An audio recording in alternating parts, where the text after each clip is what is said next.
Glasses. Hello there, everybody, and welcome to Playtendoguy and Andy Goes Live. And tonight we're joined by three special guests. We've got Jason Brett and Sophie's Retro Revival. And we've also got Keith from Euphoria Pictures coming later on in the stream. So how are we all doing today? Have we all had a good day? Yeah. I'm good. We're good. Yep. Yeah. Yeah, what about you, Andy? Yeah. All good. Yeah. So what was the last film we all watched? For us, me and Soph watched Jumanji earlier on today. And completely destroyed it. And completely destroyed it with logic. Brilliant. I gotta give kudos to that. I gotta give kudos to that film though, sorry. Yeah. It does keep the lore of the actual board game Jumanji a mystery. Never explains it, which is good. I like the ambiguity of the Jumanji game. So yeah. I haven't seen that one in years. The Robin Williams one you're talking about, aren't you? Yeah. On Netflix right now, yeah. Oh, nice. What about you, Andy? Last film I watched. Well, I'm on a bit of a Schwarzenegger kick at the minute. So last night I watched Eraser. Ooh. Cool. Not one of his best. In years. Enjoyable. Nice. Yeah. Haven't seen that one before. It's Is it still one of his lesser ones, you would say? I'd say it's like it's at the point where he just started to shift to me, because I wasn't kind of entertained. Like just before that for me. Cool. Awesome. Right. For me, I watched an anime sort of film based on a video game. I watched Professor Layton and the Eternal Diva. It was based on the DS games, and it's actually really quite good. One of the best video game movies I've seen. Very true to the games, and the animation is superb. I didn't even realise there was films for that game. Yeah, there was only one, but that was good. That came out like about 10 years ago, I think. It's like super cheap when it first came out. I remember playing the game on Nintendo DS. It's like a detective thing, isn't it? Like and you got all like puzzle. It's really good. But they haven't done a game in the series for quite a long time. So let's get on to the questions and the comments. Sally's card collection is back, and she says, "Hello, my little loves. Play Guy and Forgotten World of Andy." Okay. Right, sorry I can't make it, but I'll leave some questions. Right. What is your favourite horror films, as it's October? Right. Do you want to go first, Jason, Soph? Yeah, for me, it's probably like if the two things that come into bed immediately is The Exorcist. I think that's a masterpiece and stuff. If you're looking at straight up horror, it's probably my favourite of all time. And I've got a really big soft spot for the Friday the 13th franchise. I think each film has something you can enjoy, even though there's some I don't like in their franchise. I still think for the majority of Friday the 13th kind of films, I think there's a lot of fun in there, which is good for October, Halloween season. Cool. It changes every time I watch a new horror film, though. But I'd say Psycho and The Shining. Yeah, Shining's really good. Oh, and Carrie. Basically, like anything Stephen King. Oh, I haven't seen Carrie. Another one to watch. What about you, Andy? Yeah, I agree with Jason. I think it's the best probably ever made. In my opinion. Love it. Yep. For me, I'll probably say I really enjoyed watching Candyman. I watched it for the first time quite recently. Absolutely loved it. Probably one of my favourite horror films. Plus American Werewolf in London. Really enjoyed that. And I quite liked Horror Express. I thought that was fantastic. Oh, mate, that's a deep cut right there. I love that movie. Yeah, so good. Barely spoke about Horror Express. Yeah, I just picked it up because it got Christopher Lee and Peter Cushing in, and absolutely loved it. It's literally a Hammer horror in every way, that name, basically. Yeah, definitely. It's really good. Right. Next up, we have, what is the first 4K you actually owned? Do you want to go first, Jason? Am I the only one that has 4Ks? I think in this chat. I think Yeah, I've got 4K. Yeah, I've got a Doctor Who one. My first K was actually a subscriber mail from Phil Baker. So shout out to Phil. He's a legend. He sent me Pacific Rim on 4K, which is my first 4K title. And it was the first 4K that I actually experienced watching as well. So that was awesome. Nice. And Andy, you don't collect 4Ks, nor do you, Sophie? No, I don't. No. I ended up getting a Doctor Who one, but I haven't got a 4K player, so I can't really check it out. Sally also says, do you collect VHSs? Well, I have a load upstairs, but I haven't really gone through them in years. What about you guys? I've got a handful. Obviously, I'm a big Godzilla fan, so I've got all the Godzillas that you can officially get on VHS I own. A mix of UK releases and US releases. And I think I've got one Japanese release because it was the only way you can get it on VHS.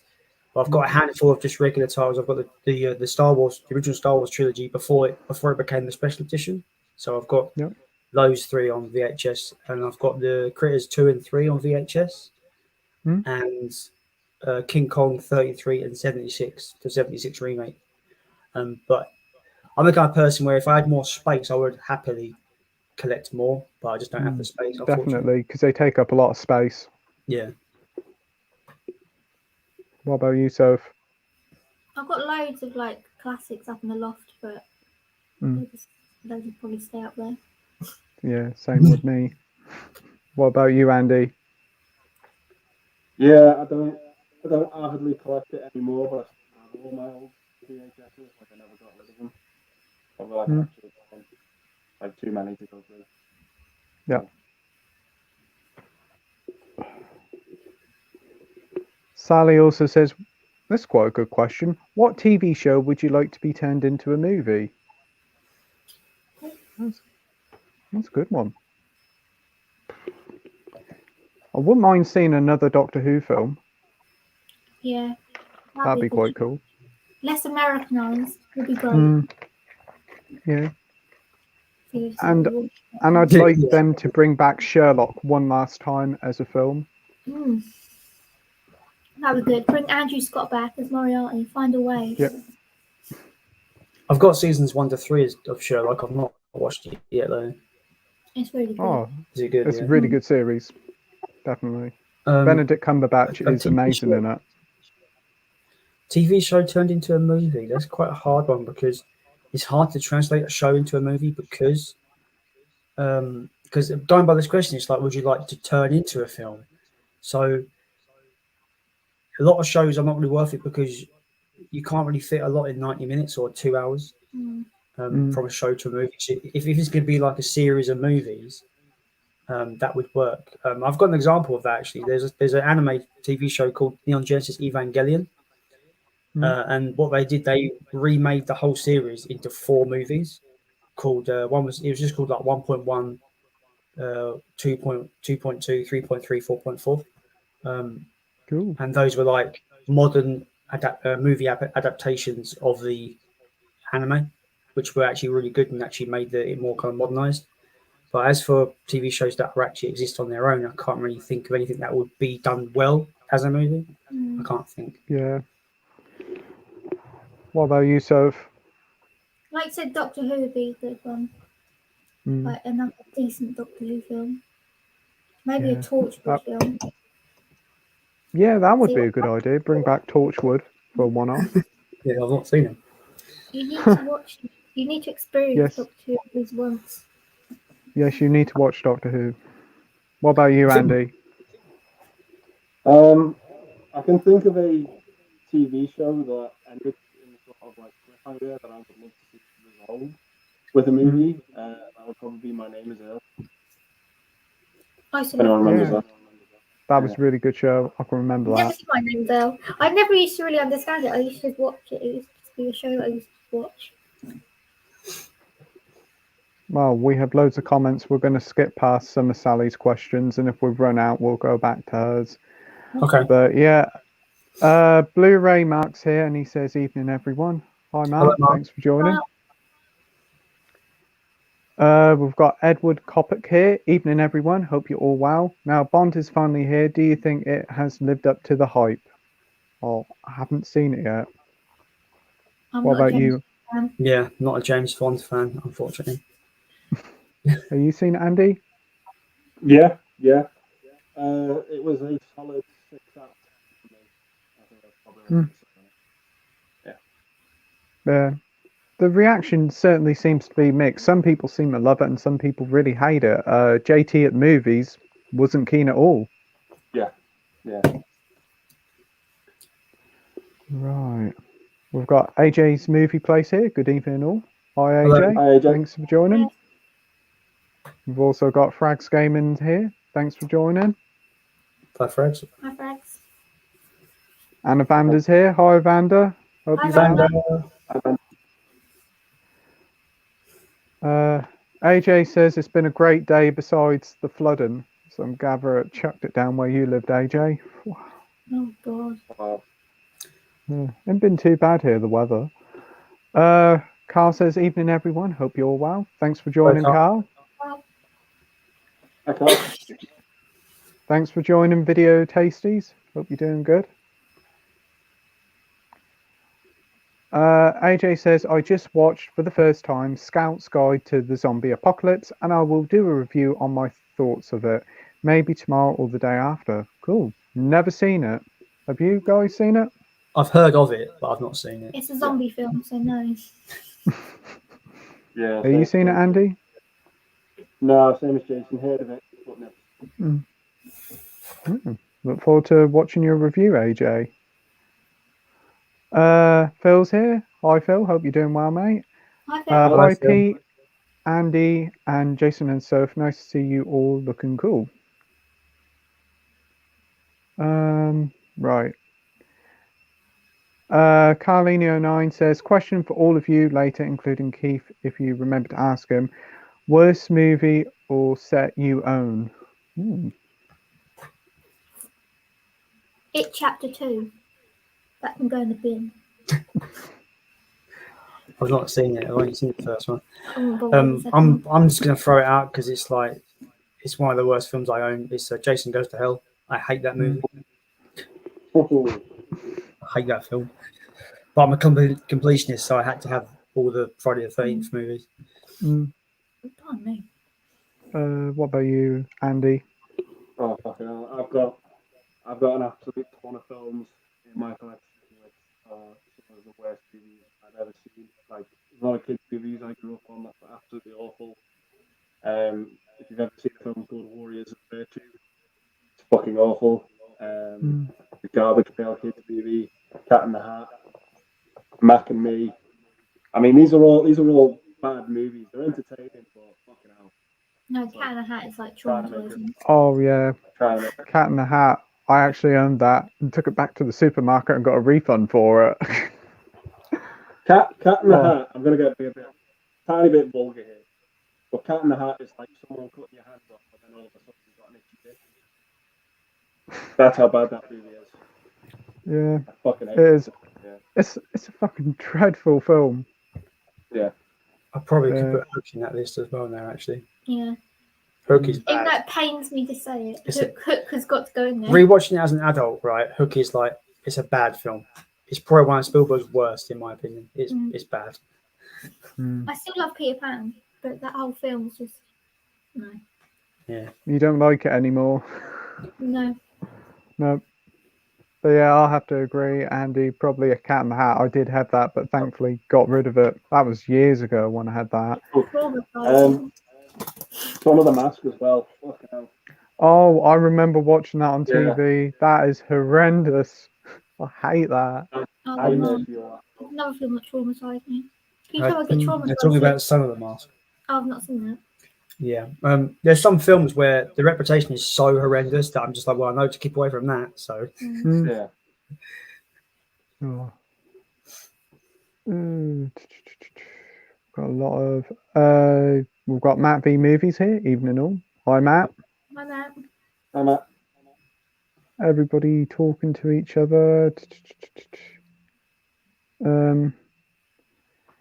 AJ says he'll have to watch tomorrow as he's up at 3 a.m. Wow. Oof. Good evening. Have a good evening. We'll probably be going to bed at 3 a.m. Yeah. Oh.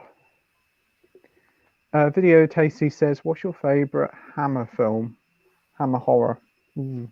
I don't think I've seen any, if I'm honest. I probably have, but I don't remember any. It's got to be like the Christopher Lee Draculas for me. Love them. So good. The first one's the best one, I think. But I don't mind the later ones. They get even more cheesier, but they're a decent time. What about the first one's the only one I've seen. Yeah. Christopher Lee. The only Hammer film I've seen. Yeah. What about you, Sophie? You seen any? No, not that I can think of. I probably have, but I've probably forgotten. They've been repeated on TV on all the time, I think. You could read this question wrong and think it was a film series called Hammer. Hammer 2, Faster Hammering. Hammer 3, Have You Been Hammered? Like, it could be. Hammer 4, Hammer Goes to Space. Why did I do this to myself? Scotty Movies here. Evening, guys. Hope you're all well. Andy's sound is dodgy tonight. Yeah, it is, yeah. Yeah, you're having a few issues on your end. Yeah. Matt says, "What's your favourite Spielberg film?"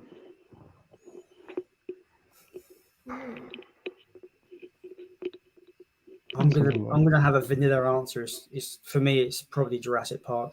Yeah. I think that is probably the same with me. Yeah. I don't mind E.T. I think E.T.'s okay, but I prefer Jurassic Park. Definitely. I think E.T.'s overrated. I think if I was to pick one that's not Jurassic Park, it might be Jaws. But that's quite a generic answer. Yeah. Oh, it's so good. You need to watch Jaws. You've never seen Jaws? Wow. I think in the shark looked awful, so I don't even want to watch this. It's from the 70s, love. So. I know, but it just looks so awful. My favourite film used to be Hook, but now it's been completely like ruined. So that's not my fault. Yeah. We chose to watch it. Not my fault. I was like, oh, I'm really just hate it. What about you, Andy? Yeah, I think it's probably going to be a between Jaws and Jurassic Park for me. But they're my two favourite ones. But I think it's personal best film that he's ever made is Schindler's List. Oh yeah, I forgot about Special Part now. Yes. I've not seen Schindler's List. No, I'm not. I kind of want to, but I know how bleak and depressing it is. I've never seen Schindler's List. I think it's just going to be too depressing. Like the boy in the striped pajamas. Damn, that's depressing. I think Andy he pretty much summed it up really well in his Spielberg video, like how Spielberg kept sane while making Jurassic Park and Schindler's List at the same time. I don't know. I didn't even realise they made it at the same time. Yeah, he was going back and forth between the two films. Yeah, two polar opposite films. It must have messed up his mental health big time. I can't imagine how he kept it all together. Yeah, definitely.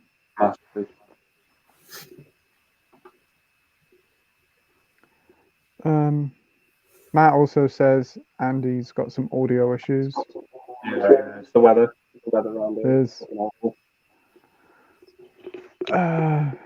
Frag says, if you could live in any movie world, which would you choose? I'm gonna throw out a really weird one. I'm not really a particularly fan of the film, but just for the fact that it might be a good laugh, which Ready Player One. I'm not seen that. Would be pretty fun, just in the video game. Oh, we have our guest in. We have Keith here. There he is. Oh my god. It's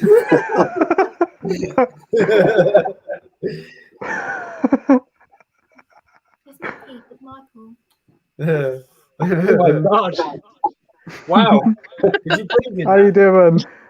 I tell you, you can't wear that. You can only wear it for around 10 seconds, and you're near dead. It's hard. Yeah. Thanks, everyone. Oh. Doing great. Doing absolutely great. I was really excited for tonight. I was. It's great to to see have you you on. two guys together up top. Thank you. Thank you. Yeah. Appreciate all the support, Keith, man. No problem at all, mate. That's a great thing. It really is. So how are you, Andy? Yeah, I'm good, Keith. I'm really, really good. How are you? Good. So what's happening tonight? Ooh, not much. We've only really just started about 10-15 minutes ago, haven't we? We're just starting to go through the questions. Oh, very. It's just again. Sorry for being late getting in. It's just again. Don't worry about it. Yeah, just I'm only home from work, so. So how you been doing? You've been keeping all right? Yeah, I'm very busy. Very busy. A lot going on in the house here. I said it to Jason in his last stream. Actually, we didn't. We said it after his stream that we're trying to build a theater room outside the back. Yeah. So a lot of that is going on now, and then the last couple of days now. So I've been very busy trying to get all that kind of organized, which very exciting as well. Oh yeah, I can imagine. Mm. So, what was the last film you watched, Keith? The last film I watched was last night, and it was Vamp. Oh, cool. Yeah, Vamp. A film by Grace Jones stars in it. It's one of my favourite vampire movies. I've not seen Wow. it. I've never watched it because it's Grace Jones. Yeah, that's another one I'll have to add to the list of films I haven't seen. It's the only movie I know that you're torn between whether or not Grace Jones looks better as a vampire or just as her normal self. It's kind of she's a creepy woman. Yes.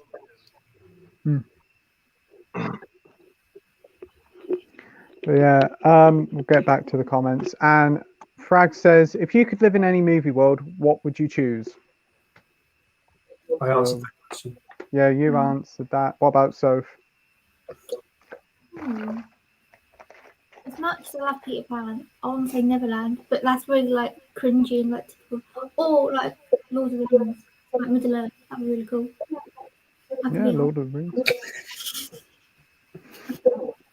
Why is that so bad? I do want to say anything. That's why. Yes, I know. I'm tiny. It's fine. What about you, Andy? That's a hard one. Like Why are you not? Yeah.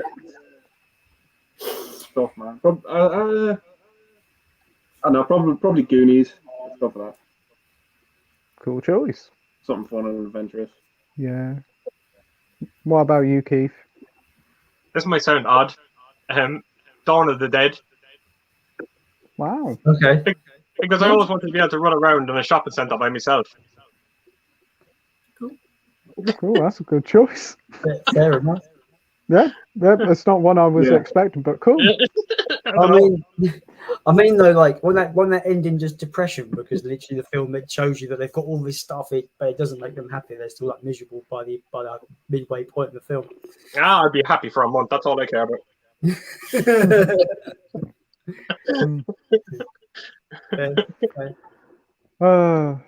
For me, I'll probably choose either Star Wars or Harry Potter, as I've always been a big fan of both franchises.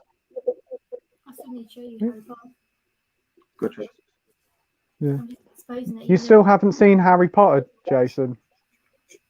He still hasn't seen Harry Potter. Wow, it's almost as bad as me not seeing Halloween. But I have seen it now. Can't annoy you anymore. I can't really pretend to not know you. I'm like stuff here with you.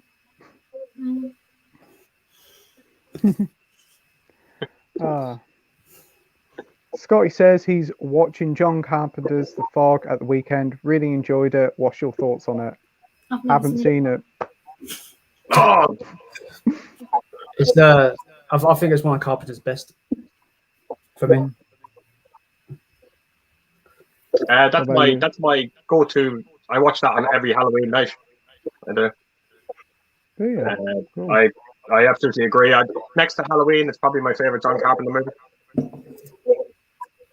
I'm slowly getting through the John Carpenter film. I know my friend Ryan said we're going to watch The Fog later in the week or closer to Halloween, so I look forward to watching that. Oh,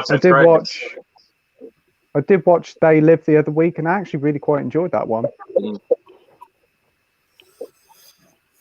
They Live is very underrated by John Carpenter. I think people that tend to forget about it. Yeah. I think the start was a little bit slow, but once it get going, I thought it was a really enjoyable film. It's a great concept as well. Yeah, I thought the concept was really cool. What about you, Andy? Yeah, I love the fog. I think it's a stunning film. It just looks great. You know, the shots of like the Pacific with the lighthouse. It's just so good. Yeah. It's such a great pirate movie as well. Like, I think it's better than the Pirates of the Caribbean movies, if I'm honest. I just love it. It's a stunning film. One of his most underrated. I think. Yeah, but Pirates of the Caribbean is brilliant. The first one is. The rest No, is. no, yeah. No, the first one's good. But, no. The first 3 Pirates of the Caribbean films are good. The rest are rubbish. I like I just disagree. The first one's good. That's it. I don't think Carpenter is mad about that movie, funny enough. So that again, sorry, Keith? I don't think John Carpenter is a fan of The Fog. I don't think he likes it. Really? That's interesting. Wow. Yeah, he had to do a lot of reshoots during it. So you know yourself, well, you don't know, but I presume as a director, if you have to do reshoots, you know, you probably tend to kind of end up hating the movie for the simple fact that you have to do the reshoots. It does baffle me when you hear a film that is beloved by like so many people, but your director is like, yeah, I don't like that film. It's very baffling. But when you watch it, I can't really say nothing about the movie because Pete hasn't seen it yet, and I don't want to spoil it. But if you actually find out, he actually did say what scenes he had to go back and actually shoot, and you wouldn't believe the scenes that weren't in the original movie. It's shocking. Interesting. Ooh. That makes me want to go back and watch it now, you know? That makes me want to go and watch it. Definitely another one I will be watching. This leads on to Matt's question. What's your favourite Carpenter film? I'm going out on maybe I don't know if people would expect this from me or not. I don't know, but it's my favourite 80s movie of all time, The Thing. Yeah. I love that movie so much. It's my favourite Carpenter film. I know a lot of people like yourself, Keith, would pick like Halloween, and that definitely deserves to be up there in the conversation. I just think The Thing just eaches over it for me. No, I get that. Completely get that. What about you, Soph? Yeah, I'd have to go with The Thing because everyone knows my opinion on Halloween. I'm probably the only person who didn't really enjoy that film. For me, I'll probably say Big Trouble in Little China. It's just such a fun film. Great movie. It's a film you could just watch when you're feeling down. It's an easy watch. Such a lot of fun. What about you, Andy?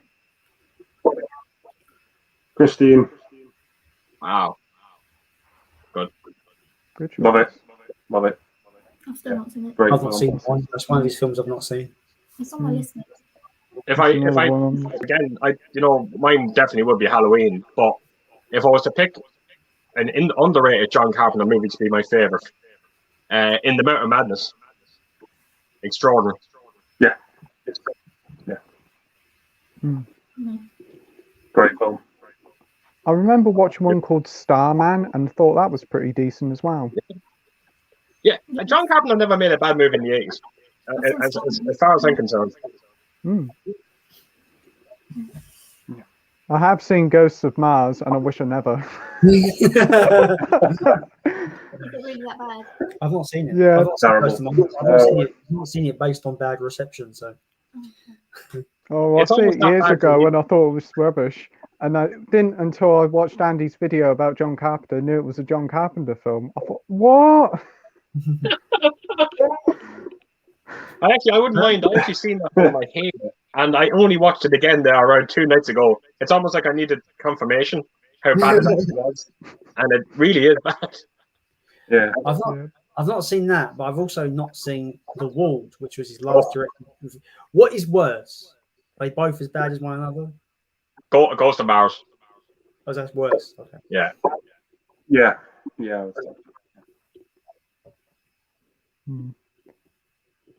Phil says, hi, Keith. Hey, Phil. And he says, only Keith would do that. So I think he's talking about the Michael mask. Edward says, so what's everyone watching for Halloween this year? What movies? I don't know. I think I'm on. Do you want to go first, Jason?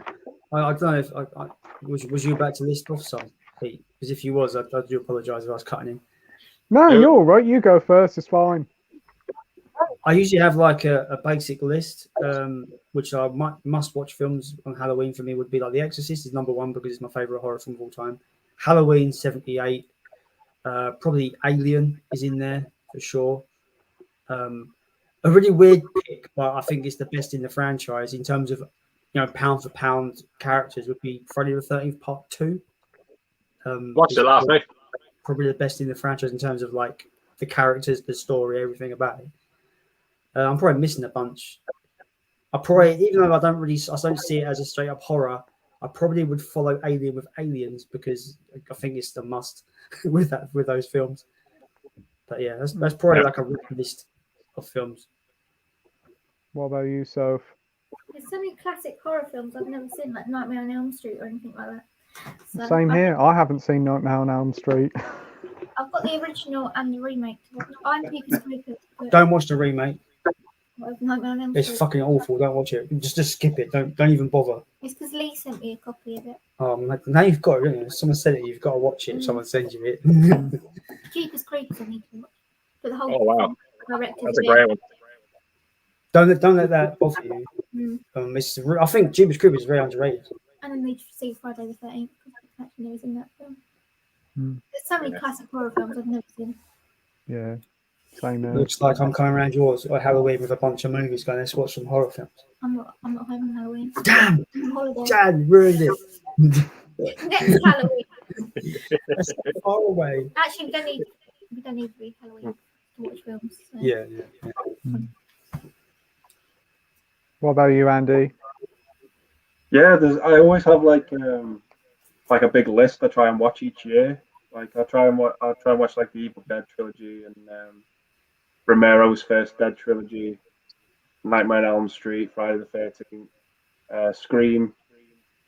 I like me slashers, and that's just why I really sort of tend to gravitate to, and of course Halloween as well. Yeah, that's just me. Good choices. What about you, Keith?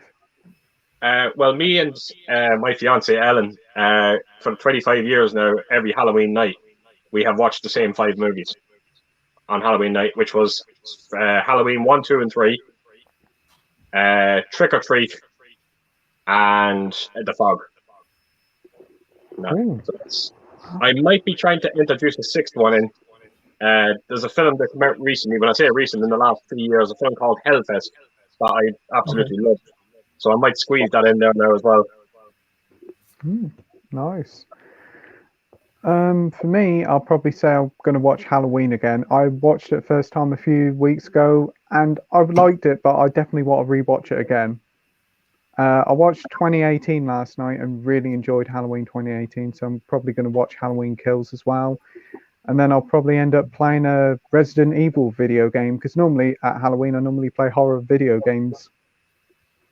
It's weird. Sorry, when you mentioned Resident Evil there, I spoke to Jason about this on his last live stream. But when you invited me on, now I'm going to just show you how dedicated I am to coming onto this stream tonight. Alan Wake came out today, the remastered edition. Yeah. I've been waiting around 8 years to play this game, and I sacrificed that now to come onto your stream, Pete. So thanks ever so much. Yeah, what have you got it on the PlayStation? Have you? The PlayStation 5. Yeah, because it hasn't come out on a PlayStation system before, has it? No, this is the first time. I cannot wait to play it again. It certainly looks like a really good game. Yeah, have you not played it? Nope, never played it because I've never had an Xbox system. So it's one to get. Wow. That's a must. Oh, I definitely will get it. I don't think it's too expensive. I think it's only about 25 quid. That's right, yeah. That's right. And it's a decent looking remaster as well. They look like they've done a good job in it. I'll definitely have to pick that one up. Matt says, what's your favourite slipcover in your collection? Oh, this is going to be a difficult question for me because I'm not at home, so I can't even fucking check my collection. And I'm upstairs. The first one that comes to mind. Recreated.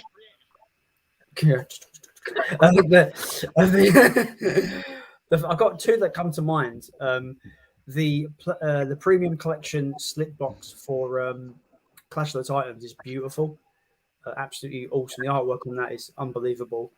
And the weird one I'm going to throw out there is the slip cover for Jungle Book 3D Blu-ray. It's lovely. It's a really nice slip cover for that. Cool. So that's my pick. That's a good choice. What about you, Soph? It's one I bought recently for Psycho. It's of Norman Bates. It's really cool. Or The Shining slip cover I've got. Most of the time I just binge slip covers, but now doing YouTube, I'm like, everything has to have a slip cover. Don't let that rule your collection. I made that mistake. No. You've got to make a decision. Are you buying the film for the slipcover or the movie? Because usually it's the movie for me. So you need to get out of the I habit. bought that copy of Psycho, even though I've already got a copy of Psycho, just for the slipcover. Yeah, it's your favourite horror film, isn't it? Yeah. Yes. That's fine. That's allowed. That's one. Not that I make the rules. But That's one I'm planning like a big tattoo for. that's cool. Yeah. What about you, Andy? I've got a lenticular slipcover for Troll Hunter that I actually quite like. Probably mine. Cool. What about you, Keith? The minute Matt put that question up, this film instantly jumped into my head. And funny enough, I think he has it as well. A Christmas Carol, the Jim Carrey one, by the 3D Disney. Oh yeah. Yeah, that really jumped into my head there now.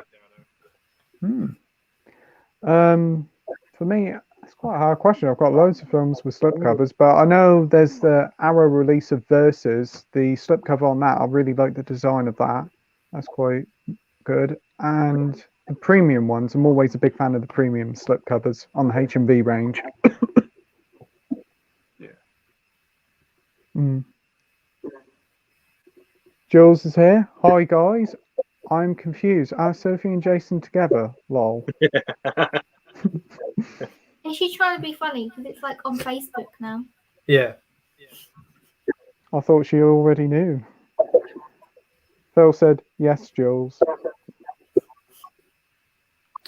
Thanks for Matt said, which film would you watch on Halloween night? I think we've already done this question, haven't we? Yeah. Yeah. There's many to choose from. Yeah. Jill says, any horror films you are watching you have not seen you are watching this Halloween? Very much of the same question. Yeah. I've not seen Trick or Treat, which Keith mentioned. I really So want to see that. I'm going to probably watch that over Halloween as well. I got two. Sorry, Pete, go on ahead. I've got the box set of the Hellraisers to watch, so I probably will be watching them as well. I got two films. I've just recently picked them up. You're the best. Thank you, Beth. He's unbelievable. That failed. I picked up two films, and I'm kind of hoping maybe you can help me out with them. I actually watched one of them, and I didn't like it. I watched a film called Bloodfest. Wasn't a big fan of it. And then I got another one that I was told is an 80s gem, but I've never seen it, called Night of the Demons.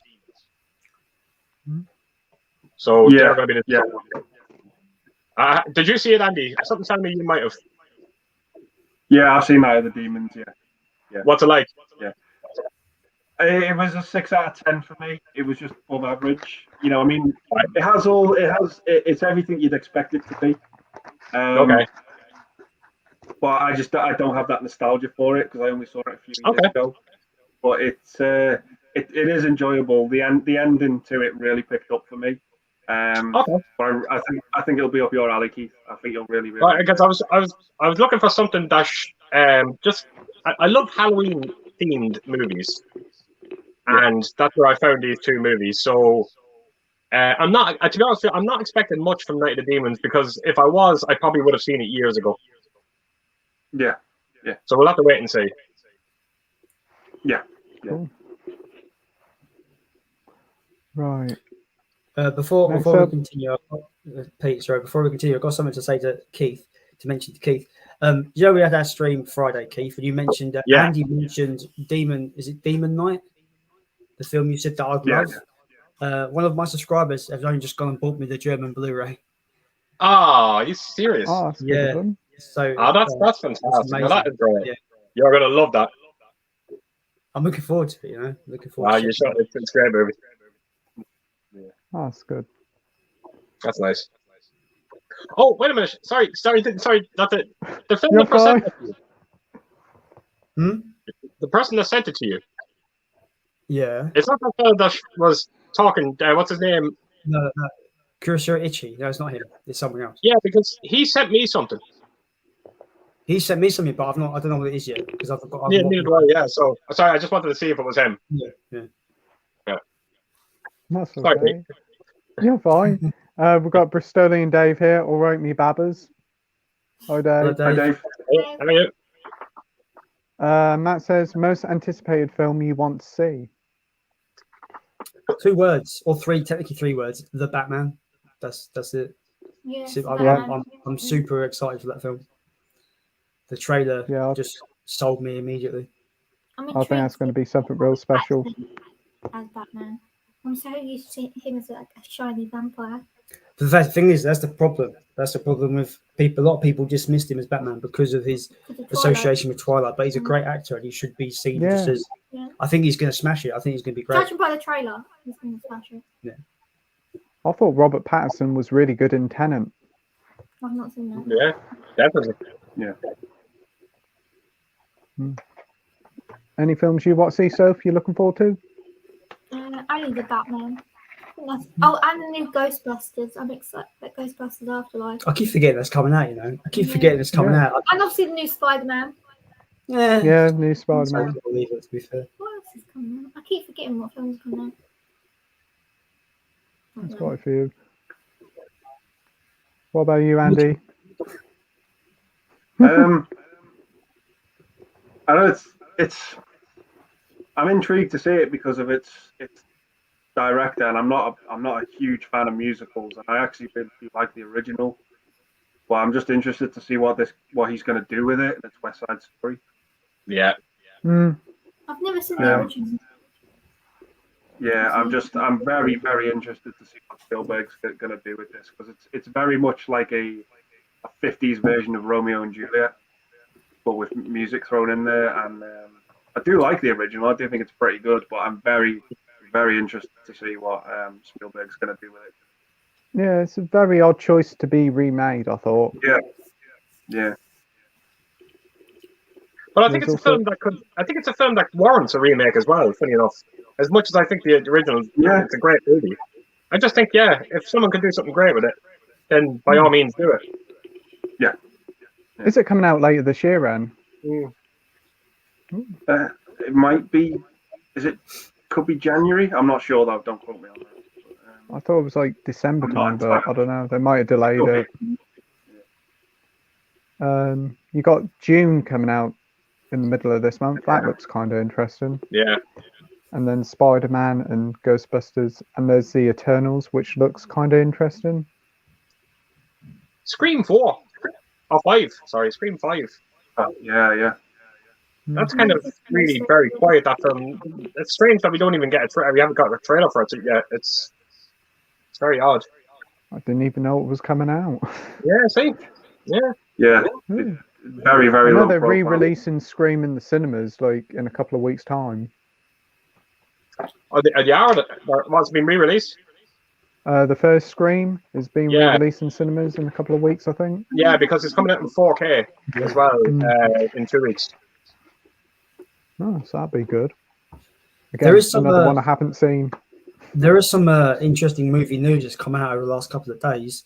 The original screenwriter for the original Friday the 13th has won the ownership a lawsuit that was happening battle. So that might mean we're going to get more Friday the 13th movies, hopefully, maybe. Or it could mean that he's like, I own it now, I'm locking it away, no more movies. I don't know. It all depends on him, I suppose. But at least that legal nightmare's over, I suppose. Yeah. It's weird about the Friday the 13th movies because, everyone loves the Friday the 13th franchise, but I don't think you can get away with what they got away with in the 80s. Like, you couldn't make the Friday the 13th movies now the way they made them in the 80s, as much as you would love to see that. But they wouldn't get away with it. Yeah. I think the perfect example of that, if you look at the original RoboCop and then look at the remake, look how watered down the remake of RoboCop is compared to the original. The original at the time was one of the most violent films I ever saw as a kid. Yeah. Brutal, absolutely brutal. And you look at the remake and it's just like la la la la la. I've not seen the remake. Don't. Well, Waste of time. the weird thing with the because we were watching the Friday the 13th now at the moment. We actually try to get through all of the Friday the 13th during the month of October. And I was saying it to my fiance last night. We were watching the second one.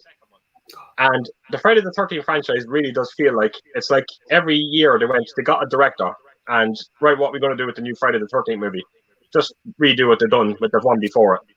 You know what I mean? And they got away with it. It's everyone loves it. It's you know, and you just wouldn't get away with that today. It's one of those rare franchises where the first movie isn't the best either. Well, it's my best. What, you actually think the original is the best Friday the 13th? Yeah. Oh, fair enough. Fair. I just think part 2 is better in every way possible, personally. Right. We can talk about the remake, but no one likes the remake except for me, apparently. I don't know what Jules is on about here. Me, Lee, and Rob are on after. You guys, anyone wants to say hi? Oh, she must be talking about a live stream. Well, Bristolian Dave says Ghost on Mars. Is it wrong that I really like that movie? No, it's not wrong. You can like what you like, mate. Yeah, you can like what you like.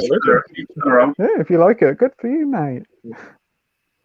Wow. That's a good question there to answer. What if you were to pick one film that you love that everyone hates? What would it be? Piranha 2. It's serious. I really enjoyed the film. I'm gonna say The Mummy 2017. I didn't mind it. I honestly didn't mind that film. I like that. Can I just throw out like 50 Shades of Grey? Yeah, why not? Because everyone seems like shit about it. I don't really like it. Oh. What about you, Andy? It's so bad, but I love it for Jack Black, and it's Never Ending Story 3. Oh, wow. God. Wow. Okay. And I don't like it as in it's, I think it's good or anything like that. I'm just entertained by how bad it is. Fair enough. If that makes sense. Yeah. Like I get a massive kick out of that film. But yeah. Oh, okay. That's good. That's good one, actually. Jules says The Ward is brilliant. Well, she thought so anyway. Cool. I mean, yeah, I've not seen it, so I've never seen it. It's not as bad as Ghost of Mars. No. I thought it was. No. Anything's better than Ghost of Mars.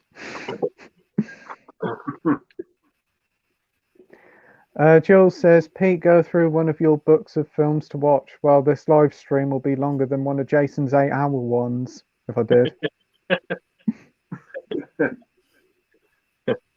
that was a long time ago. I don't do 8-hour streams anymore. I think it's just become a thing that you're iconic with. Everybody says you're the guy who done 8-hour streams. How many of them did you actually do, Anne? 2. I did one with John from Mondochelovic, and I did one with Leon. And fun fact is, I shouldn't be the one that is known for it because Leon and John did one together. And it was longer than mine, so they should be the ones that get the crown. Oh, I love YouTube. It's fun. Dave says, watched a movie called Airborne with Mark Hamill and Gemma Atkinson. It was interesting. Never heard of it. No, I've never seen it. I only know the band.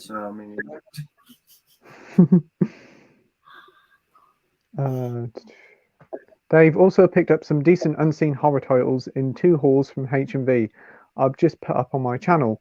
Would love your opinions on them so I can decide what order to watch them in. Ooh, have to check out your channel later, mate.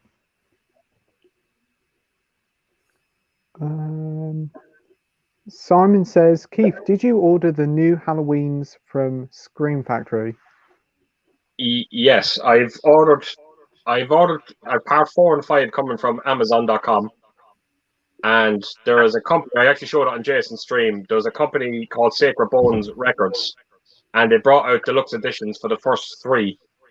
They come in these lovely kind of big cardboard boxes. So I bought the first 3 of them from that company. So Wow. the 4 and 5 is on their way, but the other 3, the first 3, they're not going to be here till the end of October. Cool. And it's terrible because I'm hoping to get them for Halloween night, but it's going to be very tight whether or not I will get them. What? It's gonna be clutch. I've never heard that term before. That means when it's like super close, whether or not you actually get what you want or not. It's like, because I give a fighting game analogy. If you're doing a fighting game and you're on like a sliver of health, but you beat someone even though you've got no health, barely any health, it's a clutch win because you're clutching at straws to get the win. I've never heard that before. Yeah, I've heard of it before. Right. So yeah, I have them coming. Sorry, yes.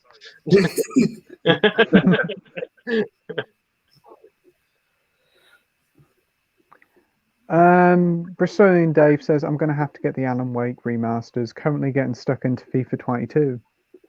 Oh, not really much of a FIFA guy. Yeah, I did review it for the channel. It's a big scam, isn't it? Every year. Yeah. Massive scam. Especially the ones on Switch. It's exactly the same game as last year. But they're making millions from them. Millions every year. Yeah. I don't know why people do it. The thing is, there's I'm not digging at these people at all, but there's people out there that they don't play games. All they do is they buy a machine just to play FIFA and Call of Duty. And that's it. Yeah, I know a lot of people like that. Which is fine. I mean, it's fine, but they don't care about the more intricacies with the industry, like the scam that is FIFA. Well, fun fact about me with video games, I have never played a game online before. I've never played a multiplayer game. That's wow. I play story-driven games, and that's it.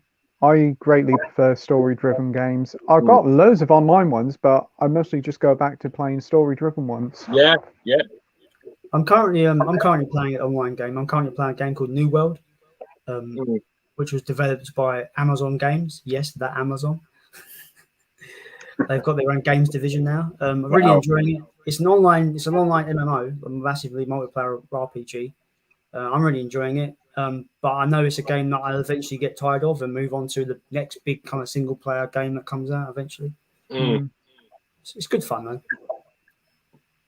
But yeah, with Alan Wake, I'm definitely interested in getting that because these are from the guys who done Control, and I absolutely love that game. I only just found out that recently that Control lives in the same universe as Alan Wake, apparently. Yeah, there was something about that with the DLC explaining all why. But... Yeah. No, Alan Wake it's a very someone described it perfectly today. The town itself, the town of Bright Falls, is a character itself. And until you play it, you won't fully really understand until you actually play the game itself. You see exactly what they mean. It's very Twin Peaks as well, isn't it? What's that? It's very Twin Peaks. Alan Wake. Yeah, very massively influenced by Twin Peaks. Yeah, there was another game that was like that, and that's Deadly Premonition. Have you ever played that? Yeah, we spoke about. Me and Keith spoke about that game. I love that game. I love it in all its janky glory. It's lovely. It's great. Yeah, I recently completed it and really enjoyed it. I have gone through about half of the sequel, and it isn't as good, but the original is fantastic. Have you? But yeah. Dave says, I'm with you on that, Jason. I think the Batman's going to be fantastic. Robert's got some real acting ability. Yeah definitely. Yeah, absolutely. I agree. Ooh.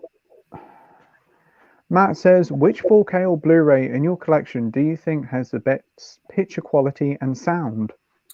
This is a very easy question for me. I think Keith will agree. It's got to be Godzilla vs. Kong on 4K. Unbelievable. It looks, especially stuff like the Hong Kong sequence with all the neon lights, the HDR, everything about that sequence in 4K is this is next level, I think. And from I 100% agree because I actually done a video on that, and I did say on the title of the video that it was the kind of it was like just at the top tier of 4K. This 4K couldn't get any better than this. But having said that, if someone asked me what my favorite 4K movie is, I wouldn't say that movie. Okay. For transfers, I would again look towards The Fog or Escape from New York, just for the simple reason that if you actually seen the Blu-rays that came out before the 4K release, they were so bad, and then we got them on 4K. The leap in quality was just extraordinary. Cool. Yeah. What about you, Soph? I've only just recently started getting into Blu-ray, but I started to watch Batman on Blu-ray, and that was really good, like the Batman 1989 version. Yeah. For me, I'll probably say A Quiet Place 2. I thought that looked astounding on Blu-ray and had some really good sound. Yeah, actually, the first one is brilliant as well. What about you, Andy? I've never seen or watched 4K before, so I can only really comment on Blu-ray. But for me, the one I saw, I don't think it's a great film because I think it's a story that's been done to death. But I think it's visually really, really good, and that's Avatar. Yeah, that's a good one. Yeah. That's one of them films, I think that if they did bring it out in 4K, you'll probably be a little underwhelmed by it because it really does look that good on Blu-ray. Yeah. It'd be interesting to see where they go with the sequels, the never-ending sequels. Does anyone really care about this franchise anymore? I think No. I didn't even finish watching Avatar. There seems to be this weird trend in Hollywood right now where it's just like, what franchise haven't we put out a film in like 10 years for? Oh, this one. Let's make about 80 sequels now. Like, I think like 2009. Avatar yeah, it's way too like I've noticed it with Sin City 2 was 10 years too late. 300 and the Rise of Empire 10 years too late. And now Cameron wants to make all these Avatar sequels. Like, people care. I just feel like he feels like it was the biggest film ever, so people are gonna go and see it. I'm like, that means nothing. But that's the interesting thing about it. What happens, and you can't really say it won't happen, but what happens if the first one comes out, the first sequel comes out, and it bombs at the box office? What are they going to do? Yeah, because they're filming them back to back, aren't they? Yeah, so they're going to have to release them one way or another. Yeah. I just feel like the original Avatar, it had a leg up because it was pioneering technology that became a gimmick. You know. Yeah, but it was a selling point for 3D. Yes, that's the thing. Now he doesn't have the luxury of 3D behind his sequels. Because, and I'll give you a great example of 3D, because Alice in Wonderland, I think that was the next release to come out in 3D after Avatar, and that film grossed over $1 billion. And then when the sequel came out to it and 3D was done, the sequel only made around something like 200 million in the box office. So, you know, it's people got bored with the 3D. Yeah. And he might be in trouble with these sequels. See, I never got into 3D to begin with. I always thought it was a gimmick. Yeah, I actually like it. I still do like it. I think it can add a serious amount of immersion to certain movies, but not everything. Yeah. It was a cool idea, but a lot of people tried to jump on the bandwagon doing other different ideas with 3D. Yeah, but 3D, which I found a bit odd. Yeah, post-conversion 3D was the worst kind of 3D. I was like, Yeah. Why make a film about a boat sinking in 3D? But now, there's hardly anything released on 3D now, isn't there? No, it's gone. It's gone. Yeah. It's quite shocking. Actually, it's not gone. It just dawned on me. Matt sent me a message. Mappy Movies. What film? He sent me a link to a film. June, the new June film that's coming out. Yeah, that's coming out in 3D on 3D Blu-ray. Is it? Wow. Yeah, that's good. Is it true? I'm sure someone mentioned this, but I could be misremembering information. I'm sure that the UK doesn't get 3D releases anymore physically. Only the North America does. Or I'm completely incorrect, and No, I think it's the opposite.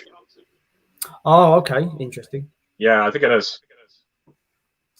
I can't really remember a brand new release on 3D for quite a while, though, in UK stores.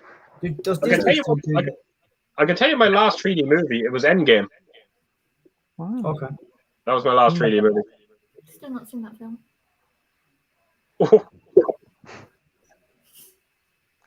Haven't seen it yet. And everything. I mean, I'm not so distraught by her comment because I don't think Endgame is anywhere near the 10 out of 10 film that people try to make it to be. It was a strong 7 out of 10. It wasn't as good as Infinity War. Infinity War was incredible. Yeah. That's just I don't like time travel in films that much. Oh no, I love that. Unless you're Back to the Future, I don't like time travel. So, oh no, I love everything about it. I even like the Lake House. I like that film. And that's to do with 3D. How good that film. I love it. I love that film. As stupid as it is, I love it. Yeah. Anyway, my opinion of Endgame is everything you wanted from that film was in the last half an hour where everything went mental. Yeah. Yeah, I can kind of agree with you. I thought 3 hours was far too long. Yeah, I'm glad I didn't see the rest of Ireland. I think though when you do look at it, when you kind of look at the full scheme of it all, I think if you tried to make a 2-hour movie out of that, I just don't think it would have worked. I think it had to be long. There was a lot going on in that movie, and especially with its ending, the way it ended. Having so many multiple endings, you needed to spend a bit of time with it. I think it's the film that kind of ended the whole comic book thing for me because it wrapped up this 12-year saga. It's funny you're saying that as well because I actually bought Black Widow on 4K and I still haven't. I bought it now. I've had it 2 weeks and I still have not bought it. And I think I actually have gotten Marvel fatigue. Yeah. I'm just not, and I don't think I'm up for starting this whole thing again. And that's so, yeah. I'm very fortunate that we could be in a world where we've seen it. I think that's very good. I think it's great that we've had all this whole universe built through 20, how many, 25, 24, 4 or 5 movies. I think it's great to be alive when this is happening and be a comic book fan at the time of it starting all this. Great. But I think Endgame, for a finale to this saga, was such a great payoff. I don't know what they're doing next, and I don't really want to go through the whole rigmarole of building another story. I don't think I can go through it all again. You see, that's the thing. Are they going to do this? Are we going to be watching a few films into this phase 4 of? Would it be phase 5? And then all of a sudden, are they going to just do the same thing again? There's going to be the next big villain. So they're just going to be basically rehashing what they've done already. But now you've got the TV shows in as well. No, that's the problem because if they're interlinking these TV shows into the movies, I'm never going to watch them, to be honest. So I'm kind of screwed if they do. There's far too much going on with the Marvel stuff now. With the films, there's how many releasing this year? 4 or 5 with Spider-Man and Venom. Then you've got the TV shows. Yeah, it's far too much. They should have gave about 3 or 4 years rest, then probably started up the Marvel films again. Disney will want to be careful because I'll tell you one thing: they will do to Marvel what they've done with Star Wars. And look what happened the last the Solo movie. It absolutely tanked at the box office. The last Star Wars movie was very underwhelming at the box office as well. So they want to be careful. Yeah. Well, comic book films will go the way of westerns. I guarantee it because it will. Westerns were the most popular and most expensive films to make when they were relevant. And then they were. Scorsese would love to hear that. And right now, comic book films are the most popular and most expensive films to make until there won't be. That's the thing. Yeah. That's my opinion anyway. That's my viewpoint on that. There will be a time when people just get fed up with them. Yeah, no question. The one true universal thing when it comes to movies I find is horror. Horror has been there from the start. It's still there now. It's still going strong, and it'll be there at the end. Horror has always been around, and it always will be. Yeah, I agree. Definitely. But also, as well, I'd add to that, horror has always been in fleeting stages of popularity as well. You look at. I'm going to argue. You could disagree, of course. I think the 90s is probably one of the worst eras for horror. You look at the list of the horror films that came out in the 90s, it's nowhere near as strong as the 80s even the 2000s had a lot more stronger output than the 90s did. terms of horror. So Yeah, I but think the 90s, it's been fleeting. It's been fleeting with popularity throughout the decades, but it's but always been. the 90s kind of gave us our slasher movies again. You know, they went through that small phase of slasher movies. Yeah. And then we got all the remakes of the Japanese movies and this, that, and the other. But I have to admit, I think you might be right with the 90s, but I can't really criticize the 90s because we got Scream out of the 90s, and it's a phenomenal movie. Still never seen Scream. Yeah. Scream's Yeah. like a diamond in the rough, I think, from that era. That's a good one, Sophie. Check that one out. Yeah, it's good. Yeah. I've seen like Scary Movie and that's like It's a parody of Scream. Yeah. yeah. Yeah.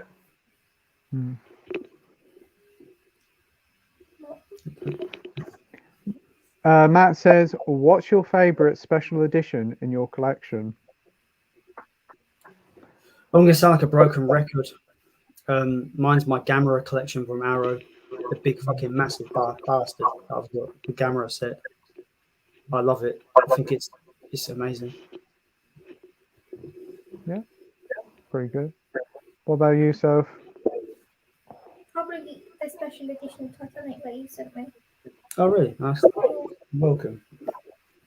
Nice. You know, I've got about 5 or 6 copies of Titanic. That one's my favourite. What about you, Andy?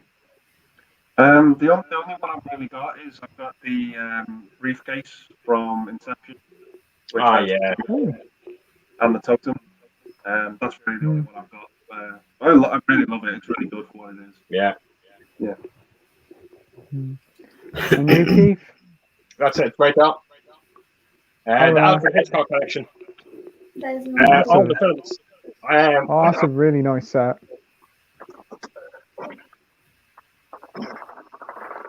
Whoa. It's all the film reels, isn't it? Yeah, it's all film reels. That's So cool. that's definitely my holy grail item. Wow. Is that hard to get now, Keith? Yes, it was hard to get when they came out. Oh, okay. Actually, there's a great story with that. Believe it or not, before I even went near YouTube, there was this Facebook page that I was part of called, I think it was called Everything Film. And the fella that ran that, his name was Rob King. And everyone wanted this set. And it just wouldn't go down in price. It was something like 150, 160 pounds. Now, I've actually spent more money on things recently, more than that. But yeah, one day he messaged me out of the blue and he says, look, this thing is going on Amazon for 70 pounds. So straight over, I went out, picked it up, and then as soon as I picked it up, it was sold out and it just never came back again. Oh, no. It's an incredible price. Yeah. But you've got lovely collections behind you, hordes of special editions. I can see a basket case one. Is that behind you? Yeah, there's only around, I think there's around 300 of them in the world. Yeah. They're very limited, but there's a lot of stuff behind me is very limited.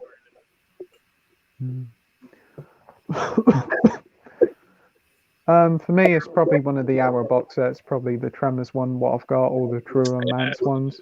They're really nice sets. Yeah, I like it.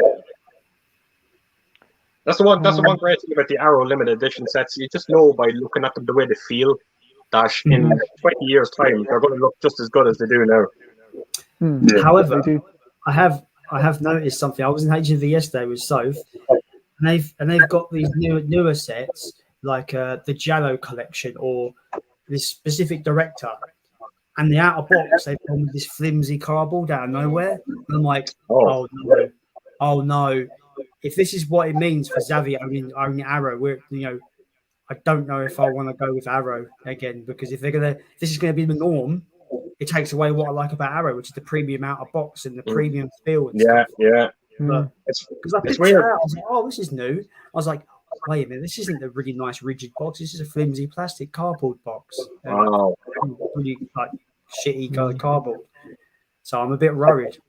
A friend of mine on YouTube, Ben is his name. His channel is called Cadaver Club. But he sent me a message. He lives in America, and he ordered the collector's edition of the Thing, the 4-disc set.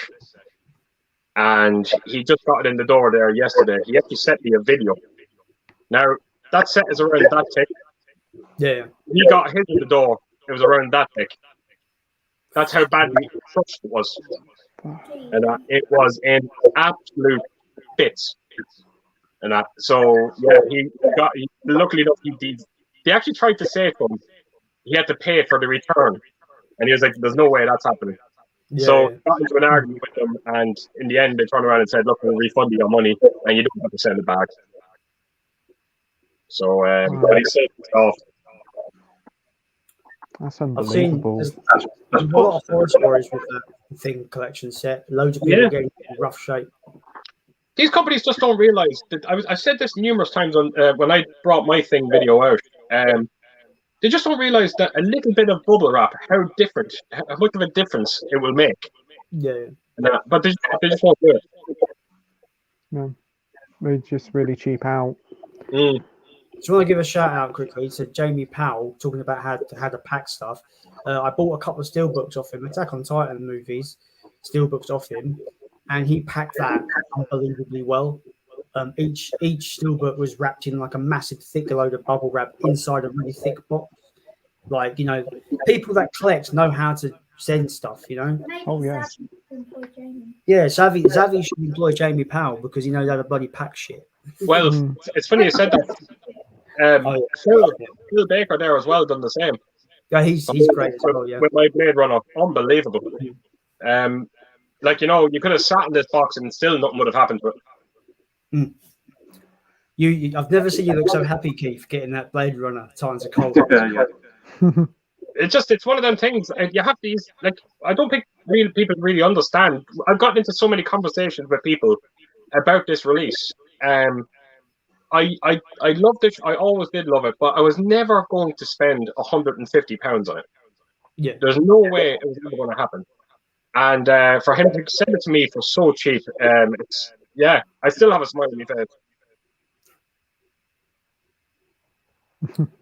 Such a good thing. This community is amazing, right? It is, definitely. I think I said it to you, Sophie, actually, when I was texting you, when we were texting each other the other day. It's definitely the best part of YouTube is the community. Yeah. Yeah.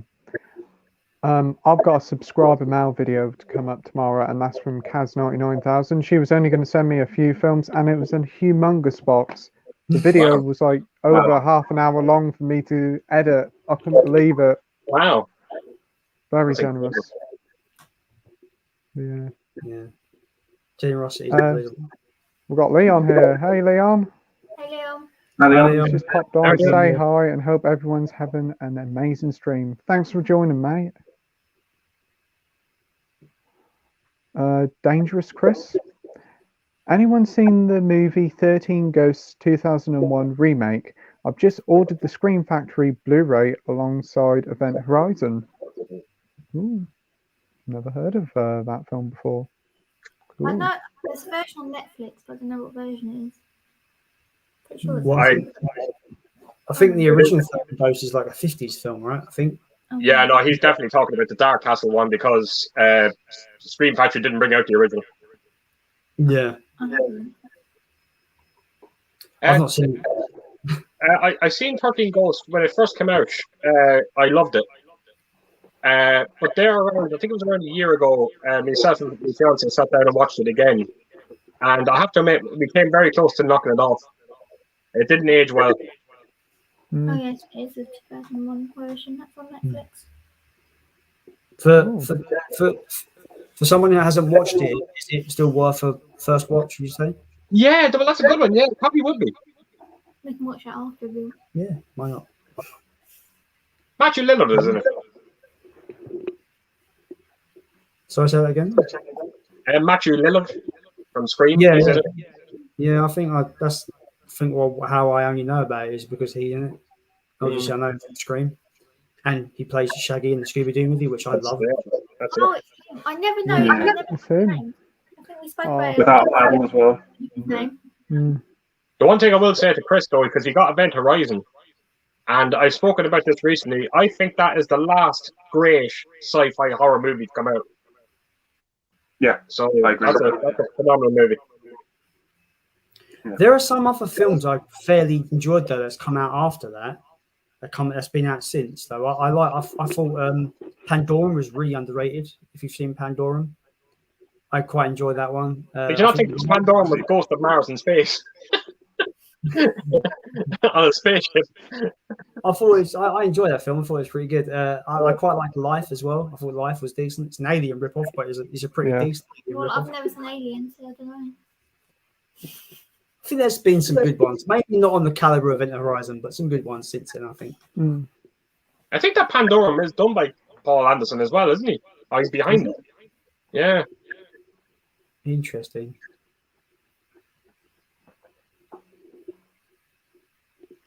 Next up, we've got Neo 1972. Evening, ladies and gentlemen.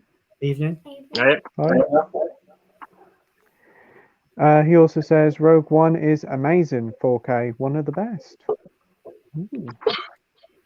Absolutely, 100%. Yeah. I was contemplating whether to get the Star Wars films on 4K because I've got the Skywalker saga on Blu-ray, the big Blu-ray set that came out, and seems to be quite mixed opinions whether, like, some people say, well, if you've got them on Blu-ray, there's not really much point you upgrading. But there's like this thing in I love Star Wars. I'm just like, get them anyway. It's Star Wars. See, my problem with the Star Wars set, because I do have the Skywalker saga. Yeah. And I don't know if this is a bad thing or not, because I actually don't remember what the transfers were like on them. So I don't know if it's a good thing or not. The fact that I can't remember it must mean that I might have been very underwhelmed by them. I do know the Lucas prequels had a lot of DNR used on them, especially the Phantom Menace. So I think that didn't look too good, as far as I remember. My favourite Star Wars film. Greatest character in Star Wars history, Jar Jar.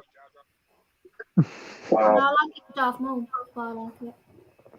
I will say this: I generally think, I really watched the 9 Star Wars film earlier in the year, and I was very surprised how much I really enjoyed Phantom Menace on a rewatch. I do think the worst parts of it is young Anakin Skywalker because he's annoying, and obviously Jar Jar Binks is the worst thing ever to put into a movie. But I fairly enjoyed it. I think it's got some great things about it. I think going CGI was a big mistake because it hasn't aged well in that regard. But I think the soundtrack is incredible. Jewel of the Fates, when that song kicks in, when the doors open, Darth Maul in his cloak, it's just it's the epitome of epic. I'm just like, oh, I'm so pumped. And I think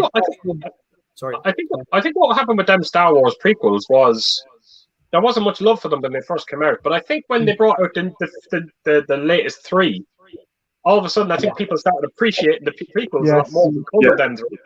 Yeah, definitely. So So it makes you wonder if we get another trilogy that people hate, they'll like the Skywalker.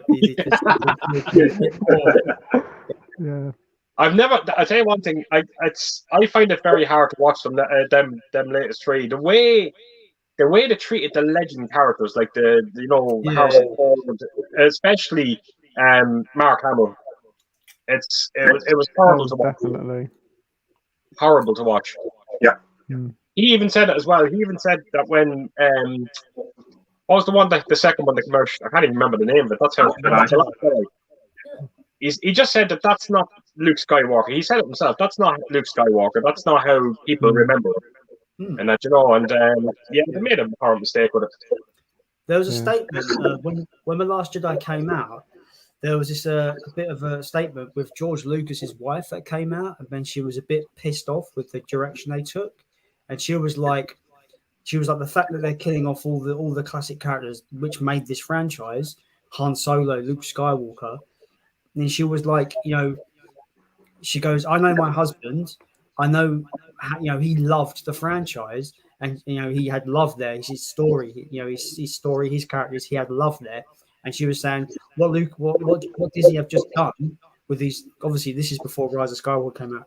She was just saying, what Disney have done with these first 2 movies is a spit in the face to not just George Lucas, but those characters at the same time. So it sounds like George Lucas' wife has got her head screwed on. It's not just bad.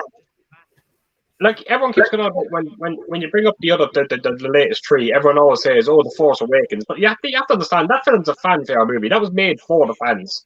Oh, That was definitely. a movie. It was just a modern remake of A New Hope. That's it in a nutshell. So naturally, that was always going to be well received. But I think if you're a true Star Wars fan, yeah, you'll see through all that shit. Mm.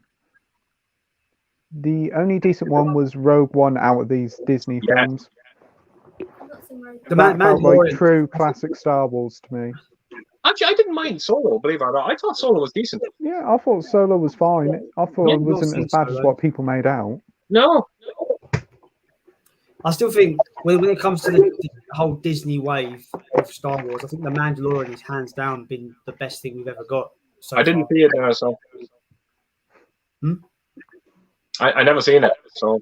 I highly, I haven't seen it either. whatever way you can check it out, Keith, acquire it, pirate it, well, I don't give a shit, whatever, just see it. Just go and fucking, just need to. Yeah, I heard. I do want to see it. I do, but just need to find the time. That's fair. That's fair. Mm. I binge watched both seasons in 2 days when I got around to watching it. Wow. It was that good. But that Star Wars trilogy, the recent one, it's just such a mess. It's so disconjointed with different directors. It just didn't work. Yeah. That's what makes it hard to go back to, right? Is the narrative is just basically it feels like an incomplete story. That's the problem I find. You see, that is the problem because at least because the original trilogy as well, you had 3 different directors as well, but you always had the heartbeat that was George Lucas through all 3 of them, where that wasn't there now with the new 3, the latest 3. So people could turn around and say, "Oh, J.J. Abrams was there," but no, not really. At the end of the day, you've got to think about it this way. I'm just going to end this conversation with this. When Star Wars came out, George Lucas was a young director. He had a vision. He had a story in its entirety to go through. He had a plan for it all, and he was just looking to make a movie and make a quite an amazing adventure for people. And I just feel like Disney's a corporation. They bought Star Wars for $4 billion, and it's just money for them. They don't have they don't have any love or respect for the franchise. It's just go. Star Wars is a big name. It'll make money. Put out a new film. By the way, I'll tell you one thing now. If they kill off Indiana Jones at the end of this movie, it'll be an absolute. Because people keep worrying that because Disney have done it now with the latest Star Wars movies. Indiana Jones is not that. That's not what Indiana Jones movies were. You were never ever worried that the lead star was going to get killed at the end of it. Don't start going that way. It's ridiculous. Let him ride off in the sunset like he did at the end of Last Crusade. But don't kill him all. Yeah, I'm kind of worried about that film, how that's going to go with its direction. I know. The one thing I will say is they have a great director. Like I would have liked to have seen Spielberg there, but James Mangold is a great director. So I trust he might do a good job. Cool. When does that come out? Next year? I think so.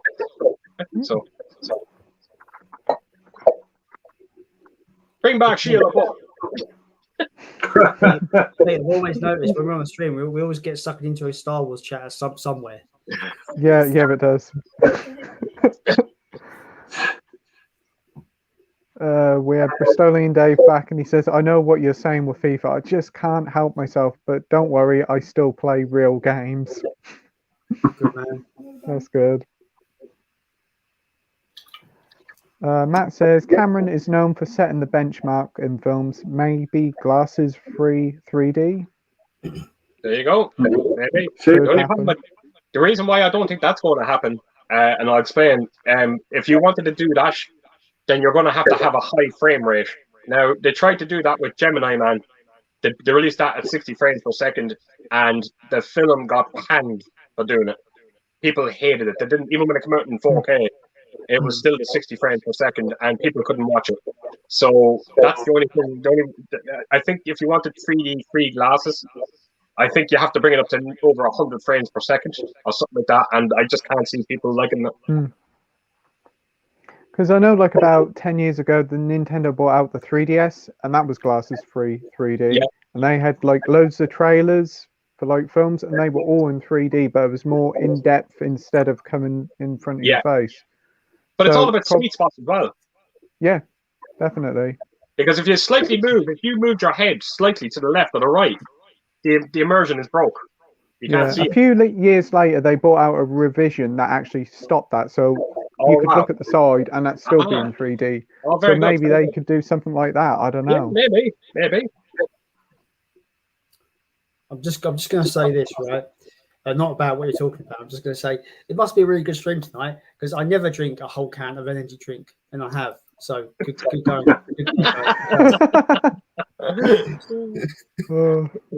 You'd be jumping around like the Tasmanian devil now in a second. I'll be moving at fucking 120 frames per second. Jason's in 3D.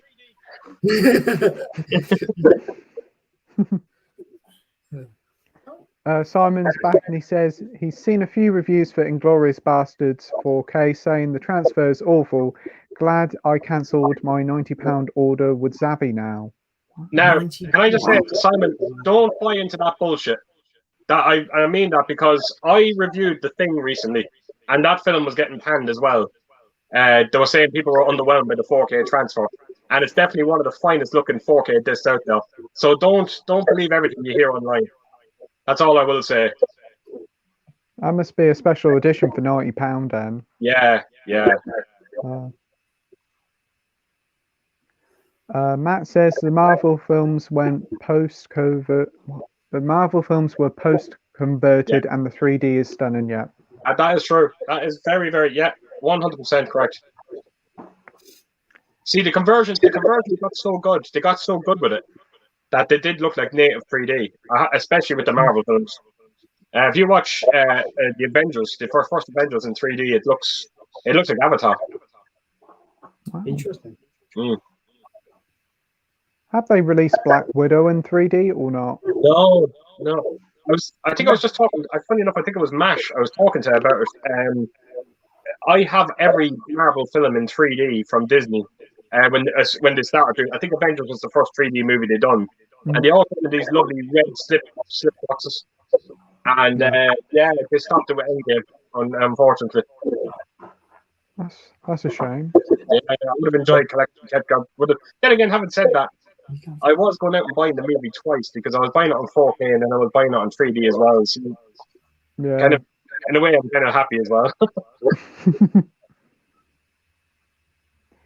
Matt says, "What If on Disney Plus is worth watching? The last one airs tomorrow." I still haven't seen that yet. That's the animated one, isn't it? Yeah. Not watching it. Not really appealed to me. No. I know they're doing that Star Wars Visions, the anime of that. That looks quite good.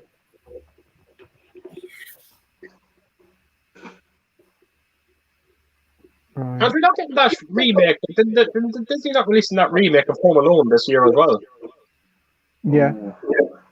Home Sweet Home Alone or something. Wait till you see that. That is going to be the biggest heap of shit now.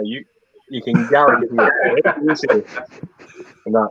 What did you say? What did you repeat? Home Sweet Home Alone or something, I think it's called. Jesus. Even that alone. Yeah. Wow, this one's such a classic.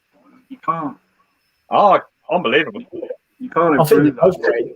I love both films. I think Lost in New York is a bit better than the first one, personally. I haven't seen that But one.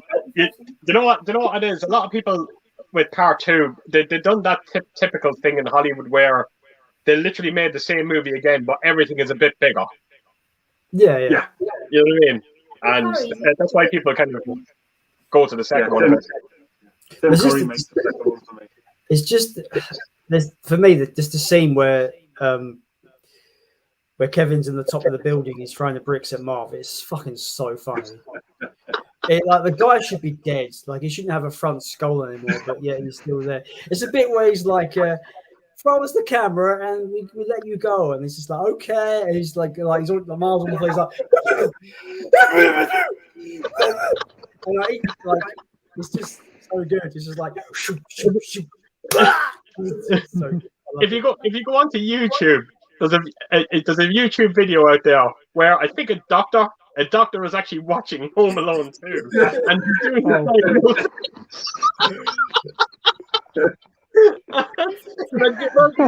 and he said, he should be dead. He should be dead. Yeah. Multiple times over, these characters should be dead a long time ago. Oh, brilliant. Oh, I love that movie. Love them. They, in my opinion, they have the best kind of slapstick comedy. I think it's so funny. Well, you see, I don't care what anyone says. I think comedy died with John Hughes. I think he was the master of comedy. He just knew how to make a great comedy.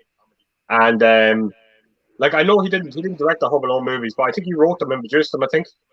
Yeah. So yeah, you knew.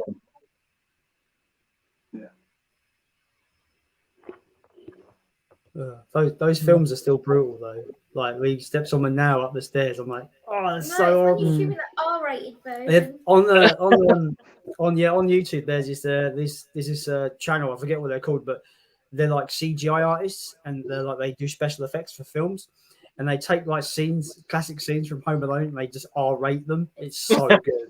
There's a bit where it's like he steps on a nail, it goes through his foot all the way through, and he pulls it away, and it's like split his foot in half. It's all like really violent. It's so good. Oh, it's brilliant. Wow. Look it up. R-rated Home Alone. It's great. Wow. Okay. Yeah, I'll probably watch that later. Sounds good. Oh.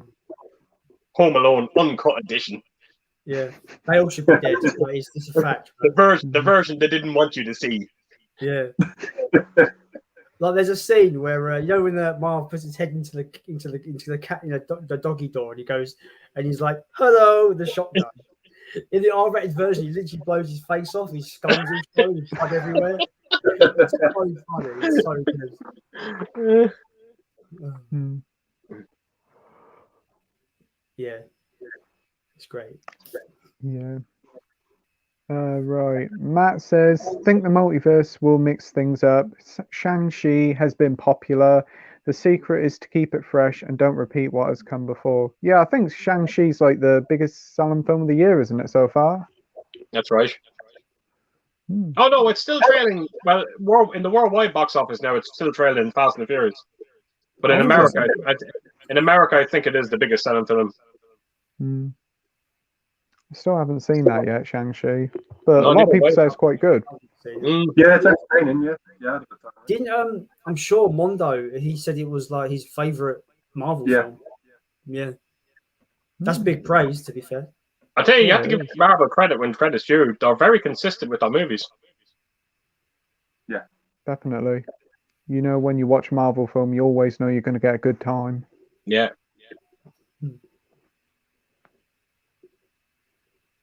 Wait a minute, comments have gone all weird.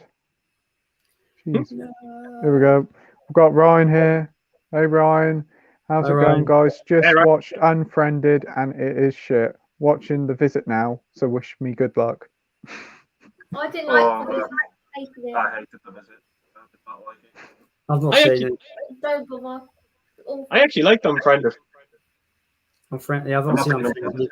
No, I haven't seen Unfriended. On Skype. What's that?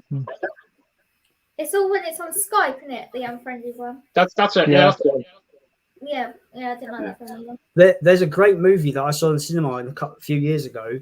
It's all done using like online platforms. It's called Searching. Really good movie. With John Cho. Really good. Yeah. That film has a kind of a Hitchcock feel to it.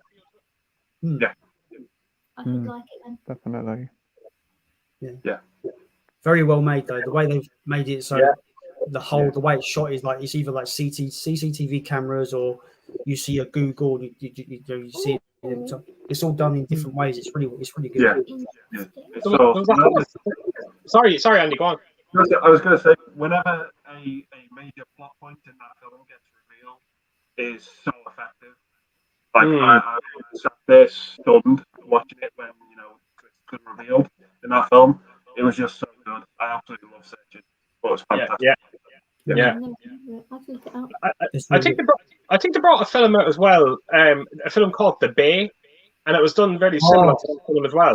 That's such an underrated film. Really good film. Yeah. Really good. Right.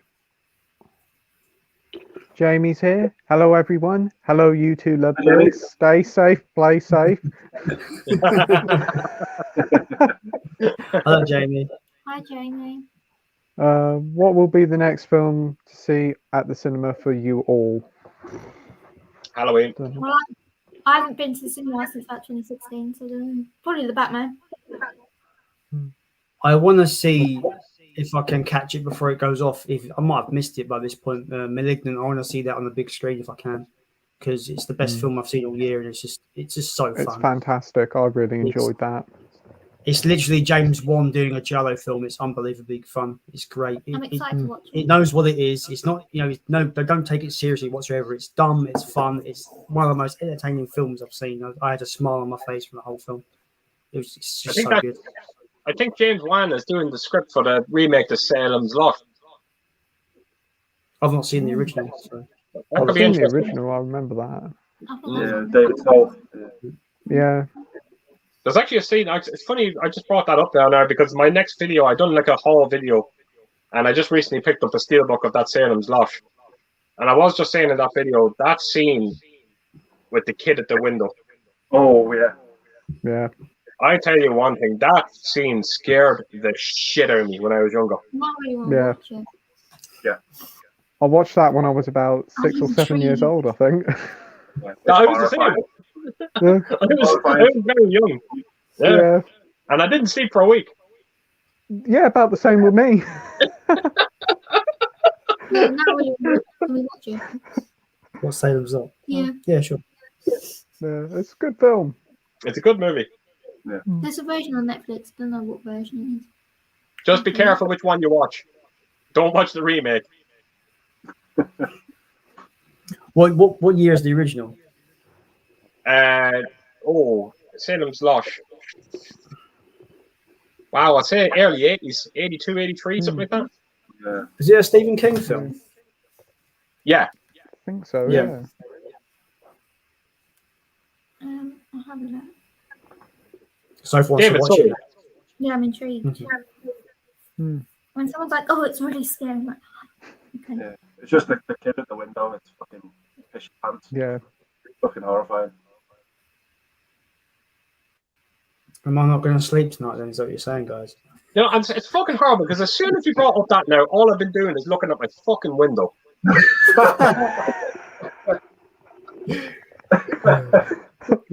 We've got the curtains closed here, so we're all right. Yeah, same here. That's stressing. Sophie's already convinced this place is haunted. I'm pretty sure it is. Why, what happened? Nothing. She just thinks it's haunted. It was that cat that scared the shit out of me. It scratched it. It's an old Victorian house. So she just automatically thinks it's haunted. It's not Victorian. It's built in like this thing. Well, it looks like an old Victorian house anyway. Please tell me at least someone was murdered in the room or something like that when it was built back in the day. Don't know. Oh no, it's not on Netflix. That's annoying. Look, it's me in the morning. For fuck's sake. Anyway, moving on. Yeah. Moving on. So what will be the next film you're going to see at the cinema, Andy? Oh, it's probably going to be Halloween Kills or the new Venom film. It's probably going to be one of them two. Yeah, they're coming out the same day, aren't they? I'm not sure. I think so. I know they're coming out fairly close together, but yeah, that's probably going to be the next ones for me. I keep forgetting about Halloween Kills. I'll probably see Halloween Kills in the cinema. Well, I bought the 2018 one to watch. But I think it's a bit of a mistake that they've announced Halloween Ends because we know that this one, we kind of know that where it's going. Yeah, it's going to leave on a cliffhanger for the next film. You know, I like that. I actually do. Like, I miss the cliffhanger. Like what they've done with Back to the Future too. Right. You know, I think when you have a surefire hit like Halloween, I think it's okay to leave this one on a cliffhanger. Like even the first one kind of ended in a cliffhanger as well, because everyone knew that once you didn't see Michael Myers go up in flames, you knew well that he was going to get out. and that's so. I don't know. It's all spoilers. And Spoilers. Sorry. It's a Halloween film, right? That Michael Myers. He seems to like survive everything. Is that like the whole point? Evil never dies. Yes. Yeah. He even survived decapitation in H20. That's how good these Wow. were. We don't talk about that. Oh. Resurrection doesn't exist. In my canon, Jamie Lee Curtis, Laurie Strode kills him in H2O. That's it. I don't know what it is with Halloween, but I find it to be very unique, that entire collection. I've said this to numerous people before. I find that if you can watch parts 1, 2, and then H20, you get that trilogy complete. And now you can watch the new trilogy that they're doing. And then if you watch part 4, 5, and 6, that kind of carries Jamie's story. So I treat the Halloween franchise as three kind of trilogies. Yeah. I do. And it's fair. I do. I think I never see Halloween 2018 as a sequel to the first one. I think part 2 is the greatest sequel ever made, and I always will think that. But that's the way I kind of treat the Halloween franchise. That's a cool outlook, See, I've not seen the Thorn trilogy, so that's something to look forward to, I suppose. If it's any good, I don't know. Halloween 3 is definitely going to be on my Halloween list because I've not seen that yet. Oh, it's wow. That's all I can say. Wow. That was the first Halloween film I ever saw. Sorry, Andy, what was that? Season of the Witch was the first Halloween film I ever saw. Wow. Okay. It was like my dad introduced me to it. He said, "Do you want to see this film about these killer masks?" I was like, "Okay, I'll watch it." It was called Halloween 3, and he was like, "Oh yeah, you've got to see the first one. It's really good." Sort of follows Michael Myers. I was like, "Okay, well, I'll watch this third one." I really, really enjoyed the third one for what it is. And then I watched the first one, thinking, "Okay, how's this going to link to the third one?" and then you I didn't see number 2 for years. Wow. Before I watched Halloween 2, so that cliffhanger for me was never resolved for a long time. And then I found out the whole story behind Halloween 3 and why they tried to switch it up and it didn't work. And then I got into 4 and 5, which I just thought were okay. I really enjoyed the H2O the first time I saw it. Resurrection was fucking awful. Garbage. And I didn't mind the new one, the new Halloween. I didn't think it was amazing, but I thought it was good. But for me, number 1 is the best film out of that series. I do still think, I don't know why, but every time myself and my fiance watch Halloween 3, the ending, every time the ending, the two of us just look at each other and we just get these chills. And that is just a fantastic ending to that movie. Jason, check that movie out. I tell you, man, you are going to love that movie. The ending is spot on. Yeah. I think it's kind of a nice. I'm not listening. I'm not listening. No, that's what I'm saying. I was just going to say to Andy, it's kind of because I would love to ask you about the ending, but I can't really. Just your thoughts on the ending, but I can't really say nothing about it. But Jason, definitely check it out. Yeah. I'd say it almost has a similar feel, the ending, to the first film. Definitely. I think the ending is almost superb acting from Tom Atkins. Tom Atkins. Love him in everything he's in. He's so good. 100% agree. 100%. He has a sort of like I think we were talking in the chat about Kurt Russell. He's that sort of caliber of actor for me. Yeah, he just has strong power, and I love to watch him on screen. He's really absolutely great. Like Maniac Cop and Night of the Creeps. Love him. Yeah, love him. Such a great actor. Yeah. Cool. I think all the Halloweens are on Netflix now, aren't they? Yeah, or most of them are. 1 to 6. How many there is? That's good.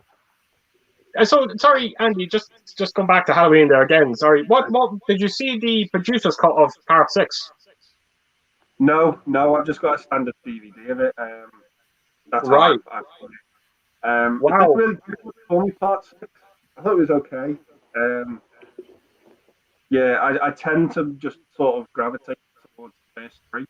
Yeah. They're the ones that I stick to. They're like the sequel ones. Sequels just after 3, they kind of lose me a bit. Okay, that's fair. Yeah, that's fair enough. Yeah. The only reason why I was asking about part 6, the producer's cut, it's actually like it's just a completely different movie. Oh wow! It really is that much change to it. It's unbelievable. Like Jamie at the start of part 6, I think she dies in the first 20 minutes. Not listening. Where the producer's cut, it's nothing to do. It's nothing to spoilers anyway. Trust me. But I think in the producer's cut, she lasts over an hour. Oh, okay. And she even gets killed in a different way as well. It's so unbelievably different. It's definitely worth checking out. It's like a different movie. I'll have to sort that out. Yeah. Wow. Cool. Yeah. Coolios. Moving on. Matt says The Mandalorian is fantastic. Yeah, I agree. Very good It's very series. enjoyable. Excellent. Still need to watch series 2. Dangerous Chris says, apparently a VHS tape of Event Horizon exists, which is 130 minutes, but Screen Factory couldn't find it, and Paul Anderson said it's no longer exists, which is a shame. I bet someone out there has a copy of it. Yeah, there's when the film was made, there was this extended, which I seen, which I call the blood orgy, where it's like they're looking at footage, it's always people being tortured, and that was meant to be a bit more kind of gorier and a bit more, went on for longer.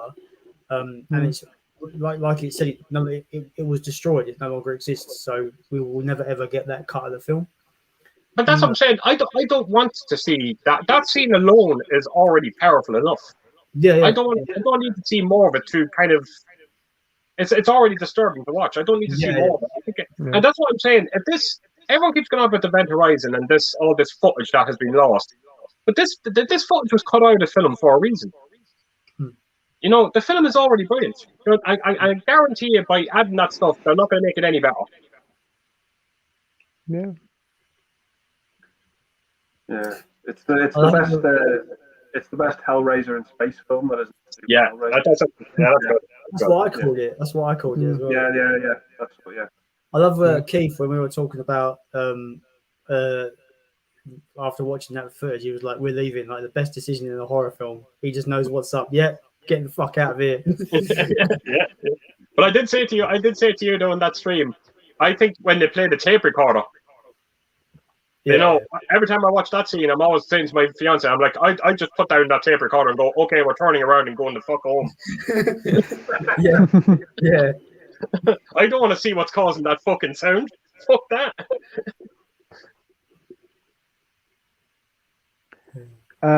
Paul Tams is here. He's just seen Bond again. Still stand by his score, giving it 5 out of 5. This movie reminds me why I love cinemas. Cool.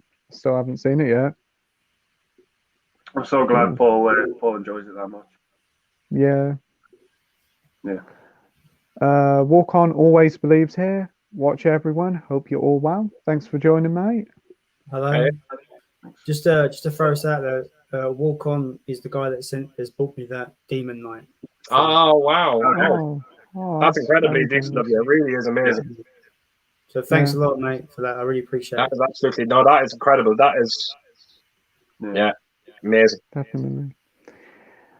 He's saying dealing with a lot of stress right now, and it's great channels like these with fellow collectors help me take my mind away from that and focus on something I'm passionate about. Oh, That's awesome. that's incredible. That really is. And again, I'm sorry, but again, there's nothing worse when you hear someone going through like stress is the real killer. There's no question about it. It is. And it's I'm sorry to hear that. I really am. Definitely. Yeah. Matt says Black Widow is available in 3D, but only in Japan. Right, okay. Interesting. Matt, do we have the slip cover by any chance? I don't know, so hopefully you'll leave it in the comments. Dangerous Chris says, Euphoria Pictures, what version of Event Horizon do you have? I only have the Scream Factory. Oh, Jesus, that is a question. I have the Paramount version of it. That's the only version I have of it. I'm just looking at my room here. Yeah, I just have the standard Paramount version.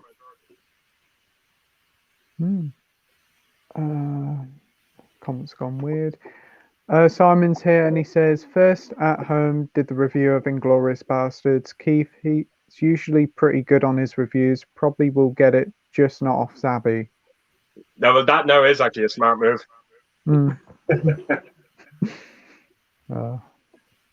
It's like, weird. I'm sorry, Jason. I complain about Savvy a lot, but I still do buy off them because it breaks my heart that they do bring out some nice releases. And like for instance, the Thing Steelbook they brought out, I thought was quite decent. And sometimes you do have to buy off them, but again, I just don't trust them as a company. Yeah, their customer service is not very good at all. What customer service? Yeah. That's what baffles me, right? I've worked in retail, and they say, customer service is king. It's this, it's what gets you returning customers. So how Zavvi continues to get custom when their customer service is literally non-existent baffles the fuck out of me. How can they do business when they don't treat their customers right? It doesn't make sense. I think I said it to you, Jason, before. I think that if Amazon, and I think they should look into this, I think if Amazon get into this whole exclusivity when it comes to steelbooks, if they get into that, then Zavvi are gone. Yeah. Yeah, I agree.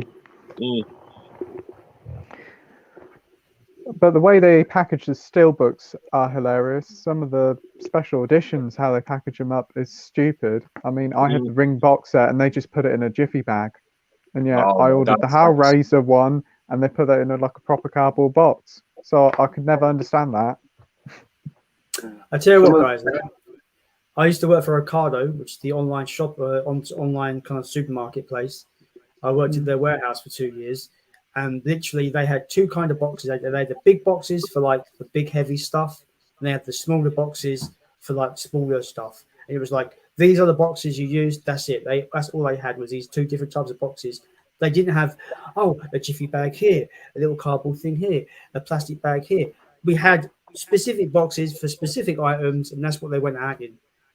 They had their fucking head screwed on and they knew how to fucking pack shit.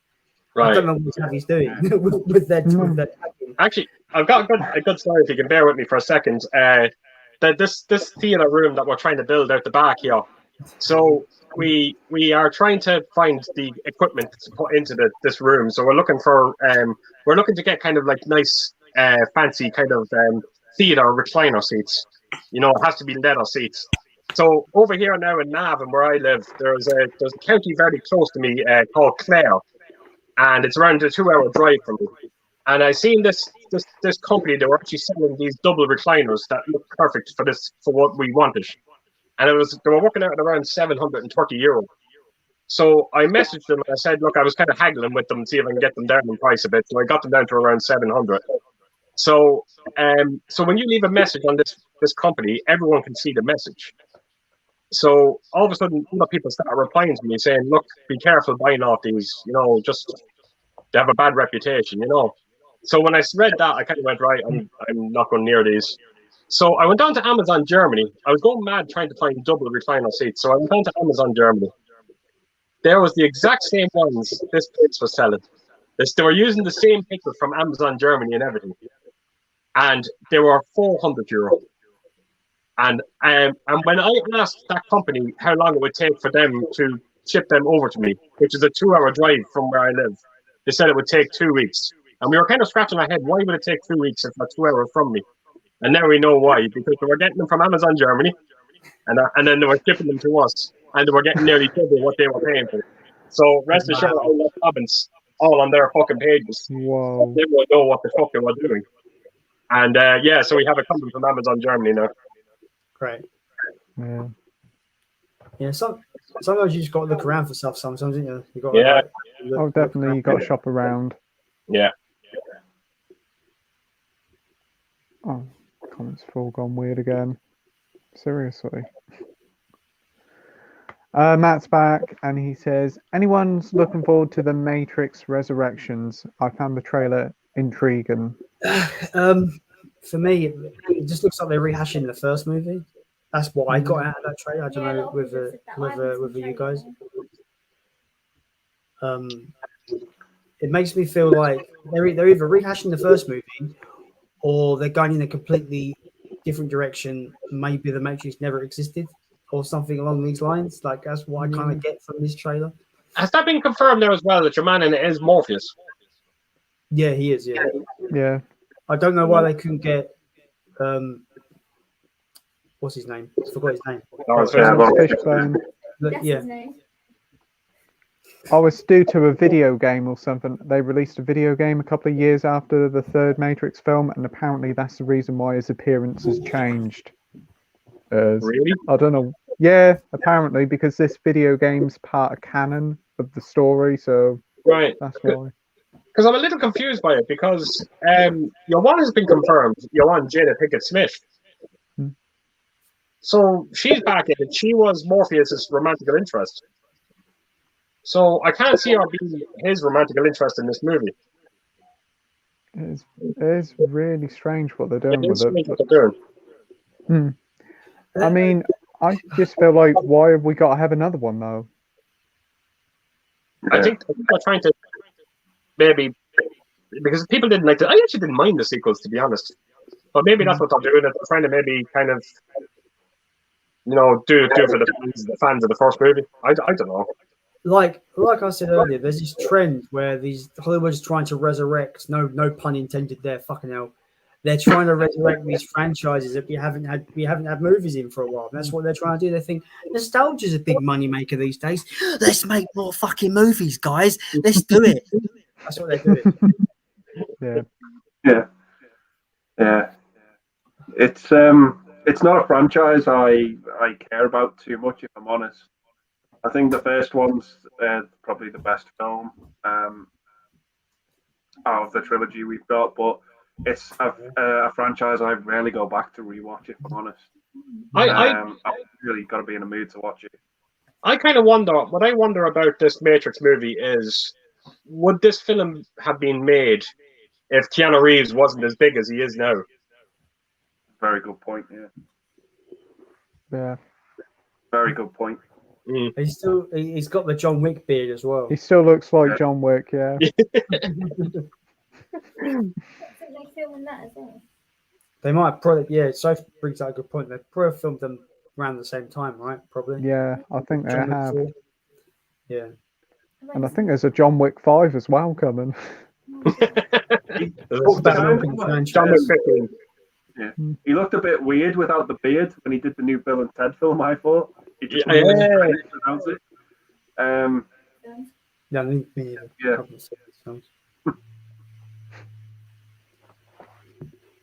Yeah. Matt says The Dead Zone was a classic film starring Christopher Walken. That's been a long time since I've seen that movie. Long time. I've not seen it, but my dad used to watch the TV show quite a lot. I used to watch the TV show. Yeah, I didn't mind it, but I've never seen the film. Yeah, it's as far as I remember, it's quite good. Is Charlie Sheen in it as well? Yeah, I think you're right. Yeah, I think you're. Yeah. Is it Charlie? Is it Martin Sheen? Yeah, that's it. Yeah. Yeah, Martin Sheen. Yeah. Martin Sheen, his dad. Yeah. Martin Sheen, that's in it. Yeah. I have to watch it now, Martin Sheen. Long time since. Yeah, it's been a while. Yeah. Actually, I don't even own the movie. Now I think of it. There is a Christopher Walken film. I think it's him. I do want to check it out at some point, called The Prophecy. Yeah. I've heard of it. Yeah. The first one. I heard a good one about Christopher Walken. I'm just wondering if any of you hear about this. I was told this. Now I don't know if it's true or not, but apparently Christopher Walken, in every movie that he's in, he dances. Now, even if he does a little shuffle or something, he tries to get a little dance Like, cause when someone said, I don't know who, I think it was my fiance's brother said it to me. And the minute I heard that, I was like, wait a minute. I don't remember him doing any kind of dancing in Sleepy Hollow. Yeah. So apparently he tries to get like a little shuffle. You might not even notice it. But apparently that's supposed to be a thing with Christopher Walken. Is it kind of similar to like Matthew McConaughey, who was like, all right, in like every film? I don't think he dances in Pulp Fiction. Oh. Yeah, I couldn't imagine it myself there, funny enough. I know he's I can't see that, but I've seen Sleepy Hollow numerous times there, and I've never I don't even know how he would even go about doing a dance in that movie.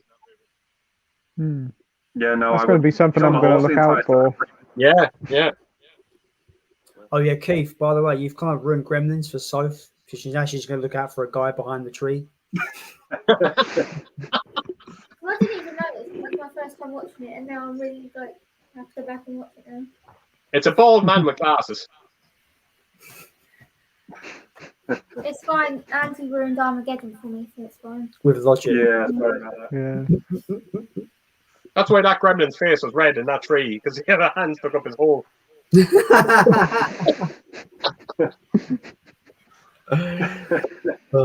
Now I can understand what Steve feels like.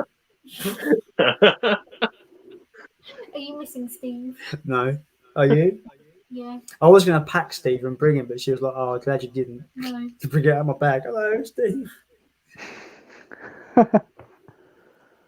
No, Steve can just stay away. 79. Thank you. Walk on, believe you. 79. And thank you all lot. Yeah, no problem, mate. No problem, man. Yeah. No worries. Yeah, we're always here if you want to chat. Matt says no. Think there isn't no slipcase with the Black Widow.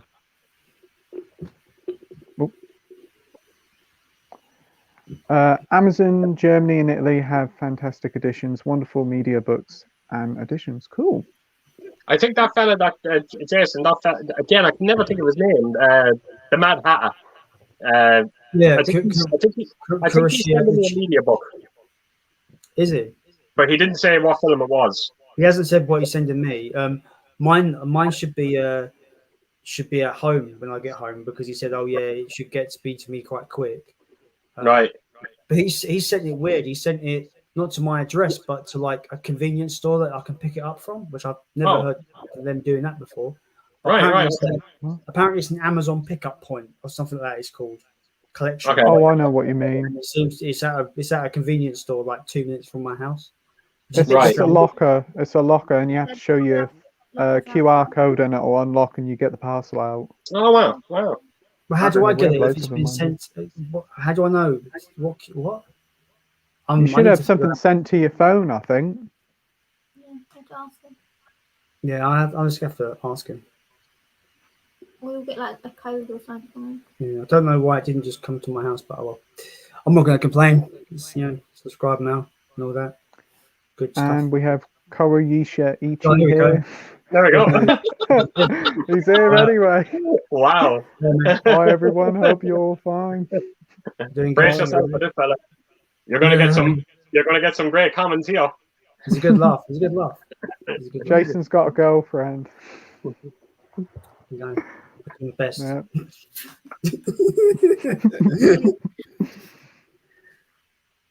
I know it's shocking, but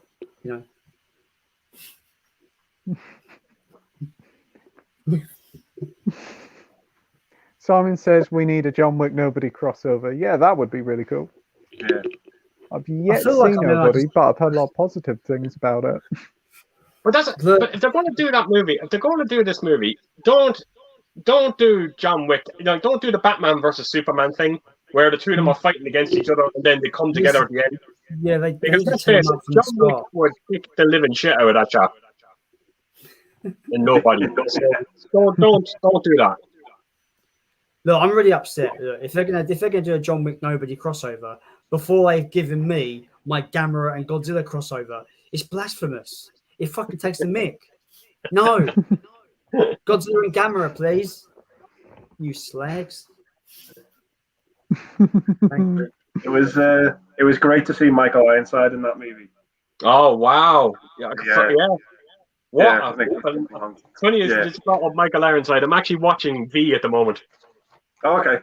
Yeah, and Sam Tyler is one of the coolest characters in TV, and he's fantastic actor. Fantastic. Yeah. Great actor. Right. Oh, here he is. He says, next time I'll send it to your house, Jason, and pay an extra fucking £4 for it. Jesus Christ, some people are very hard to please. No.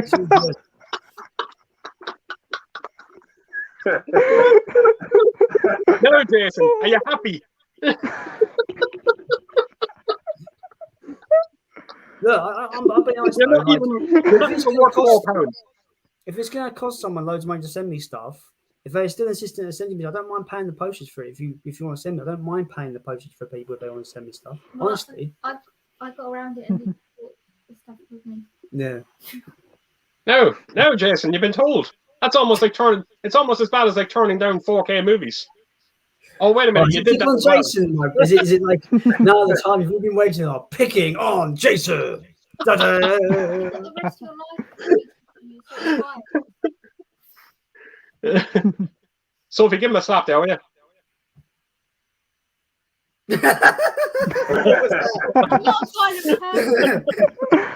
I even leant in to be prepared for it. Oh, hell. I'll do it off screen. Oh, there's no fun in that.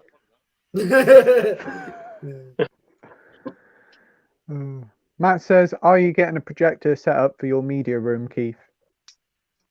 It's funny, I was just talking to, I don't know if you're aware of John, the movie collector. Jason, you know him. Yeah. He rang me 2 nights ago and he asked me the exact same question. No, I won't be. I have a 75-inch OLED TV, and it's an 8K television as well, and that's going into that media room. Cool. So yes, you know what? Actually, Matt, now that you say it, the one thing I will say is the room now is set up nicely for if I do want to do it in the future, I can do it. So yeah, it could be a possibility. But the one thing I will say as well, and Matt did say this because Bash does have a projector as well, and he said in his latest video when he just done a short review on the thing, he was just kind of commenting how I said I have an OLED TV, he has a projector, and projectors can't hit the blacks that an OLED TV can. And I have to admit, I think that's a bit of a deal breaker for me. I find that once you have an OLED TV, when you try and go back to an LED or an LCD, it's very, very hard to do so. So I don't think I will be doing it anytime soon. Cool. Ichi says, just hope you like what I've got you guys.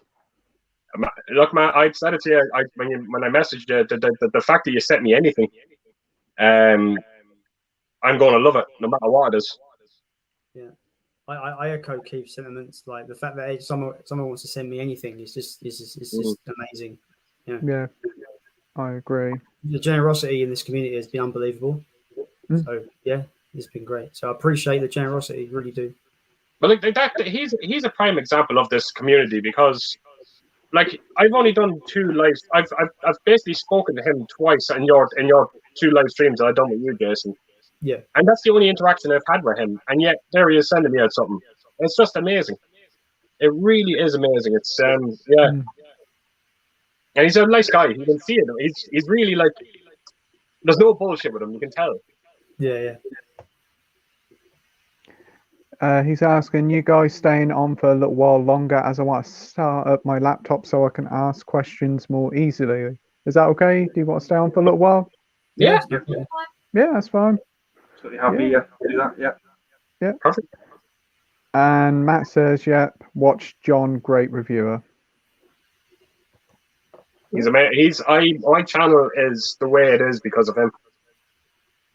He has helped my channel so much. As a matter of fact, he only just done another shout out for me there 2 days ago. He reviewed the thing, and he put people on towards my video. Yeah, I have never. I think I've heard of it, but I've never watched his channel, so I'll definitely have to he's check him fantastic. out. Oh, he's I, amazing. Yeah, I can't recommend the movie collector enough. Pete, Yeah. he's so knowledgeable, and he goes back into the history of like formats when he's talking about a film. It's so incredible. His knowledge is unbelievable. Wow. Someone who's got Super 8. Yeah. Yeah. He's got like Super 8. Yeah, he's Mm. really, and he's so good at talking to the camera. I think he's like, you can tell he thinks about what he's going to say, and he's probably got it written down or somewhere. But the fact that he can look at the camera and actually really, because with John, you don't hear the pauses. Yeah. Just he knows what he knows what he got to say. He says it. It's just so good to watch. He sounds very professional. He is. Great. He's, he only brings out one video maybe every 2 weeks. He might do it'll be either one video a week or one video every 2 weeks. But he does everything is scripted. He starts writing what he's going to do, what he's going to say, and he spends a lot of time with it. And I just recently found out his lovely wife, Susie, is the one that actually shoots his videos. So it's a team effort. That's great. That's really good. That's lovely. I definitely will have to check out his channel Yeah, after he's the fantastic. stream. And you know something? He is the amount of channels he's helped on YouTube is unbelievable. He's and that's the kind of person he is. He wants to help your channels. And I'll tell you one thing. I'm not going to lie to you. If you manage to get a shout out from him, it'll be huge. You will not believe how well your channel will do from it. It's incredible. Cool. Ichi says, if the others have insult me too, I might have get them something too. I didn't insult you. Oh wait a minute. Oh yeah, right. We didn't say we didn't see the Rocky Horror Picture Show. Okay. Yeah. I've never seen Rocky Horror. I've never seen Rocky Horror. One of my favourite musicals. Yeah, you keep on about it all the time, and I'm like, nope, never seen it, and you keep showing me clips of it. See now you said that you love Rocky Horror Show, because Itchy is not going to send you a compliment. It's got such a such a great 70s horror look and feel to Rocky Horror Picture Show. I know you don't like music, but I reckon you'd quite enjoy it. Well, I promised them I'm going to watch it in October, and I'm going to watch it. I'm going to make sure to watch it. Mm. If I buy it, will you watch it? No. Tim Curry's phenomenal in it. Great actor. What about some cool stuff? You've already bought me then. Halfway there. I just bought you some chicken, so you have to watch it then. Matt says, what about your sound setup, Keith? Any equipment or sound bars? Yeah, I have Samsung's flagship soundbar. I can't think of the model of it, but I spent nearly 2,000 on it. Bloody hell. Wow. Around 1,700. It's the greatest soundbar you can buy at the moment. Cool. But it's funny. I was only just talking now to my fiance because we were just with the theatre room that we're building. I did kind of contemplate whether or not I might consider getting an actual proper Atmos setup now, where I can put the speakers above me. And that's so I might look into it. I'll see. But the soundbar that I do have sounds like a cinema. Yeah, who needs to go to cinema? We just travel to Ireland and go to Kingston. Road trip.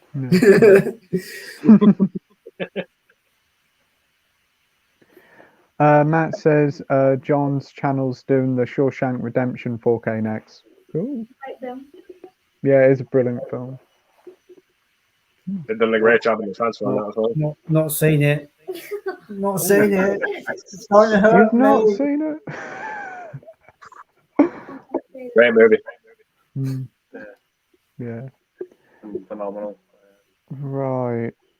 Yep, and this is the final comment by Matt. Oh, I just say as a final comment. He's back. As it's October, as far as I know, any one of you doing the 31 Days of Horror Challenge, Halloween challenge? I've been asked this before. It just wouldn't be viable for me to be able to actually pump out videos that quick. It just wouldn't be. I wouldn't be able to keep up. I'm the exact same as you, Jason. Yeah.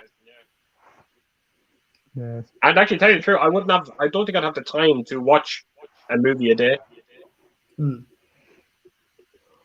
I probably wouldn't want to watch a film a day. Like I probably wouldn't like. There'd be days where I'm just like I don't want to do nothing but just play video games. Sometimes, there's days where I don't want to watch a film. So that's when it gets to the point where it's just like I'm forcing myself because I've got to put a video out for this challenge, and that's when stuff will stop being fun. And I wouldn't want to do something because it's fun to do. And don't get me wrong. If I knew it was doable, I would love to do that challenge. But I know right now where I sit right now, with the time it takes me to actually film, edit, and all that, it just wouldn't be viable I think I would do it if I was to do it. I think I would do it in shorts, as in a 1 minute review. All right, that makes sense. Yeah.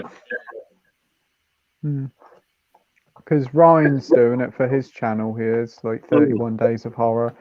But like he's missed like 1 or 2 days, so he's got to catch up and watch a couple of films and film like 2 or 3 a day. So it can be quite hectic, especially if you miss 1 or 2 days. I don't think I'd want to do it.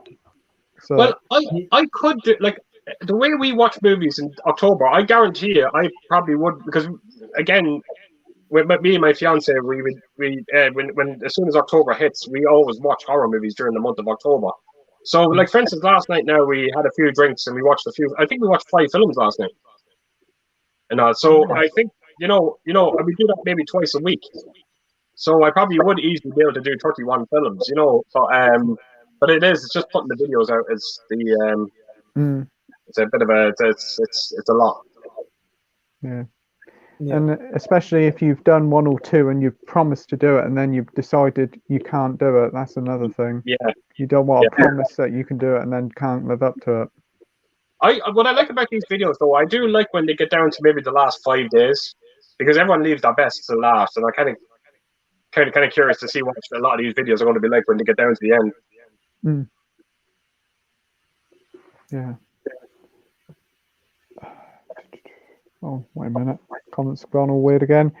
Matt says he's got the Mangrants amplifier. I cannot pronounce that one. Oh, 714. Wow, he has that. Gosh, he's got a system. Wow, that's the system. That's the way to do it. Ichi says, is Jason and Sophie, or is it the other way around? Huh? Hey? Is Jason and Sophie or the other way round? Maybe he's saying like, is Jason? Is Jason at Sophie's or the other way round? Oh, oh, I read it wrong. The sign confused me. I was like, actually, that is a question for the 2 years. Sorry, Jason, did you travel to Sophie or did it just meet halfway? Well, I travelled to where she's from, yeah. Right, okay. But we're at a hotel. a very haunted hotel, I think. It's not haunted, come on. So, and what have you done anyway since you got there anyway? You've been... Okay, because I slept in till 2 p.m. today. Just slept. So, because yesterday I got up at 4:45 to travel here, right, to get the coach really early. So I travelled for like 5 hours. So I think the tiredness got to me this morning, last night, and I just slept through. Jet lag, or like coach lag. Yeah, coach lag. Yeah. Coach lag. But yesterday we couldn't come to the hotel until 3 yesterday, so we had to look around H&V and the charity shops and stuff like that, which was good. Oh my god! So the nerves of settled. Didn't get anything though, unfortunately. But, Oh, you got your books. I got them. Yeah. Yeah. But yeah, just hanging out really. Just hanging out. So just having a chill few days. Getting fat on takeaway. Getting fat on takeaway. Yeah, it's all good. And do you have any plans? Do you know when you're going to meet up again, or you're on holiday? You're going away, yeah, for October. Yeah, end of October I'm away. So it probably won't be until like next month. Yeah, but we'll video call like every day. Yeah, we video call each other every day, so it's all good. Can't get over It's all good. It's all positive. Oh, actually, that just dawned on me. Actually, I was meant to say this to you. I was actually meant to call you Peach all night. You can't. That's her pet name. You can't call me. Oh yeah, because I dropped you in it with Keith, and he's the Yeah. Queen Peach. But the thing is, I basically called that because so I forget what chat we was on, but someone was I think it was either Pete or Sophie was like, "Oh, Jason's been dirty again." I'm not dirty. I mean, it's innocent little Peach, and it's stuck. It's just stuck. So yeah, that's where that's Your come from. nickname from me came from TikTok. Yeah, so she's Leaf, my Leaf, right? And the story behind that is that there's this Tweenies TikTok meme. These guys know it because we've shared it. It's basically got one of the Tweenies going, "I need more leaves in mine," and the other one, it's like the meme is like when your dad cracks a bad joke or something like that.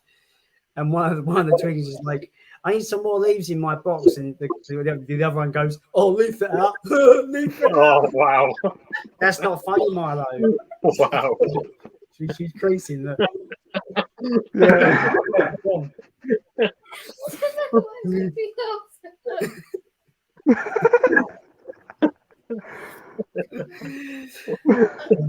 when Pete does it though because he tries so hard. Bless him.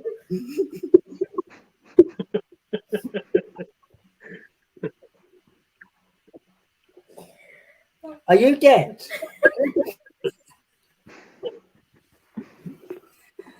Anyway, moving on. What is it like? Right, moving on. Right. Ichi says about the challenge, didn't mean about making a video as per se, just watch a horror movie a day, which can be pretty difficult. Okay. Yeah. I think could watch a horror film a day, yeah. Yeah. But videos take quite a bit of time to edit, so yeah, I could do a film a day.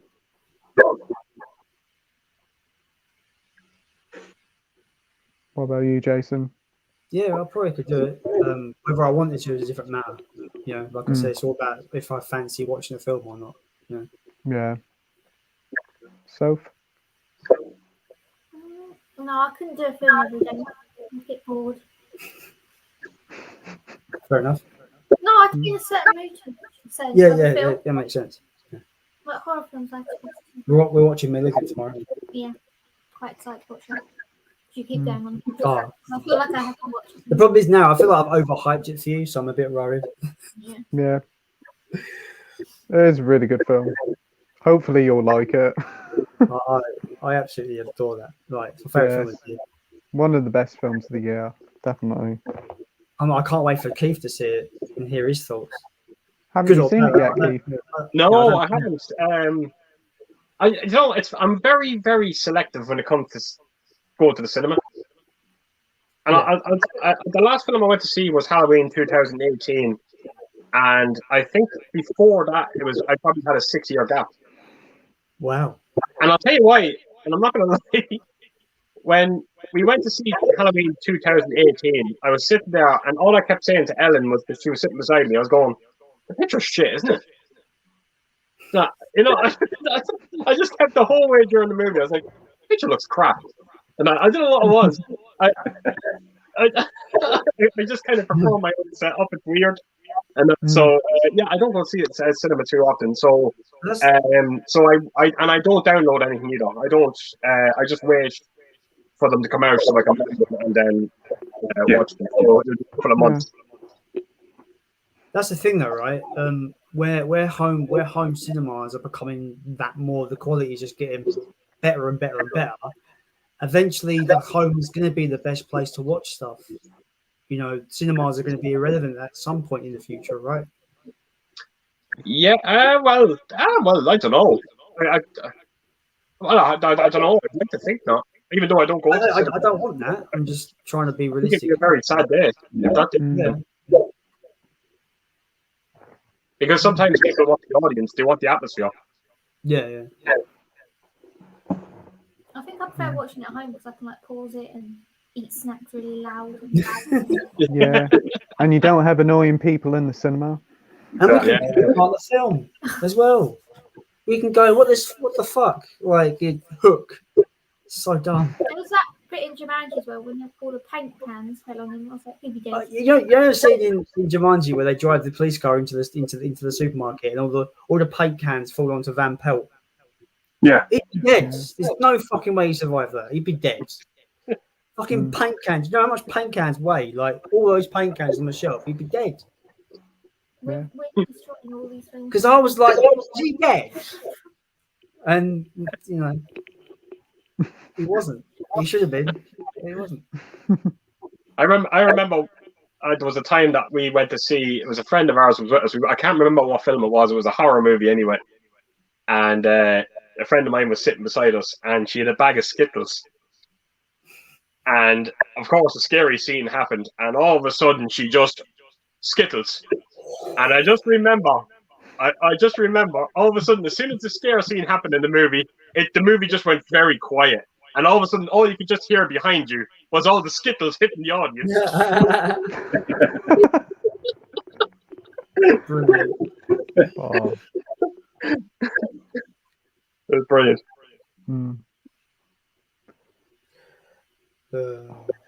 Where's the comments? Comments have gone all weird again. Oh dear. Matt's decodes Atmos and DTSX. Cool. That's all you need. Yeah, he said you've got the Atmos set up, you lucky bugger. Yeah. John said Mondo Chelovek movies. Hi, John, mate. Hey, John. Hi all, I've been watching and enjoying your stream. Every time Keith mentions his TV or soundbar, I'm like, that sounds great. Then Deborah looks at me and says, no. Oh. Brilliant. I think John wanted to put up pictures of, he was saying as well that he wanted to put up pictures in his house of Clockwork Orange, and Deborah's having none of it. No way. Anything else, not but Clockwork Orange. And John loves that movie. And he seems very, very happy with his the latest edition he got of it as well. Incredible. Ichi says, tip for Playtendoguy, buy less crap DVDs and Blu-rays so you can pay the heating bill.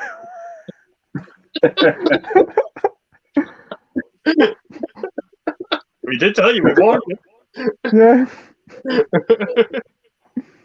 Literally, I have got piles and piles of crap films. I'll probably end up just taking them to a charity shop. Look, but that's look, Peach, that's all about collecting. Look, they can't all be winners, unfortunately. That's part and parcel of the game, you know.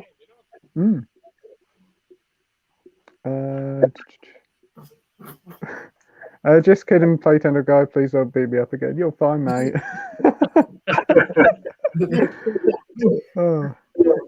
What? So is he saying you beat him up before, Pete? I haven't got a clue. Pete's so sweet and innocent. Of course I'm sweet and innocent. What's all this for? There's nothing. Pete, just remember I know you very well, so be careful. Really? I know you very well as well. We got some dirt. We got some dirt. This stream is going to get interesting. Yes, of course you're none. We know you are none.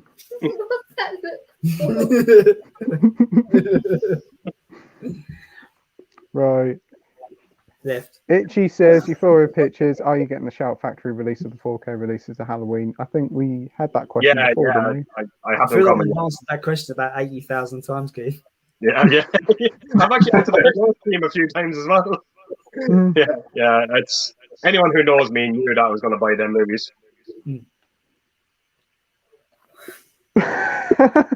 Ichi says, can somebody ask Andy to shut up for a second so that someone else can say something for once?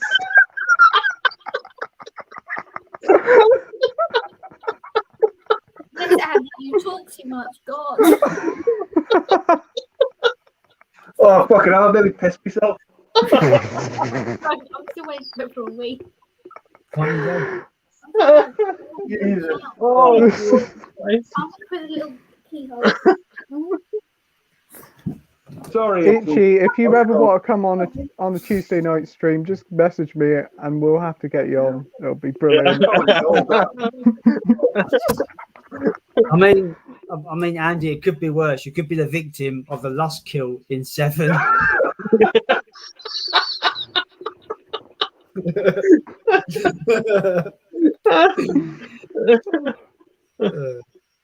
Oh my god! Wow.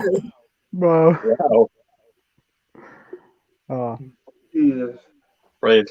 Brilliant. where's the comments gone? Yep. Actually, can I just do a quick test just to see if Ellen's watching? Baby, if you don't mind. Thank you. We'll see you in a second. That's great. Sorry about that, Pete. No, you're fine. I think he's talking to Itchy. Yeah, he is. Matt says he's heading off now. Great stream. Take care, all. Thanks ever so much for watching, Matt. Actually, Matt, your video today was fantastic as well. I actually watched it. I didn't leave a comment down, but I will put down something sometime tonight before I go to bed. Yeah, I will watch your videos. I've got to catch up on a few days worth of videos. So yeah. I've fallen behind in so many videos. It's unbelievable. I try to catch up every day for the videos, but I'm always missing a day. And then, was it last week? I missed about 5 days, so I had to go through 5 days worth of videos. Unbelievable. It's hard. Yeah. Check. Oh, Ichi's got Instagram, so I'll have to follow him on that. But yeah, we're at the end of the comments now, so if you've got any more comments and questions, just pop it in the comments section down below and we'll get back to you. Looking forward to winning the quiz, Pete. You want a quiz, do you? Oh, don't encourage him, please. You want a quiz? Don't encourage. Don't encourage. I thought you were terrified of the quiz. Well, anyway, 2 heads are better than 1. You probably end up winning tonight. No. Jason looks so confident. Do it, Pete. Come on. No. Oh, come on, Jason. It won't be that bad. Come on. It will, because you're going to be like, is he dead? I'm like, yeah. You're going to be like, super dead. See, Keith won't put that. Yeah, Keith doesn't understand the joke. Yeah. What? The whole "is it dead? Is it dead?" The thing I do the northern accent. It's basically there's this guy from years ago on YouTube called Devo, and he'd be like he's like a chav kind of guy on, and there's a video of him like walking along going, "Yes, mate, it's just fucking Devo time, dickheads." Then he'll accidentally almost tread on a dead pigeon, and he'd be like, "Fucking hell, mate, look at that shit. Is it dead?" Why are you doing? Why is it you sound like a 90-year-old man though when you were doing it? Who's a dickhead now, mateys? Is it a gaze? It's kind of like my fiance. Every time she tries to do an accent, if she's trying to do an impression of a nagging old woman, she's trying to do it like, every time. No, do you know what it is? Every time she has a story about a woman, no matter what, she could be 5 years old. And every time my fiance tries to do an impression of that person, she ends up just sounding like a 90-year-old woman. And she's always posh for some reason as well. And that's... So when you were doing that, it just kind of reminded me a bit of my fiance. Okay, Pete, I'll wait for this quiz now. Come on. You What's really that? want the quiz? Don't do it. Come on. Yeah, I'm all for it, Chris. Do you mind if I Yeah. Get your pen and papers ready. We've got a quiz. Oh, I don't have a pen Late and night paper. quiz. So what's happening here? Explain to me. What's going on? We're going to have a quiz. I'll just say some questions and you just got to write the answers down. So it'll be like random general knowledge of films, and then there'll be a few about directors and what years certain films come out. I'm not on my own. Don't say that. Okay. I Yeah. think it's in my phone background, is it? Well, I don't think anyone. I'll be back in a minute. Right. So Yeah, you're all right. I get a pen and I'll paper. look at my phone background. I'll show Keith so Keith can see it. No, he's gone. What's that? Keith just... What was that? What's that? Oh my God! Is that Jason? I created it ages ago. I created a character called Brett Arunu, right? And it was like this chavvy character. He like invade my videos, going, "Fucking yes, dickheads, fucking charity shops, mate." Wow. So yeah, Wow. she screenshotted a picture of me as Greta Runu. It's been like that for a while now. I'm just gonna leave it. That was my idea. I told you to put it like on, didn't I? 2 o'clock in the morning. I really want some pizza. I might ask. I could do another can of this if I'm honest. Well, you should have said I would have got you another one. What's the time now? Oh, it's only 10 o'clock. I thought it was later than that. Only 10. I don't think I can get away with making a coffee, can I?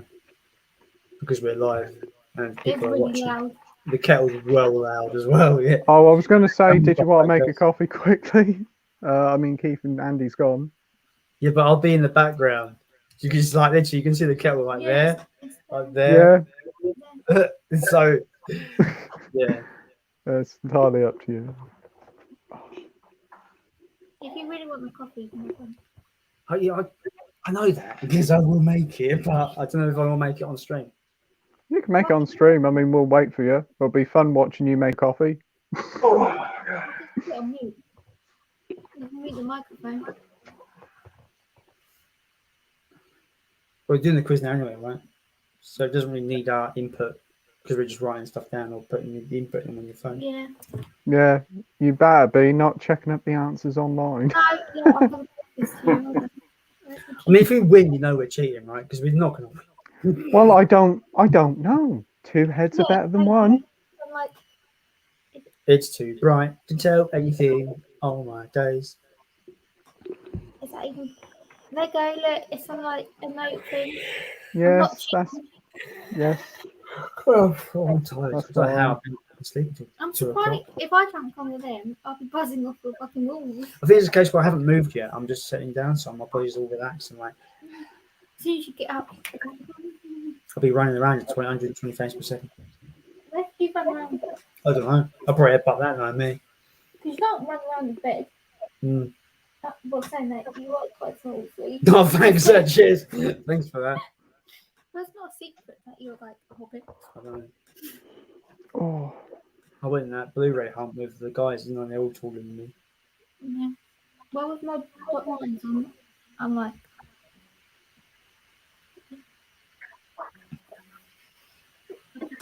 what? You're so old.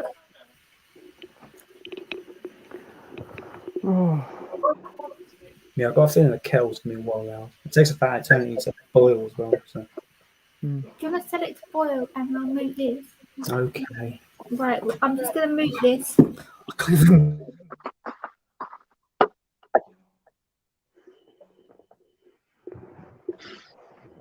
Just give us a second. Just got. Yeah.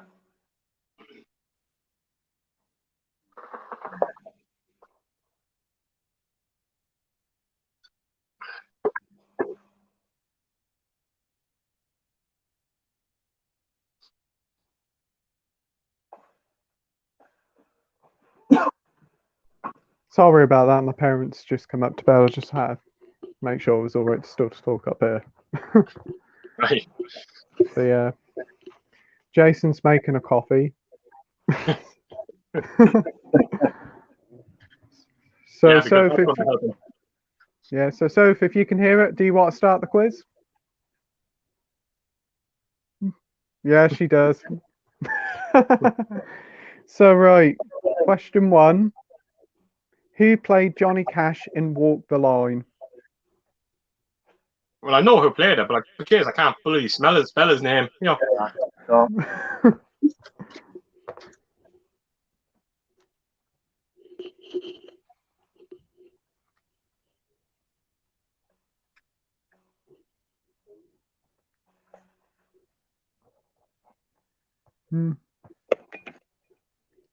Question 2. In the movie Highlander, how do you defeat an immortal? In the movie Highlander, how do you defeat an immortal?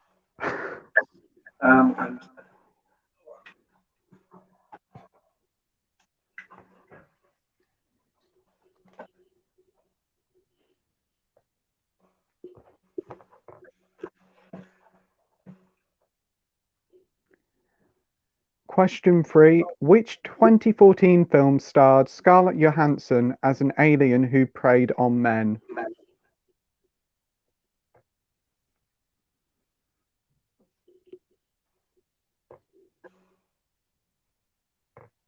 $2014. 2014. Wow. 2014, 2013. It says online it released in the UK in 2014. Scarlett Johansson. Yeah, Scarlett Johansson. And she preyed on men. Yeah, she killed them off. It was set in Scotland, I think. Oh shit! no, I'm thinking of the wrong movie. That must have gone under the radar for me, that one. Yeah, wow, that's... Yeah. I thought it was quite a popular film. Scarlett Johansson. Yeah, she starred as an alien who came down to Earth. I think it was all set in Scotland, and she was like getting men and basically preying on them, attacking them, and taking them away in the spaceship. Wow. No. That's a blank for me here. Yeah. I'll tell you what it is. It's called Under the Skin. Did Second Sight bring out a release of that? I haven't got a clue. Right, okay. I've never seen it. Question 4. In The Last Action Hero, what is the name of Arnold Schwarzenegger's character? I watched this on Friday. It's a cracking film. I tried to make it a bit easier for Jason and Soph.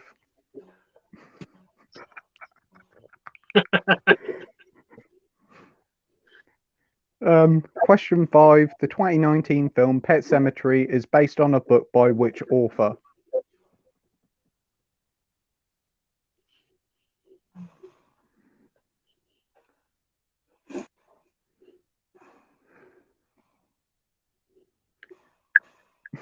Question 6. What is the name of Tom Cruise's character in Top Gun?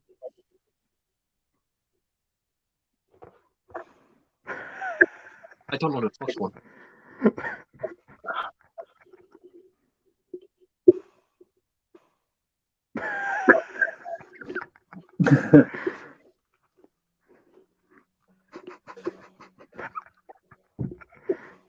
Jason and Soph haven't seen Top Gun. No.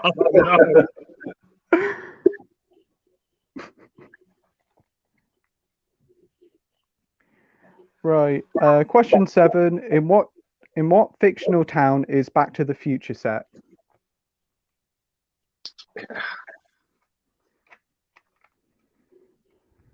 Oh God, I didn't know this.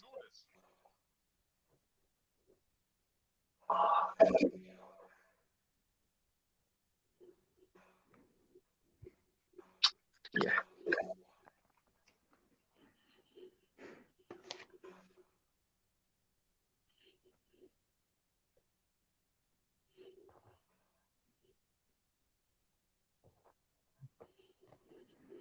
Right. Question 8. What was Johnny Depp's character called in Sleepy Hollow? Oh.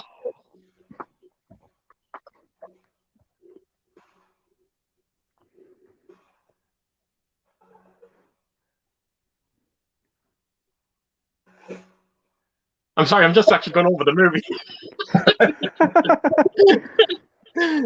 Oh shit.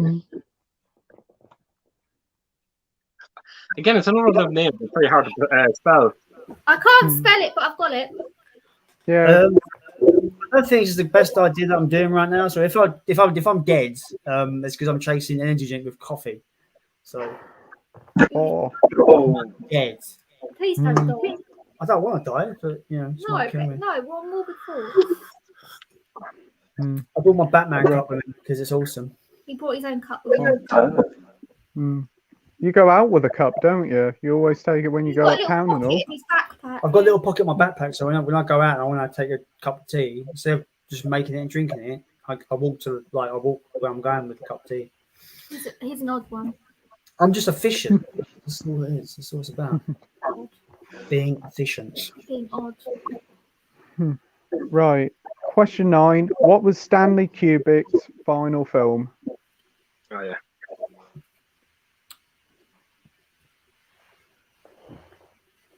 I can't think. Eyes wide shut. I'll put that one down. I don't know. I generally don't know which order they were in. If I'm honest. No, we'll just put it. Right.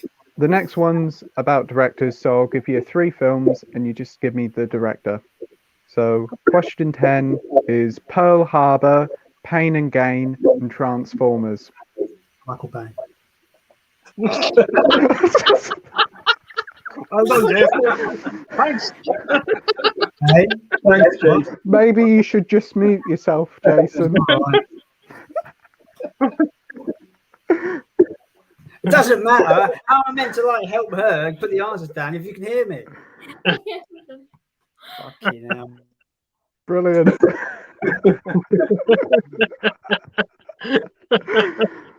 Oh. Question 11. We have Spaceballs, Young Frankenstein, and Robin Hood, Men in Tights.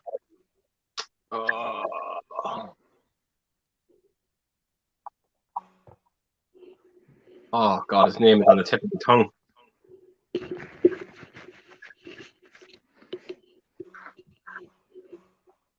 Yeah. Oh yeah.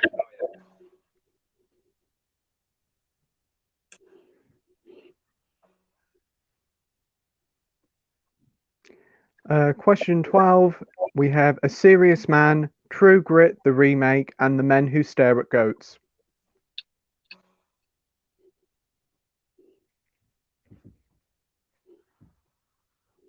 Men Who Stare at Goats.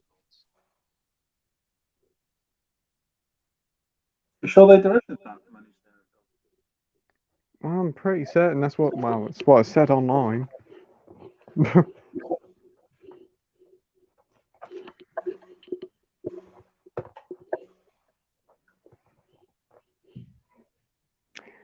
Question 13. 300, Sucker Punch, and Legends of the Guardians.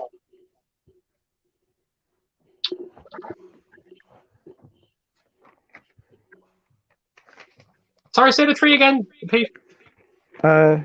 300, Sucker Punch, and Legend of the Guardians.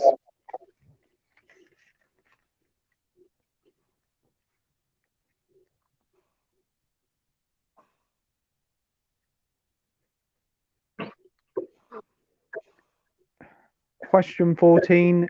Mission Impossible, Scarface, and Carrie.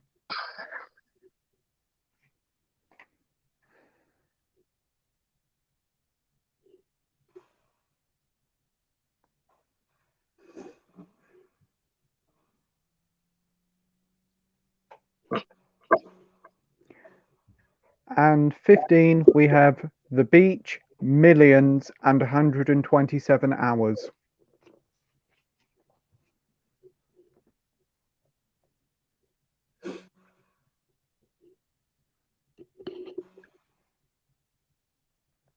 Pete, repeat that question, please.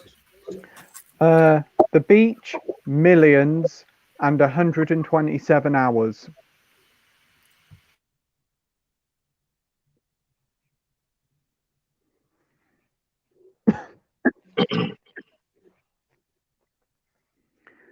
Right, and the final one's a year, so I'll name 3 films and you just give me the year. So Okay. question 16, we've got Scream 2, Face Off, and Air Force One. Ooh, that's a good deal.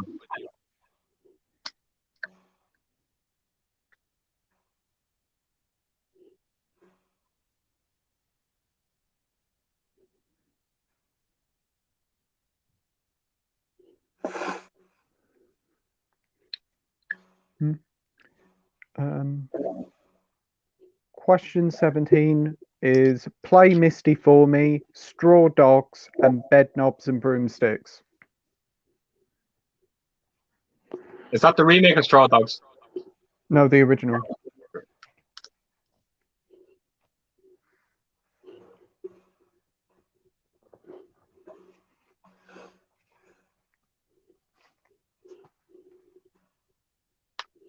That was actually a guess. Question 18 is Taken, In Bruges, and Wally.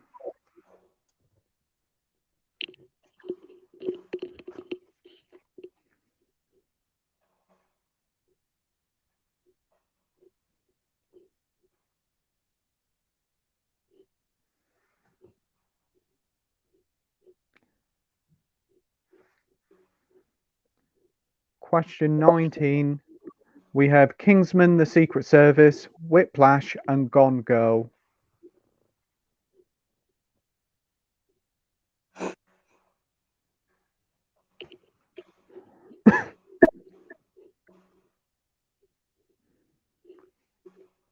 And the final question, Howard the Duck, Pretty in Pink, and The Golden Child. Oh, wow.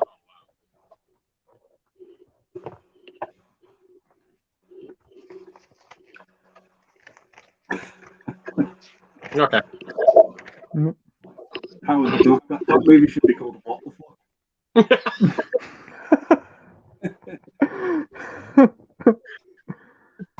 Oh, Yeah. Mr. Right. So you're back, right? So I'll just go through the questions and you just give me the answers. So what did you get for number 1? No answer for number 1. No, I can't remember the guy's name. I can picture him. Joaquin Phoenix. Definitely correct. Question 2. What did you get for question 2? Decapitation. Yeah, definitely. I put there and chop off head. Yeah, same. I went for the barbarian kind of.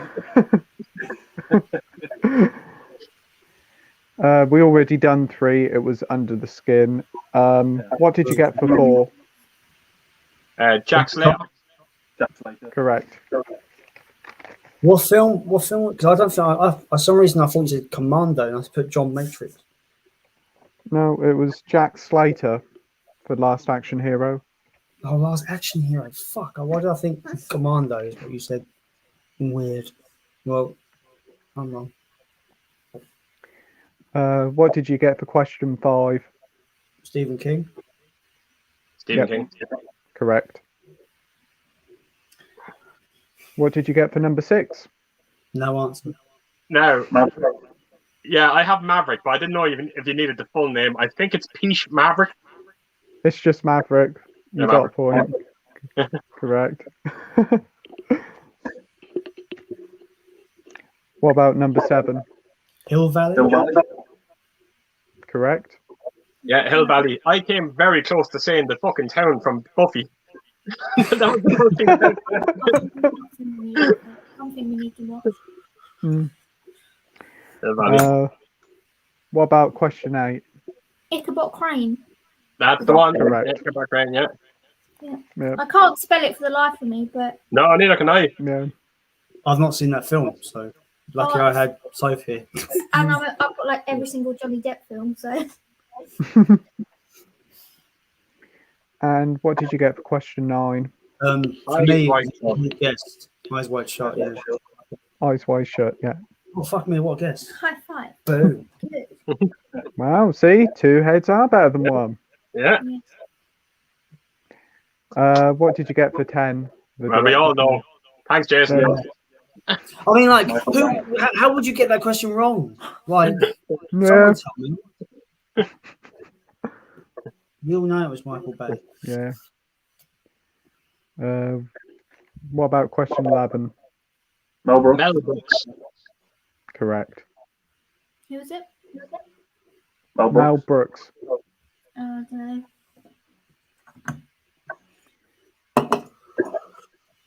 What about question 12? No Right, answer. so I'm a little confused. I'm a little confused by this one. Now, it's either Ethan Coen or the Coen brothers. Well, I'll put the Coen brothers. Anything to do with the Coens, you get a point. Okay.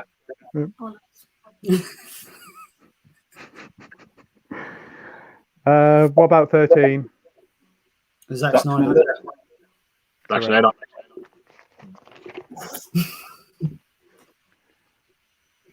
14? Brian De Palma. Brian De Palma. Correct. And what about 15? No, Danny Boyle. Danny Boyle, yes. Oh, God. Oh, fuck, I shouldn't have fucking known that. God's sake. What did you get for 16? 98? 97? 97. Fuck. 97. Son of a 97. bitch. See, I wasn't sure if Scream came out. Scream 2 came out a year after Scream. I knew Scream was 96. Yeah. But I wasn't sure was it a year. Well, I was born in 95, so you know, leave me alone. What did you get for 17? I really was a guest. 71, yeah. 71. Wait, fuck. We said 69, but I think it's Jason being Oh, disgusting. fuck off.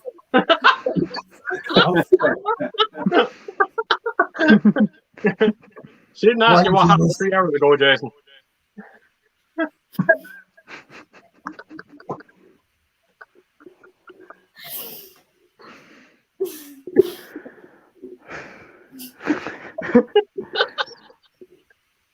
I've made a clear error coming on this stream today. Error. Oh, fuck off. God! God, I'm muting myself. No, it's not happening. No, Oh, no, it's not doing. Fuck.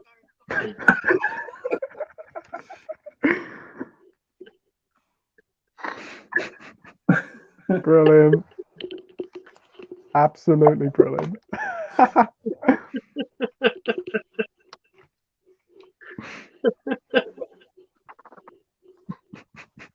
Yeah, they really hear our answers, not the bullshit. Oh. Oh, wow. Exposed. Mm. Oh, So what did you get for 18? we said 2008? 2008. Oh, wait. 2008. Fuck. Bollocks. Ah, bollocks to you. That's the worst kind of wrong answers when you're like a year out. It's the worst. Oh, Yeah. Andy Hey, Yeah. Fuck's sake. what about 19? What did you get for that? Was it 2014? 2014. 2014. I didn't think it was that old. Whiplash. What film was I thinking of? I don't know. I don't know. And what did you get for question 20? 86. 86, correct. Boom. Boom. Yes. Let's fucking- What's that about? Ooh. Just really excited that we've got one right. One right, yeah. I need to So how many did you get? Let me count. Give me a second. Is that too old?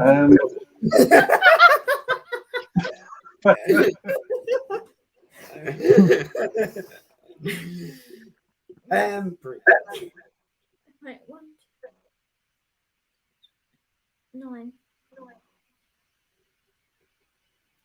Good score. Get half right. We've done well though. To get 9s. Well, you done well, because I think previously Jason only got like 2 or 3.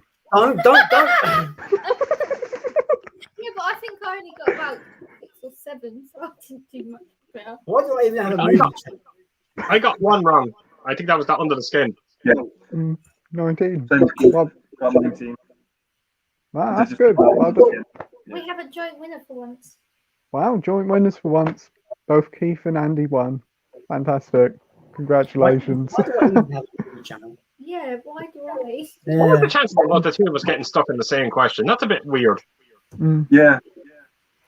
Next time, Pete, give me questions about like 50 Shades or like Bugsy Malone and they'll be all right. Well, if I give you questions about 50 Shades of Grey, you will be the winner and everybody else will be the loser. And that wouldn't be fair, really. There'd be Sophie sitting there with a pen and paper while the rest of us are like this. Thing is, though, what kind of questions could you ask? How many times did the protagonist orgasm in 50 Shades of Grey? Yeah, Is that the yeah. type of questions you'd be asking? I don't know that. Oh, okay. That would be a bit Oh. weird. How many times was our ass spanked in one scene?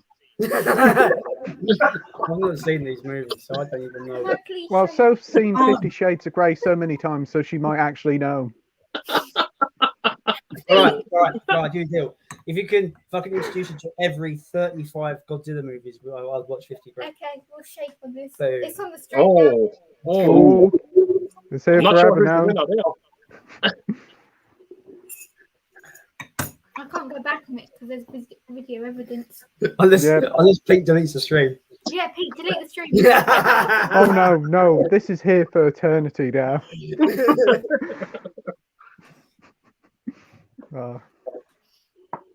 Shall show our future children who are like.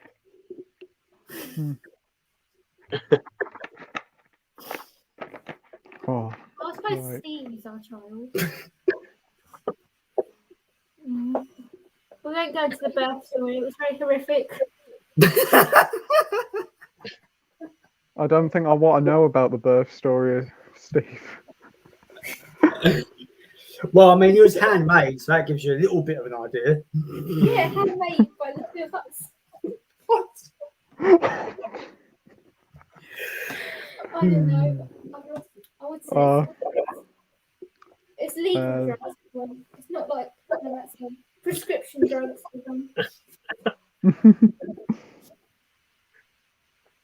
Right. Let's continue with the comments. Ichi said, didn't mean you buy crappy DVDs and Blu-rays, Playtendoguy, but it must be very cold at yours as you're wearing a hat. I don't know, this seems to be a thing now. I seem to be wearing a hat every time I'm on a video or a live stream. I think skateboarder. Yeah, I think that's why. He's having a bad hair day. Yeah, I'll say that one.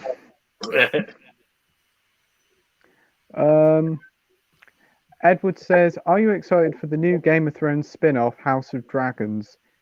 It was filmed with him. I've never seen a Game of Thrones episode, so... Same here. I actually have a Game of Thrones tattoo. Oh, really? Yeah. Where? I don't know if I'll be able to show you. It's on my arm. It's like the dragon egg. Oh, wow. Yeah. That's fantastic. I think the trailer was released today for it, weren't it? It actually looks alright. Is that the one with Matt Smith in? They're pumping the same kind of money they did for Game of Thrones for it. Yeah. I reckon they're going to pump fucking shit tons of money into it. I think it does it really good. It's like only a 1-minute trailer, but I think it's really good. Yeah. Is that the one with Matt Smith in it? Yeah. Yeah, I see it come up on YouTube today, but I haven't watched it. I'm not quite sure why people get excited about these things, because, like, you know they're going to fuck it up in the end. That's the one continuing thing when it comes to TV shows at the moment. They always screw up the endings. So it's almost pointless kind of watching them. No, but Game of Thrones is brilliant up to a point. Seriously, like, I think, I know it sounds weird, but like Game of Thrones, like seasons 4, 5, and 6 is some of the greatest TV out there. Like, it's fucking awesome. The Red Wedding. Don't. He hasn't seen it. Don't spoil. I'm not going to. Do you have any, Keith? Do you have any desire to watch it whatsoever? No. Oh, okay. To be honest, I would recommend it. It's excellent. It's very good. Right. I don't know what it is. It's not my kind of. It's just not my cup of tea. Put it that way. It's just not something I'd normally sit down and watch. I'm kind of the same thing where it takes a lot for me to actually watch a TV show. It takes a lot, you know.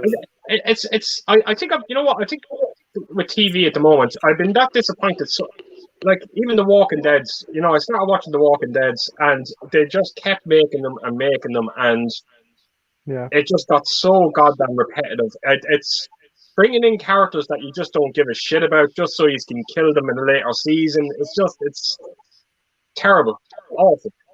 Yeah, it definitely got very boring part way through. And again, I don't know if you are still watching The Walking Dead or any of you are watching them, but this thing of trying to make Negan into being this good guy, I just don't get it. I really don't get it. And it's madness. He smashed the head of Glenn. And we're meant to feel for this character now. You want us to turn heel on this fella? No way. And I wanted them dead. I wanted them dead in that season, and they didn't do it. I still want them dead, and it's never going to happen. Yeah, there's a bit of tension. I think it's leading to somewhere. I mean, I don't know if this is true, but I think it's leading to like him and Maggie are going to hook up. And I'm like, don't fucking do that. Yes. Please don't do that. Please don't do it. Because as far as I'm concerned, Negan is beyond redemption. Yeah. You No. cannot be you can't make it. No. You can't make it. Because I think I seen a clip on YouTube, and I was like, I couldn't believe I didn't watch the clip, but I just read the title under it, and it said something like Maggie starts feeling for Negan, and I was like, no fucking way. And if they go that way, then you know what? Screw that. I have no interest. I don't want it to go that way. I hope it doesn't. Because it's just Ridiculous. Walking Dead kind of like it kind of is disappointing for me because the first I really enjoyed that first season. Yeah.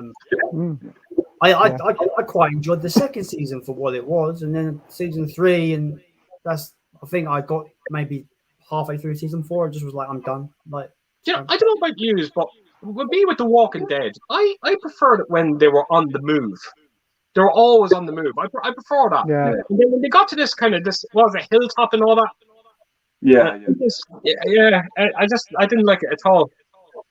And you know something? I'm worried that that's what they're going to do with the Last of Us TV show. I think they're going to go that route, where the infected are going to be the trash in the first couple of episodes, and then all of a sudden they'll meet up with a faction, and they're going to just do the whole Walking Dead thing with it. I can see it happen. The thing is, though, I kind of see what you're saying, but like, The Last of Us has the whole faction thing, especially in The Last of Us Part 2. There is definitely a faction thing going on there. Yes, so but I'm talking about the first game. The first game is them traveling they're trying to get to. Yeah. You know what I mean? That's what I want. I want these to be on the move, constantly going. I don't want one faction after these. I don't want that kind of thing. Okay, have the Fireflies. Okay, that's grand. Yeah. That's fine. But just don't do that. Don't do it where men are the biggest enemy. It's take us on an adventure. Take us to that's what I'm saying. It should be like the Lord of the Rings. They're traveling. They're never stopping. Yeah. Well, I think I said to you on my stream, Keith, or maybe after the stream. I can't remember when we were talking about this. I think it was on my stream actually. I think I said that I think The Last of Us story as a TV show could be wrapped up in 10 episodes. Yes. 10 1-hour episodes. Yeah. Could tell that story quite nicely. Yeah, and you know as well as I do it. I did say to you on that live stream, if the show does be successful and they do a season 2, you know as well as I do, the writers and the creators of the show won't have the balls to kill Joel. No, that's the one thing I have to give praise to Naughty Dog. At least they've done that. They took a fucking chance. Yeah. And they've done something different. They've done something very ballsy, and I think it paid off, me personally. Yeah, I love that game. Absolutely. Yeah, I can't see them doing it in a TV show. See, I can see them. I can see them doing what you're saying, wrapping up the story in season 1 for the first game, then going into the second game and maybe keeping Joel alive for the duration or not. I don't know. Yeah. But I reckon I reckon the first game they're going to drag that out. They're going to spread that out as far as they can. It wouldn't surprise me. How about? Wouldn't it be just great? That's what I'm saying. Wouldn't it be great if they just brought a season out, cover the first game with the first season, do a second season, cover the second game, and leave it alone then. You be done with it. Yeah. Just end it. Don't keep carrying on until you bury it in the ground. And they will. I mean, I'm going to watch it, so. Oh yeah. Just take a little bit of the game, but I'm excited to see this. They're both fantastic games, definitely. I hope they do a third one and end the story as a threequel trilogy. So, just there's a question for you then for the third game. Would you like to see Abby back? Yes. Yeah. I want to see her back, but I'm just wondering now, and I know Naughty Dog won't crumble under peer pressure, but I'm just wondering the backlash that Abby got in that game. I'm just wondering, is Naughty Dog kind of going, oh wait a minute, if we bring this one back, there's going to be a lot of hatred for the third game, and we might not sell as many copies. I'm just wondering. I hope that's not the case, but I'd like to see her back. I will say this with in regard to the backlash of Abby and that character and the second game. that second game, it had shit tons of backlash before it even came out, and it still sold a shitload of copies. Yeah, that's I true. don't- That's true. I don't think backlash will matter. I think Last of Us Part 3, whatever it's going to be story-wise, will just sell like hotcakes because Of course it's it the will. name. Do you know what breaks my heart with that game? Every time it gets brought up and the hatred gets brought up for it, it's always the talk about the story. No one ever talks about the gameplay of this and how incredible the mechanics in this game was. It's so good. It's Yeah. phenomenal. The AI of the characters in it, the enemies in it, is unbelievable. They all have names as well. Yeah. No one ever talks about it. They just keep talking about Joel's death. I was like, my God, get the fuck over it already and enjoy the game. Yeah, I thought it was one of the best games ever made. Like one of the best sequels ever to a game. Yeah. Unbelievable. I think the third game, I'd like to think we'll wrap up the whole story with Ellie. I think she's going to be on the quest to give herself for a cure. I reckon I wouldn't be surprised if Ellie dies in this third game, but on her terms for that cure purpose. I could see that happening. Yeah. I don't think that's going to happen. Okay. And I'll tell you why. I just think that's because that's where everyone's thinking is going. They think that Ellie's going to give the cure, and I think that's where everyone thinks this storyline is going to go. I think they'll try something different, Naughty Dog. Mm-hmm. I'm hoping that the backlash of Last of Us Part 2 doesn't make them go down the easy route with this sequel. Like you said, like hopefully they'll break boundaries with it, like they did with Last of Us Part 2. I swear to God, the environmental storytelling in that game is just extraordinary. It is. It really is. It's a special game. Very special. I get so angry when people say this is the worst written game ever. I'm like, do you even understand the mechanics of writing a story? Are you fucking ridiculous? I don't get people when they go, this game is badly written. Are you fucking kidding me? But it's all very juvenile. Everything I've read about this game, I even seen Angry Joe when Angry Joe done his review, and you just can't see past Joel's death. And what happened was Joel's death died, and just like a real juvenile attitude. Oh, Joel's dead. I'm going to hate everything about this game.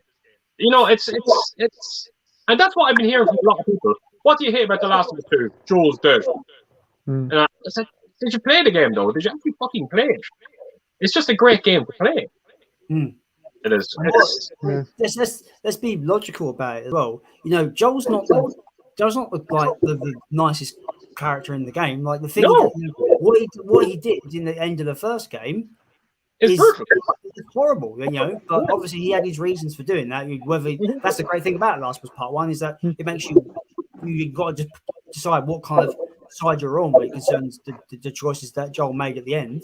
But I mean, it really frustrates me because Last of Us Part 2, when people go, "Oh my God, they killed Joel," it's like, yeah, but that's the world they've presented in the first game.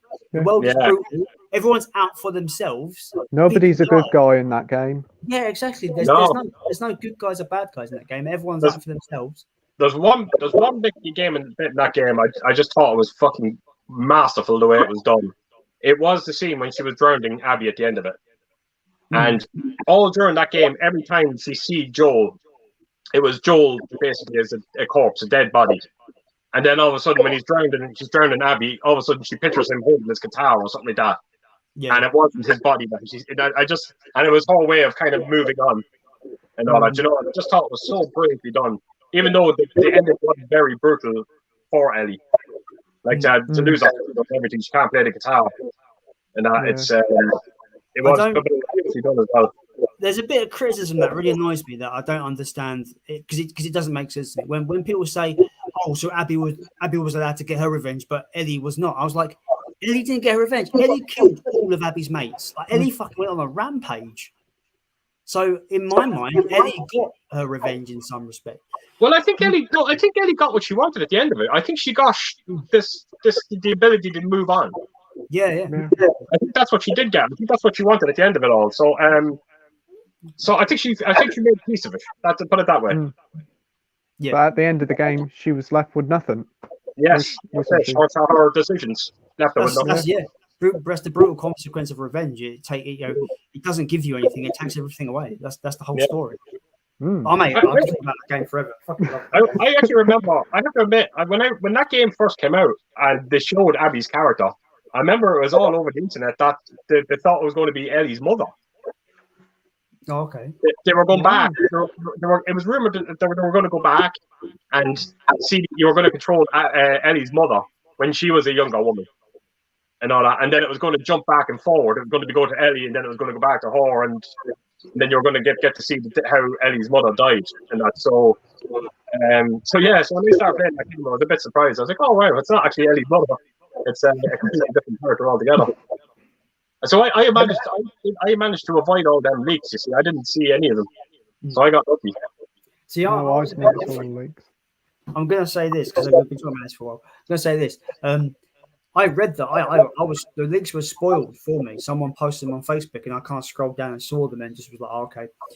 But I like everybody else. I made my own judgment. I was like, well, this game's gonna suck. Like, just that was my initial reaction just by this leaked stuff. But I didn't let that deter me from the game. I played the game, and I made the game proved me wrong. Like I was like, well, I was wrong. The game's amazing. Yeah, absolutely. Yeah. I mean, when I first played it, I never saw no spoilers. So when I got up to the point where Joel got killed off, I was like, wow. It was just as shocking as the opening of the first game. It was. Were you like me, Pete? Because I avoided all the spoilers as well. I was kind of going, because my fiance was sitting beside me, and the two of us were looking at each other and going, is he really dead? We were kind of going, I can't be dead. Yeah, that's what I did. Then 7 hours later, I was there with my fiance, and I was like, I don't think he's coming back into this game. And we still couldn't believe it. It was phenomenal. Because the funny thing is, in one of the trailers, they actually show Joel in a part later on in the game, but they swapped the character around, and that's what made me think he's going to be in the game. But obviously, he weren't. Well, apparently, a lot of people weren't happy about that because that was kind of false advertising. Mm. It was because it was it was our friend, wasn't it? It wasn't Joel. It was the I can't get the character's name. There was her friend in it. They swapped the character out. They did. Mm. Oh, I am a great game. Yeah. I think we're bored, Andy and Soph, about talking about Last of Us for quite a while. We'll move on from The Last of Us then. We'll move on. Well, talking about gaming, Ichi said I should do a game-related stream. Yeah, I have been thinking about doing one a month, probably. Be a good one, actually. Great. Yeah. Quiz. Remember, kids don't do coke.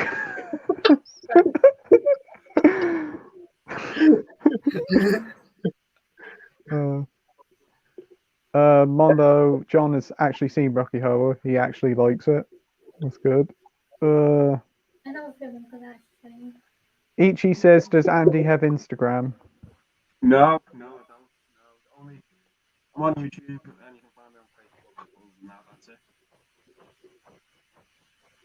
Cool. Luke's here. He says I'm late, but I'm here now. Is everyone doing okay? Yep. Doing great. Hi, Luke. Great. Yeah, we're having lots of fun.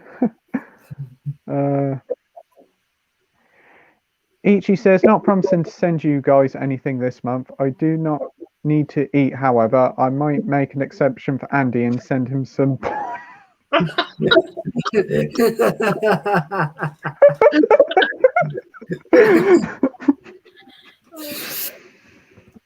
Oh, Wow. Ichi, get in contact with me. You're definitely coming on a future live stream. Wow. I know he's making a joke for sending Andy something else, but whenever I say that word spelled like that, I always think of District 9. Fucking prawns. Fucking prawns. Brilliant. John says, Deborah's off to bed. This is the first stream she has ever watched as a part of, and she actually enjoyed it. Oh. I'm getting that 8K TV, Keith. John, no, you're right. No, you're not. You're not. Oh. Right. Ichi says, not sure if Andy has a channel, but if he does, I can imagine it's just him staring silently at the camera for 5 to 10 minutes each video. That would be an awesome breath of fresh air.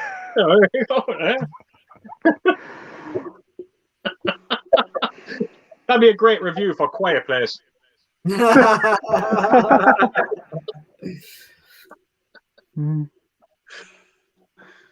Oh my word. Ichi, always nice to see some dedication. Yeah.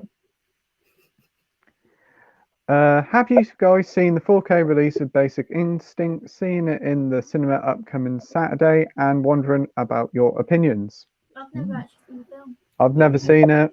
Never seen it. Yeah, I did. I have it. Yeah, I've done a great review on it actually as well. It was fantastic. It looked like it was shot today. It was amazing. The colors were very bold. Unbelievably sharp. I had some of the interior shots. Some of the interior shots at the start of the movie did look a bit soft. But other than that, I think it's a solid 8 out of 10 transfer. Very impressed with it. The only thing I know about that movie is apparently the interrogation scene where horny 14-year-old kids would frankly pause the film for a specific reason. Yeah, I think that's the scene everybody knows about. I think that's the only bit of the film I've seen. Is that scene? Oh, really? Oh. You go up, you get a VHS tape of that now. If you go and try and watch that scene on VHS, I guarantee you it won't work. It's Paul Verhoeven. Worn away. Paul Verhoeven. Yeah, I think it is. Yeah, I enjoy it. I've not seen the 4K, but I think it's very much, it's one of his films, definitely.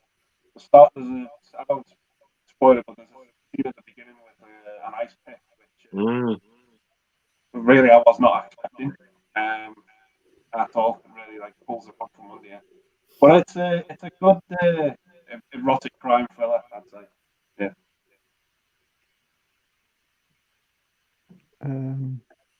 Luke says, hi John, how's it going this evening, mate? Ichi says John has probably fallen asleep in his own drool.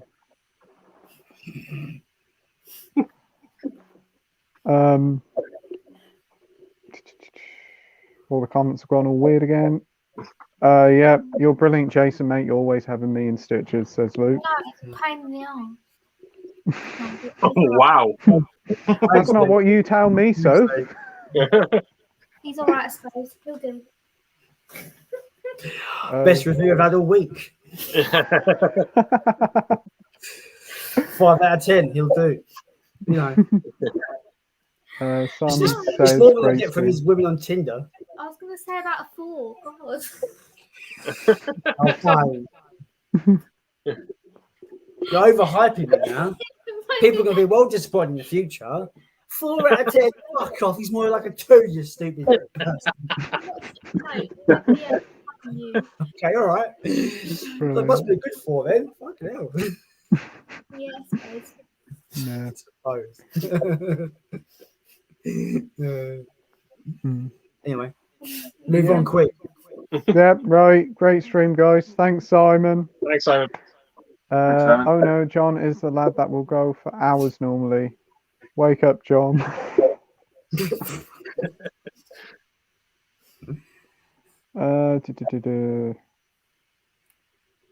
Yeah, I'm beat after the stream, Luke. Sat watching YouTube videos of cane Corso dogs for 4 hours. I don't understand. A cat. He must have been on about something. Yeah. Everywhere. Hey, Blu-ray Bullet Brits here. Hi, Pete. Okay. Hey, Pete. Yeah. Okay. Oi, Tendo guy, take your black hat off. That's my thing.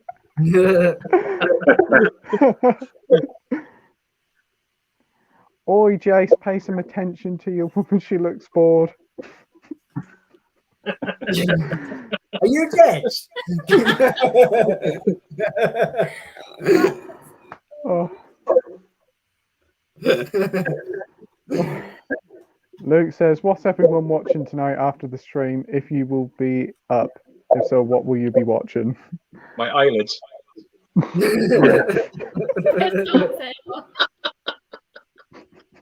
don't know. It depends what time it is. The ceiling. Yeah, right.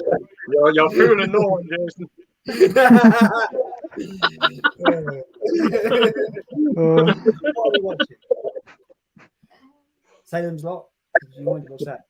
Oh, it's not on Netflix. No. Oh, We shit. can watch that 13 Ghosts. That's on Netflix. Yeah, okay, let's watch that. 13 Ghosts is my There's answer. like snacks Yeah. everywhere. We can have some snacks. I'm going to finish off that pizza. What about you, Andy? Nothing tonight. I'm probably No. next for me. Yeah. I think I'll probably go to bed after this stream. Or probably end up watching some YouTube videos. But yeah. Chatting to us. You know. Yeah, probably. Oh, Ryan says The Visit is shit. Can't you watch some decent horror films, Ryan? It I seems don't like think you just watch rubbish all the time. I was going to say, it's like, I can't remember the last good film you watched. Or a I film wonder you how he watched. destroyed it tonight. Oh, God. He's ripped one in half and chucked one out the window. I wonder what he's done with this one. Give it to me. I have creative ways to get rid of shit. I've got a hacksaw. I sound like a bit serial killer, don't I? Oh, I've got a hacksaw. You've got a hacksaw. That's nice. If I go missing, guys, you know what's happening. Right? Oh, thanks. Thanks.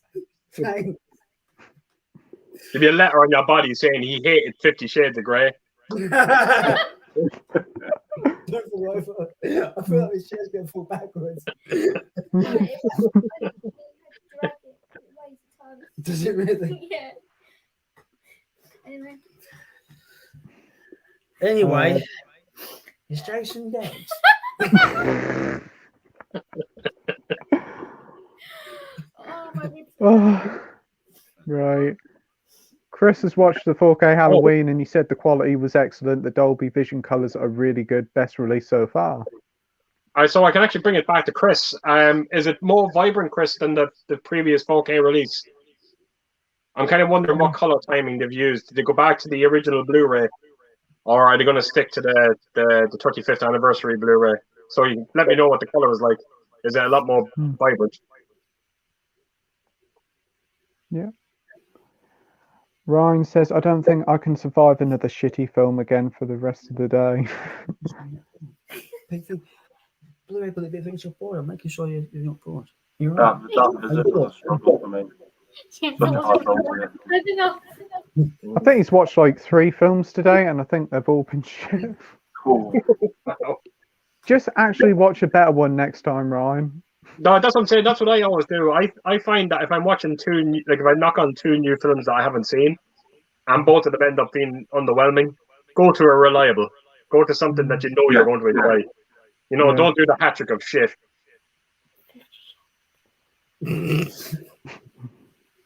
I can imagine his review for it will just be "it's shit" and ends it.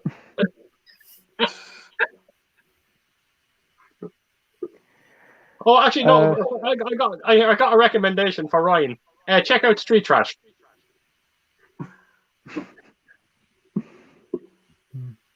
If anything, it got Keith laughing. Seems like after the streams of all my bad jokes. Actually, no, he witnessed one, didn't he? A whole nun with a washing machine on it. What about a washing machine? No, that's all I heard. Oh, not that washing machine thing again. No, no, Pete, don't expose me. No, we were saying about my joke about the nun with the washing machine on the head. The nun with the washing machine. Yeah, systematic. Oh no! Yeah, sorry, I forgot about that. Right. Oh, wow. I personally think I'm quite funny, but I think you should just leave it out, Soph.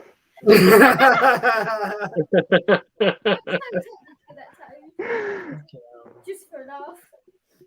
They regret it when you're 90 and go, what the fuck did I get this for? I don't think I lived to 90. Oh, that's bleak. Fucking hell.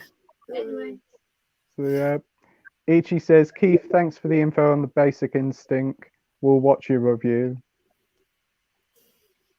Thank you. Yeah. Ichi only survived 3 minutes of the visit. Then my mother-in-law left. we need you on this. Wow. Brilliant. Oh, love it. Ryan don't think he can recover from it. I feel respect for you. Jealous that you got Halloween from show. And Edward says, what do you guys make of the movie Attack the Block? I didn't mind it. It was pretty good. Brilliant. Isn't that the one with John Boyega in it? Yeah. Yeah, that's right. It's good fun. Never seen it. I have to admit, I knocked it on and I knocked it off after around a half an hour. I didn't like it at all. I might have seen it. Is that the one with like the big alien creature? They're like black dog creatures with like glowing teeth. Oh, I have seen it. Yeah. Actually, every aspect of that film was a letdown to me because I actually bought a special edition of it that glows in the dark. And that wouldn't even fucking work properly for me, though. It wouldn't, it doesn't glow in the dark at all. So, yeah, every part of that I hate.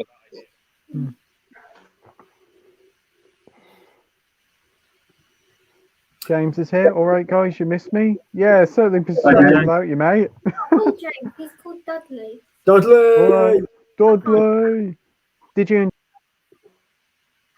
Hey, what the fuck? Hello? What happened there? Hello? Are you dead?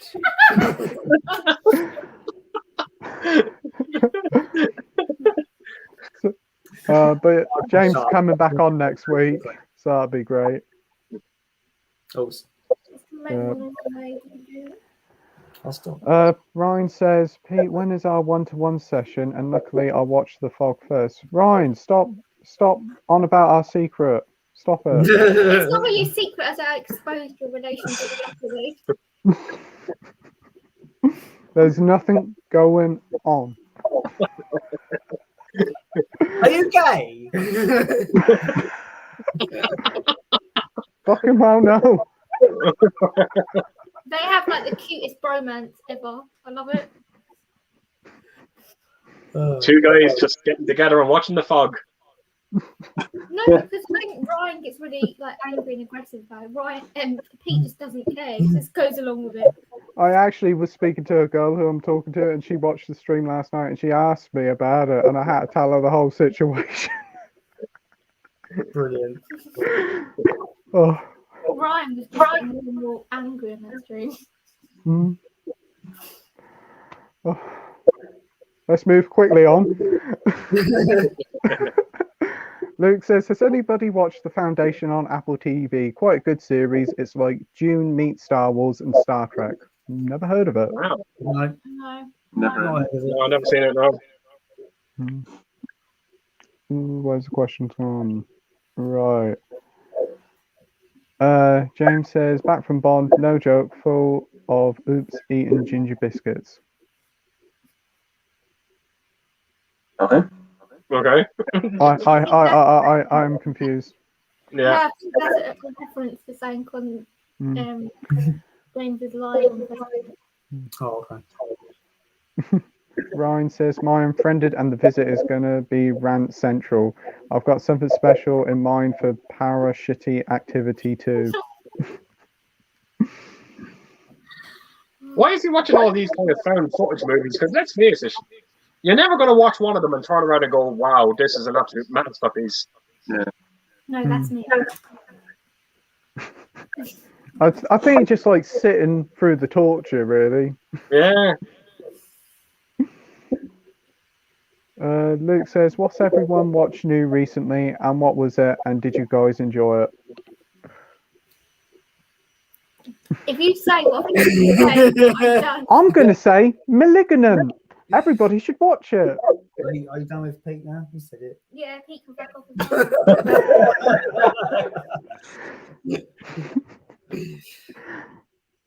Yeah, Malignant. It's awesome. Everyone should watch it. Yep.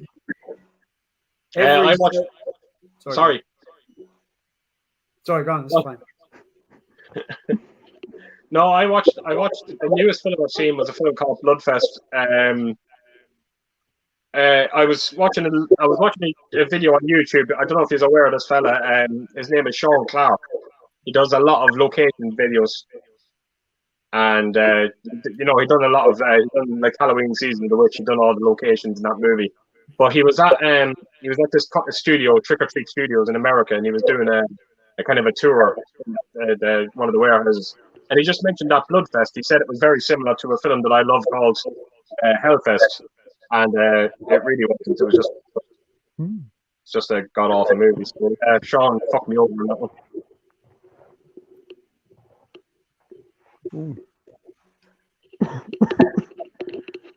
What about you, Andy? Last film I watched that probably the most recent release was No Time to Die. You enjoyed it? For what it was, yeah, I can see both sides of the coin with it. I think I would understand why people would like it and would really dislike it. It's one of them. I think it's I thought it was okay. It was good for me, and this isn't a spoiler, but for me the best part of the film was the chemistry between Ralph Fiennes and Daniel Craig. I thought whenever they were on screen together, the acting was superb. They were brilliant to watch. It was just great. It was just classic Bond and stuff. Okay. Yeah. Really good. Yeah. What about you, Soph? Hold on. I make a note of all the films I've watched. Bear with me.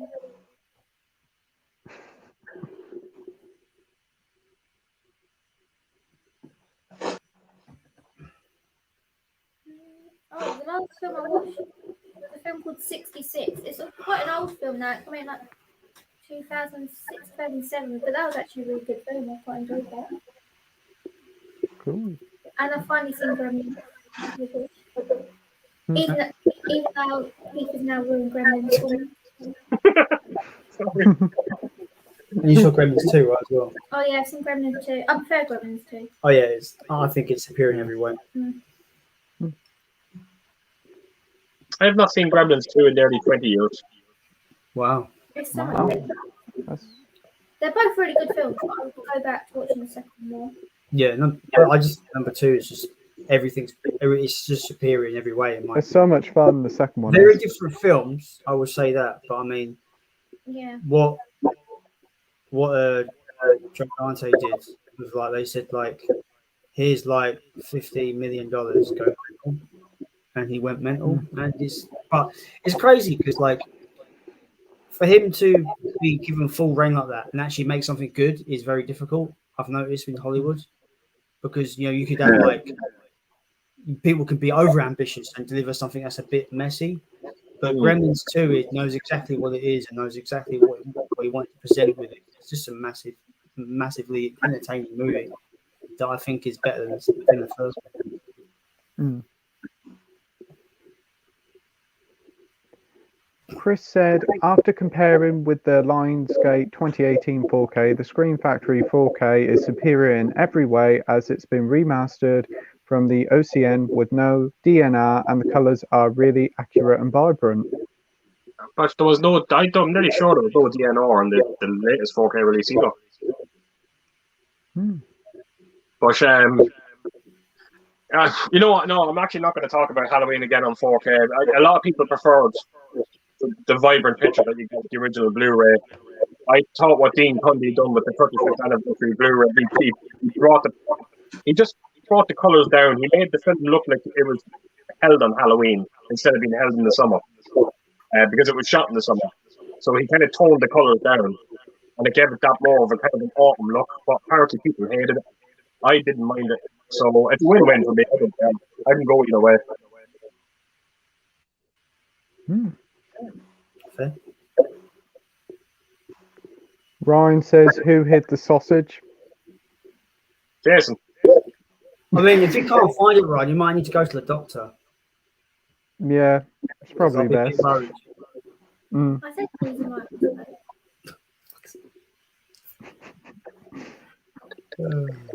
Pete says thoughts on HBO Max coming to Europe. Another streaming service, yay!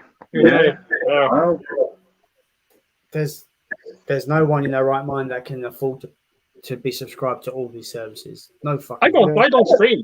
I don't stream at all. I think streaming is painful to watch sometimes. So I don't fucking stream. I rather have everything physical. Yeah. I mean, I jump between the two. I kind of balance the two out. If there's something I don't own that's on, like Netflix, that I fancy watching, that's then I'll just watch it on there. It's weird. I find with streaming, especially with Netflix, I have not seen a film that was exclusive to Netflix. I have not seen a film yet that I thought, wow, this is spectacular. It does seem like Netflix is like the asshole of Hollywood. They get all the shit.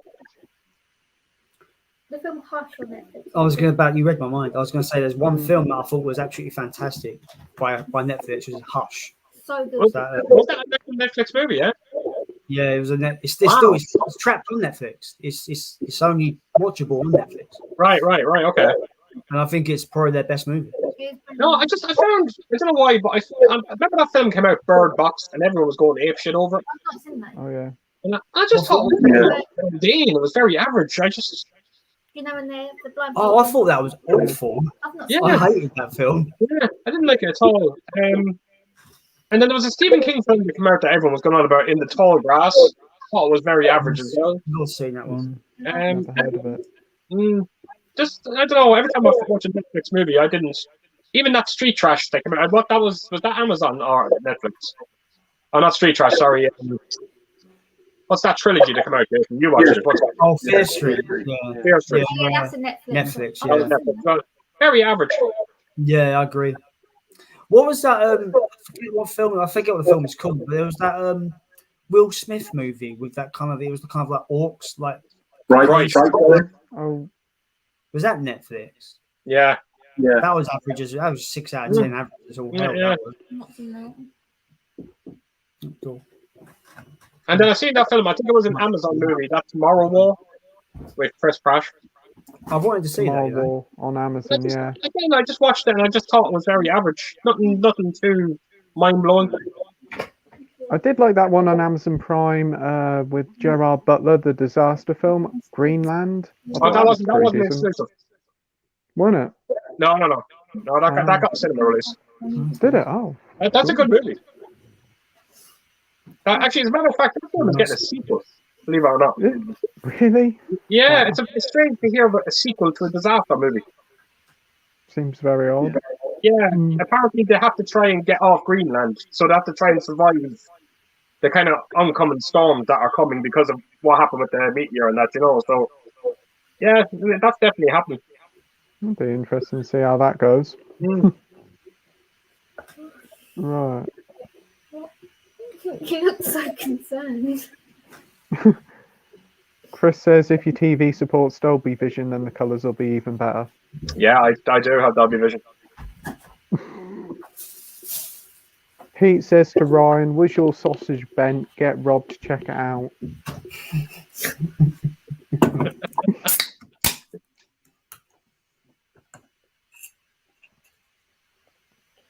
Where is it?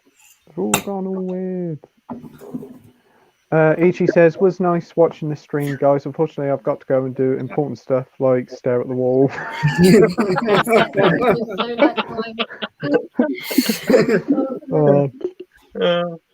Thanks, man, for watching. Again, get in contact with me if you want to get on the stream. It'd be brilliant to have you on. Unbelievable. So entertaining. Yeah. Ryan's looking forward to watching The Terror and The Ninth Gate. I've seen The Ninth Gate, Johnny Depp film. It's really good. I've not. I've got all Johnny Depp films I can show you them all. Cool. I look forward to that. How can you have all the Johnny Depp films and you've not seen Nightmare on Elm Street? I know, shopping in there. The original color timing is included as a bonus with the 4K. which Oh is cool. well, then there you go. That's perfect. That's fantastic. Brilliant. That's great to know. And Ryan says Halloween 4, 5, and 6 reviews are coming up. It might be another rage. Ooh. I think Ryan, I swear you look to rage, like, don't you? Is that the whole point? You like to rage, so you just Yeah, rage. I think he's actively seeking out bad movies. Yeah. I think he secretly enjoys watching the bad films, so we can just rage about it. So yeah, That'd be nice there, Ryan, because I'm a big fan of Halloween 4. I do like it. I think it's a good sequel. Ichi says, "Just kidding, I'm still here." See, the wall doesn't answer your questions. No. Technically, he can stare at a wall and listen still, kind of. There you go. I suppose. But yeah, that's the end of the comments. So, Oh, do you want to finish off now, or do you want to continue for a little while? I don't mind. I don't mind. I don't know. I think I could go probably another half hour. Shall we go till midnight, Anne? Yeah. If that's all right with you two? Happy days, yeah. No problem. Yeah.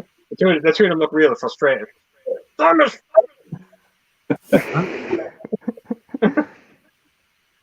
I think you thought it was only going to be a short one tonight, Soph, didn't you? I sacrificed Alan Wake, so you can two sacrifice each other for the last. I sacrificed the bake-off. Yeah. Jason's been dropped for a bake-off. Mm. You missed the bake off the other week, didn't you, Soph? Yeah, because I was on your stream. Yeah, and you've had to miss it You again. just trying to keep me away from the bake-off. Only because you fancy Noel Fielding. I don't fancy. I don't know. You fancy Noel Fielding? I can't. I just really like them building. Is he in the Crush book? Why can we get my crush book? Secret.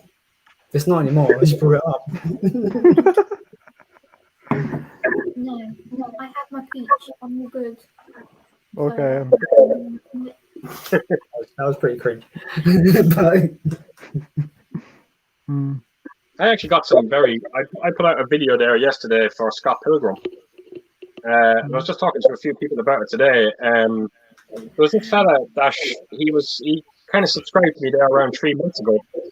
And he didn't know, he would comment every now and again on my videos, but he was always nice. He was always kind of supportive and all that.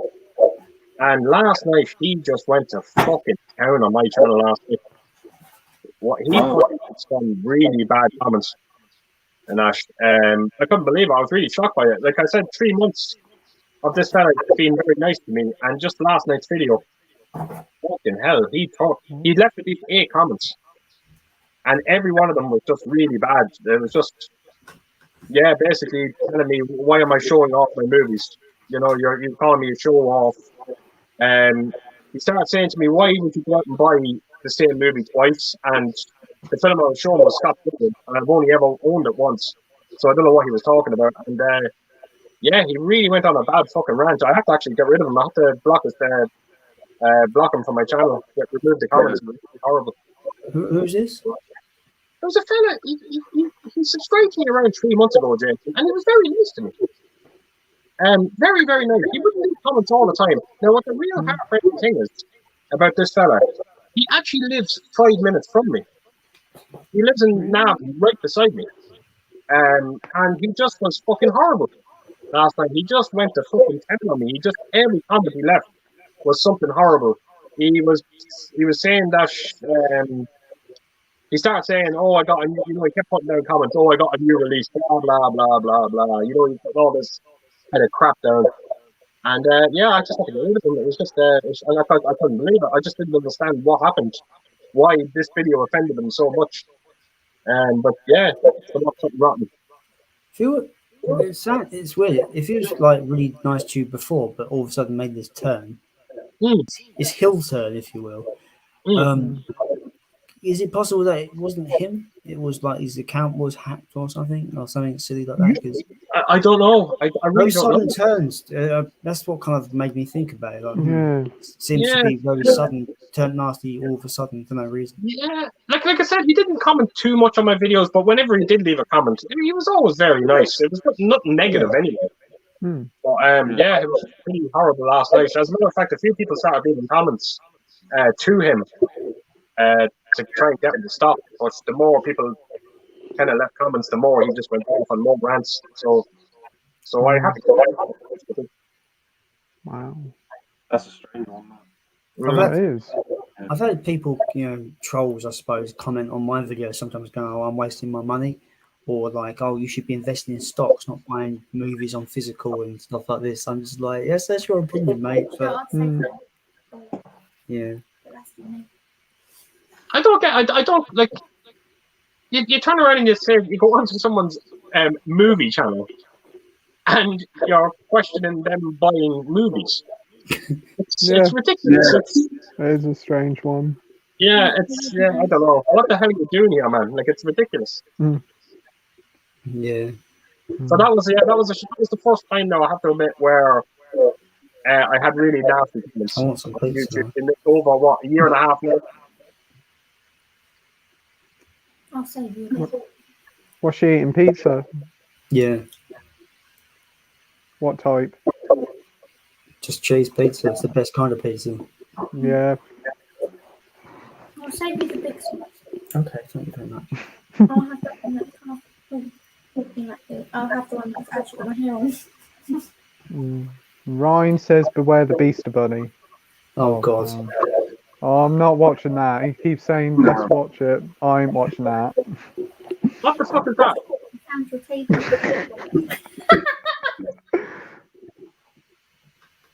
Shh.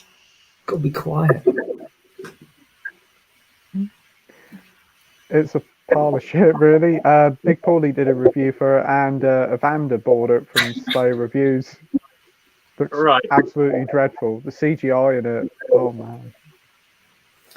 Never heard tell of it. I couldn't believe that Evander paid £8 for Ape versus Monster, right? I know. Like, he paid money for that movie. Like, why? You know it's going to be like one of the worst films ever. Why did you buy it? He's got a huge collection of all these like cheap horror films, isn't he? He found his fetish.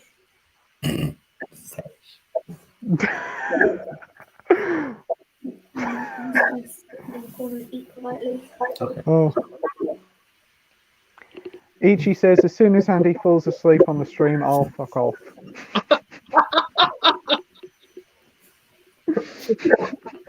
Oh, fuck it. I have been up since after. Oh, man. Whoa. Oh. There's all the comments gone.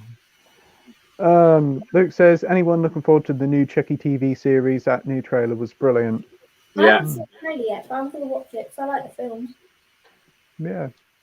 It looks like they've gone back to the roots of the shows, the original film. So, yeah, I'm on board. Yeah. But I've only seen the first two, but I've really liked them, so I'll definitely watch the TV series. I'd argue it's. Sorry, Jason. Sorry. I'd argue it's one of the most consistent horror franchises. There's mostly more good than bad in that franchise. I kind of hope to do kind of an Ash versus the Evil Dead with it. Bring out 6 or 7 episodes a season. 6 or 7 episodes a season. Make them around 20 minutes long. Perfect. Cool. Ichi said, "What's he on about? End of the chat. What the fuck is this?"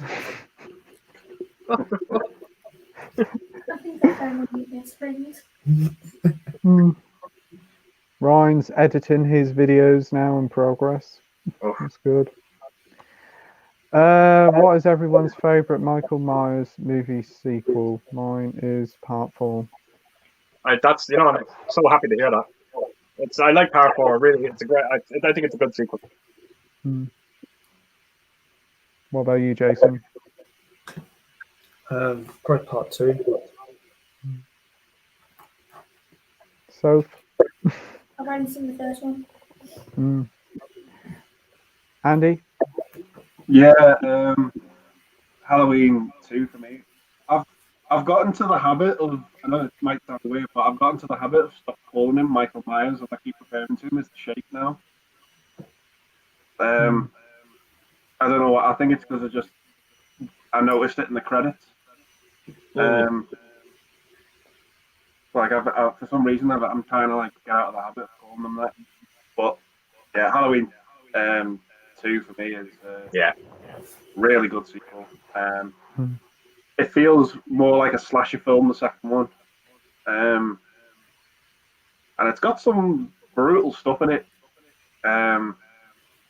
Not that the first one doesn't. I just think it goes to the next level with its brutal kills.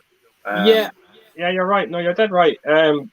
But I don't know about you, Andy, but when it comes to Halloween 2, I find that when I watch the first Halloween, I have to watch Halloween 2 after it. Yeah. The two I really run, do. yeah.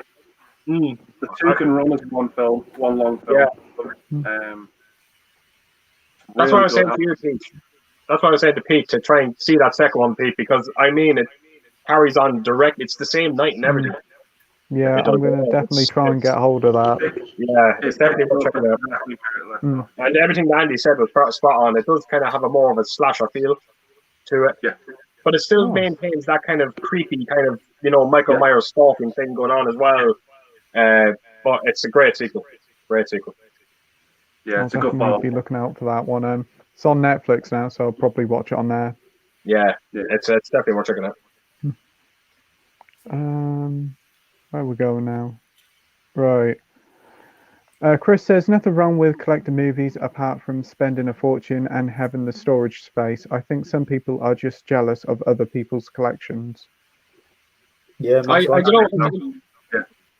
he's spot on. He's right. It's I never get jealous of other people's collections because I wouldn't have half the stuff that I have in this room if it weren't for another YouTuber that made me aware of half the stuff that I have. So I can't be jealous about other people's collections. They inspire me. They make me aware of these things and all that. And just there's just people out there, unfortunately, that are like you said, just jealous assholes. And can I add to that? Like, there is no way as well that your collection can be the same as someone else's because we're all different. So everyone's gonna have a different collection. No. Collecting's collecting. I love all sorts of collecting. I don't care if you're just collecting VHS, DVDs. I don't care. You're a collector. You're collecting movies. I love that. The only thing I'm jealous of is Andy's Batmobile. What's this? Andy's got a Lego Batmobile that is ridiculously cool. Yeah. And wow, okay. Sophie's pledged that she'll break into his house and steal it. Can I have a look at it there, Andy? Have you got it with you? Yeah. I've got two Batmobiles. Don't ask him to flash it about.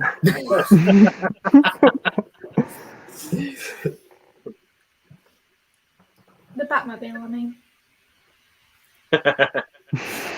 I love it when you've got to add context as if like everyone's got a dirty mind. Not everyone's got a dirty mind, so we're all mature adults here, Sophie. I don't know about that. I was going, no, we're not. So yeah, this is the 89 one. Oh, wow. And that's Lego as well. That's what that's all Lego. Yeah. Oh man. You can Keith, do you have a shop called Smith's in Ireland? Yeah. Yeah, you can get it in there, but do you know how much? It's like 220 quid though. I think it's money well spent. It's not cheap. That's incredible, Andy. That's not all. Andy, what's your address? I want to send you some subscriber mail. What? Yes. Yeah. I just put, Oh. Wow. I love that as well. Fantastic. That is incredible. I want to Sorry, Andy, can that be can you mount that on the wall? You can, yeah. It comes with a stand, but I think you could, yeah. Yes, you can. There's I don't know how well this is going to come across. But right here, Ah, Oh, it's got the hole. if you put oh wow, the pegs. Put it in the hole, do you? Okay. Yeah. that is incredible. That is amazing. I'm just gonna find some more food. You got the munchies. Oh, that's that nice. Oh.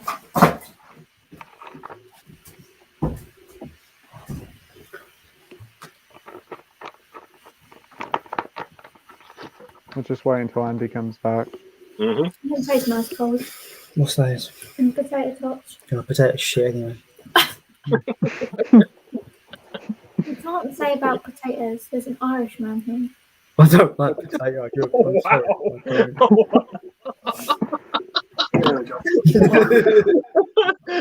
All those Irishmen, we just eat potatoes and we're leprechauns.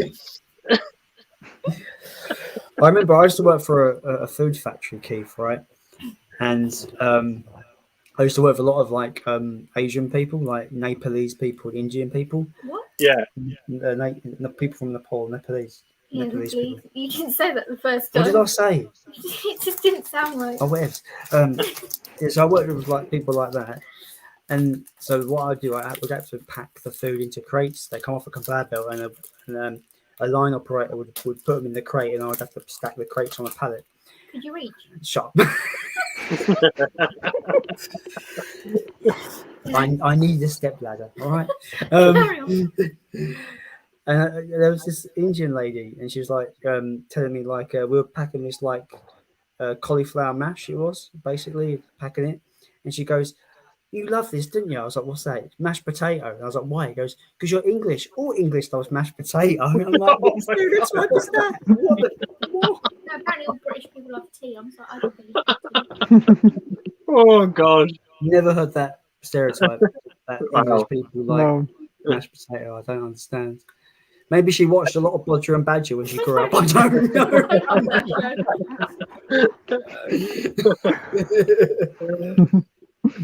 Oh, Click on YouTube later.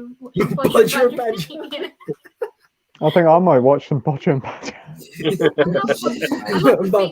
My mum's gonna go, "So what did you get up to, love?" I'm like, "We watch Bodger and Badger."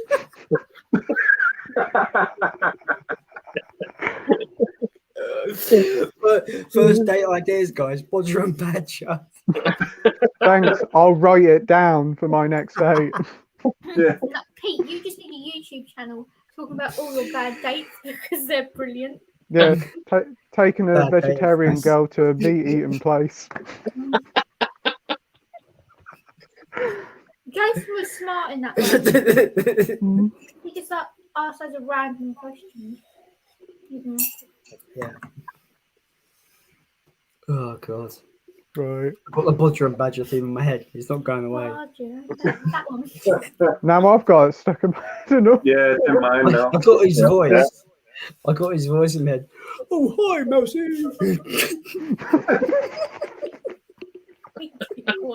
I know. I'm going to be sitting up till 3 o'clock in the morning watching Bodger and Badger now, I think. We need to get up early. We've got to get out of here for 10:30. Mm. We really can't sleep. Anyway. Moving on. Itchy says, sorry about the end of the chat comment. Sounded harsher than I meant. Thought you had just shut off the chat. Itchy says, oh my god, Andy's actually talking. Best day of my life.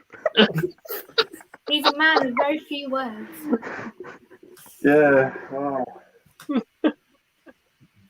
Unless you start chatting about like Jodie Comer and then you can chat for ages. Oh, yeah. Oh, Jodie Comer. Yes, I agree there, Andy, Andy. do you like reading about Jodie Comer? Oh,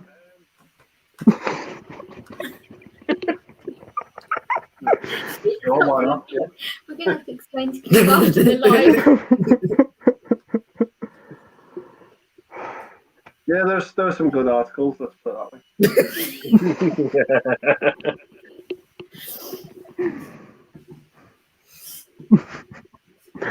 way. Let's move on really quickly. Yeah. John says my son's got the Batmobile but hasn't made it yet. Fun. Cool. Awesome. But he has built. John, you can send it on to me and I'll build it, and I promise I'll give it back to you. I have this one as well. So if you were a fan of Batman the animated series, Okay. you ever watched that? Showing off your Batman stuff now. Wanker. This is getting you jealous now, isn't it? So there we go. Oh, you have to show them the books I gave you. Yeah. The company that made this. Okay. But I have put the Batwing from the animated show. Oh, wow. Fantastic. Isn't that just extraordinary? Like, Oh, it has wow. landing gear that you can fold away as well. That's unbelievable. Cockpit opens up. Oh, wow. The other side. Not listening.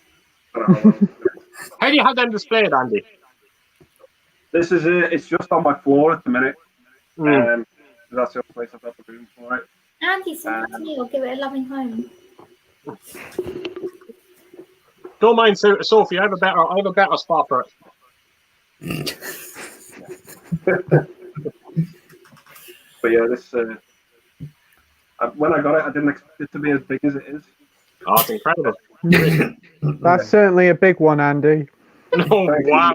Are we really going that way now? Wow. Wow.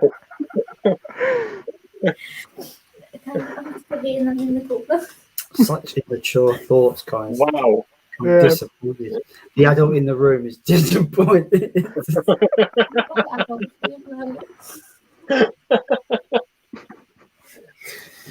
Anyway, Right. Sophie's donated me these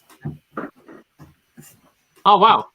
making of books. I do collect them. So. Oh, cool. Oh, that's great.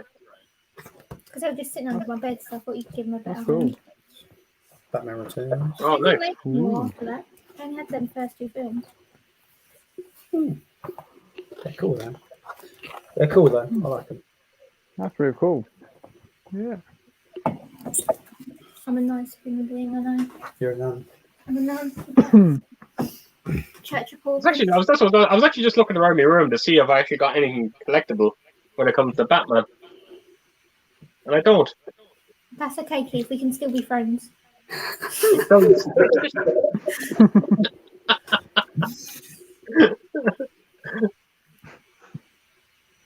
If Andy, if you want to donate something to my room, that'd be great.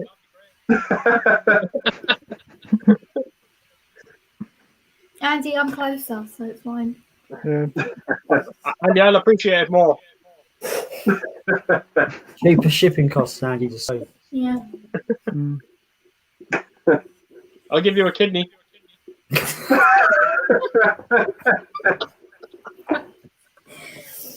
I'll give you some arrow.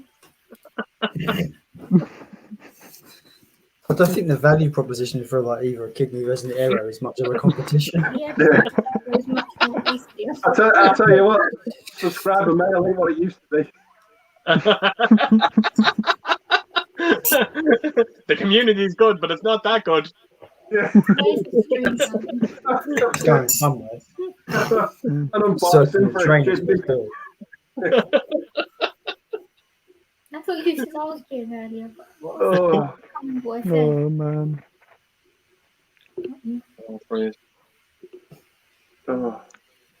Ichi says, "Will you guys be my new besties? I only need to be fed twice a day and given water every second day." I want to be. Why are you looking at me like that I for? don't know. Just making silly faces. Luke says, "Wow, Andy, mate, I'm jealous. You lucky man, you." Thank you, Luke. Thank you. It means a lot. And John says, "That's very impressive, Andy. I'll tell him to buy me one for Christmas."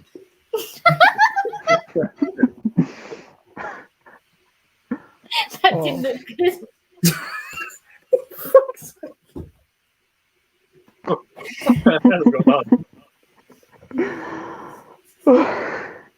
So that's the end of the chat now. I'm just looking at. I was going to say I didn't have. I was going to say I didn't have a collectible from Batman, but I actually do, and it's shit. Wow. It's actually right over. It's right over my shoulder. I didn't even notice it. What is it? Oh, is that Steelbook collection, right? The Steelbook collection. I actually forgot I had this. It's just that bad. You kind of tend to forget about it. So every Steelbook that's in this, that's the same artwork on each Steelbook, only for it's a different color. Wow. Very, very lazy box set. Well, so that's the only thing I have for Batman. It's really expensive as well, right? I've seen it. It goes for pretty I don't know why, because it's crap. I love how you're keeping it anyway, Keith. Regardless, I keep my crap. I do. Like I said to you, I keep going back to Black Christmas. You know, I bought it. It's my shit, and I'm keeping my shit. Oh, right. We are at the end of the comments. You continue, Jason. Sorry, is it a different case when someone's bought you something, or do you still keep it? Who? Me? Yeah. Do you like so if you buy something it's shit, you keep it. But if someone else just buys you something that's shit, you still keep it. Oh no, I get rid of it. Like I got rid of that Godzilla you sent me. Okay, cool. Yeah. No, no, I would never. I'm glad my Godzilla equals like socks for Christmas kind of gift. I'm happy about that. So yeah. You don't get anything for Christmas because you got me. I'm a gift for a bow in my hair. I think my subscriber mail is probably even more valuable.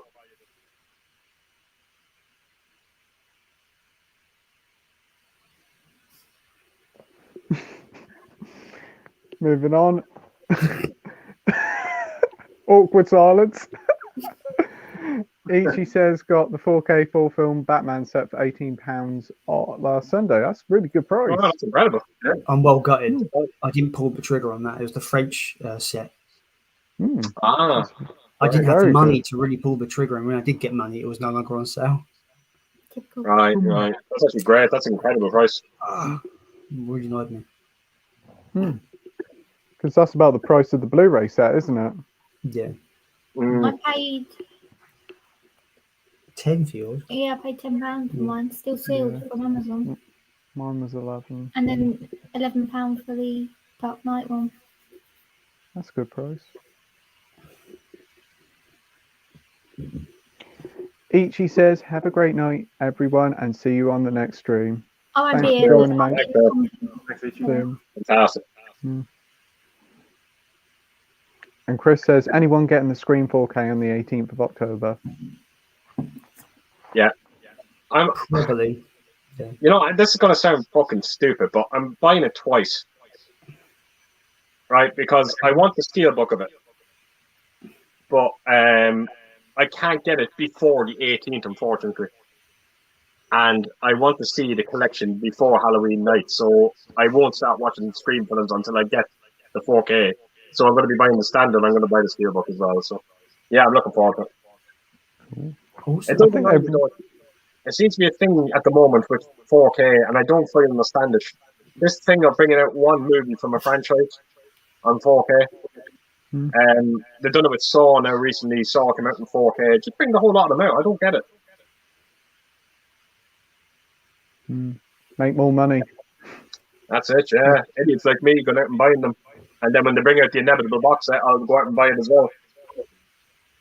Do you know they do the same thing with the Harry Potter steelbook? They brought out the first one, and they haven't brought out the rest, but they've announced the box set. Yeah. It looks a nice box set, but not for that amount of money. No. Did you not see the other one? They're bringing out another Harry Potter coming out at Christmas. I think there's a steelbook collection coming out. But there's another collection coming out where it's like a train. Yeah. Oh yeah, Blu-ray Bullet shared the picture of the one on the train. Yeah, it's like 200 quid now. Yeah, it's a lot of money. Well, you've never seen it, so you don't really care. So. I know. It's I great. have the steelbook collection, and that's it. I'm not buying them again. Do you know how nice it is not to care about a release that's really, really expensive that everybody wants but me? It's great. It's great not having to care about a new release. That Harry Potter collection, though, it's fucking disgraceful. I think that's the 5th time it's come out in a different format on 4K. Really? It really is horrible. the way they're milking this franchise. Yeah. It doesn't Exploiting the surprise collectors, me. don't it? Mm. And then you've got all the Fantastic Beasts films as well. God. Yeah. Oh. John says, very enjoyable stream, everyone. Thanks, John. Thank you. I'll take the call. Thank you. Yeah. Look Cheers, forward mate. to chatting to you next week. That should be great. Oh, is John on next week? Yep, John's on next week. Wow. We've never done the stream together, me and John. We're always talking about doing one together, but we've never got around to doing it. And hopefully someday we will. Oh, that would be great. Yeah. And Luke says, I will be definitely. I gather that's talking about the Screen 4K. But yeah, we're coming up to midnight now, so I think probably it's best to wrap it up now. Yeah, absolutely. Yep, we have been on for 4 hours and 15 minutes. It doesn't feel like that. It doesn't feel like No, that. it didn't. No, definitely didn't. Never does. I think this is the longest stream I've done. Wow. Why are you waiting for Alec for? No, so. No. Right. Yeah, I have a gift. I have a gift. Because I'm a woman, that's what you do. You can generalise it if you like. I'm not saying no. You're not going to be sexist. What did I remember you calling me sexist about something. What was it? I don't know. I can't remember what I say. I talk bullshit all the time. What are you talking about? I don't remember what bullshit I say from week to week. Right. I look forward to a lifetime of this. Isn't it fun to watch the two of them bickering at each other all night? Help. No help's coming up. Neither are you.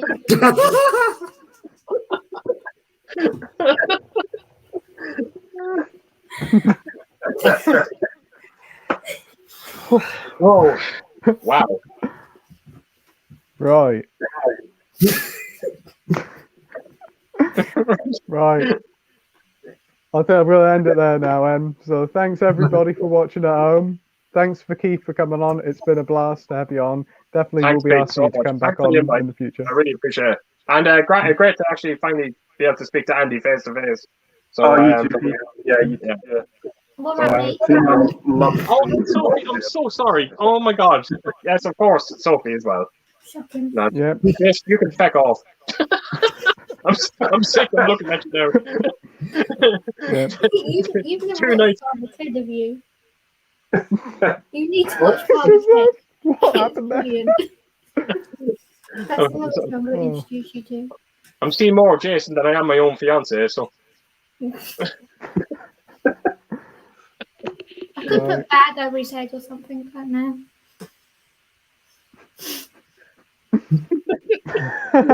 You may as well try and end this because these two are just going to keep going. Yeah. Yep. So thank you to Thanks Jason very and much. Sophie, the YouTube power couple. And thanks to Keith for joining. Definitely will be Thanks, asking you again. And Ah, thanks as brilliant. always, I hope- Andy, for joining. No And worries. thank mate. you at home for watching and staying for 4 hours. We've still got 11 people watching, surprisingly. Wow. That's a real big thing. Yeah. So, yeah, join us again next week at 7:30 where we'll be joined with John from Mondo Chellebec Movies. So until then, next time, bye. Bye. See ya. Bye. Bye.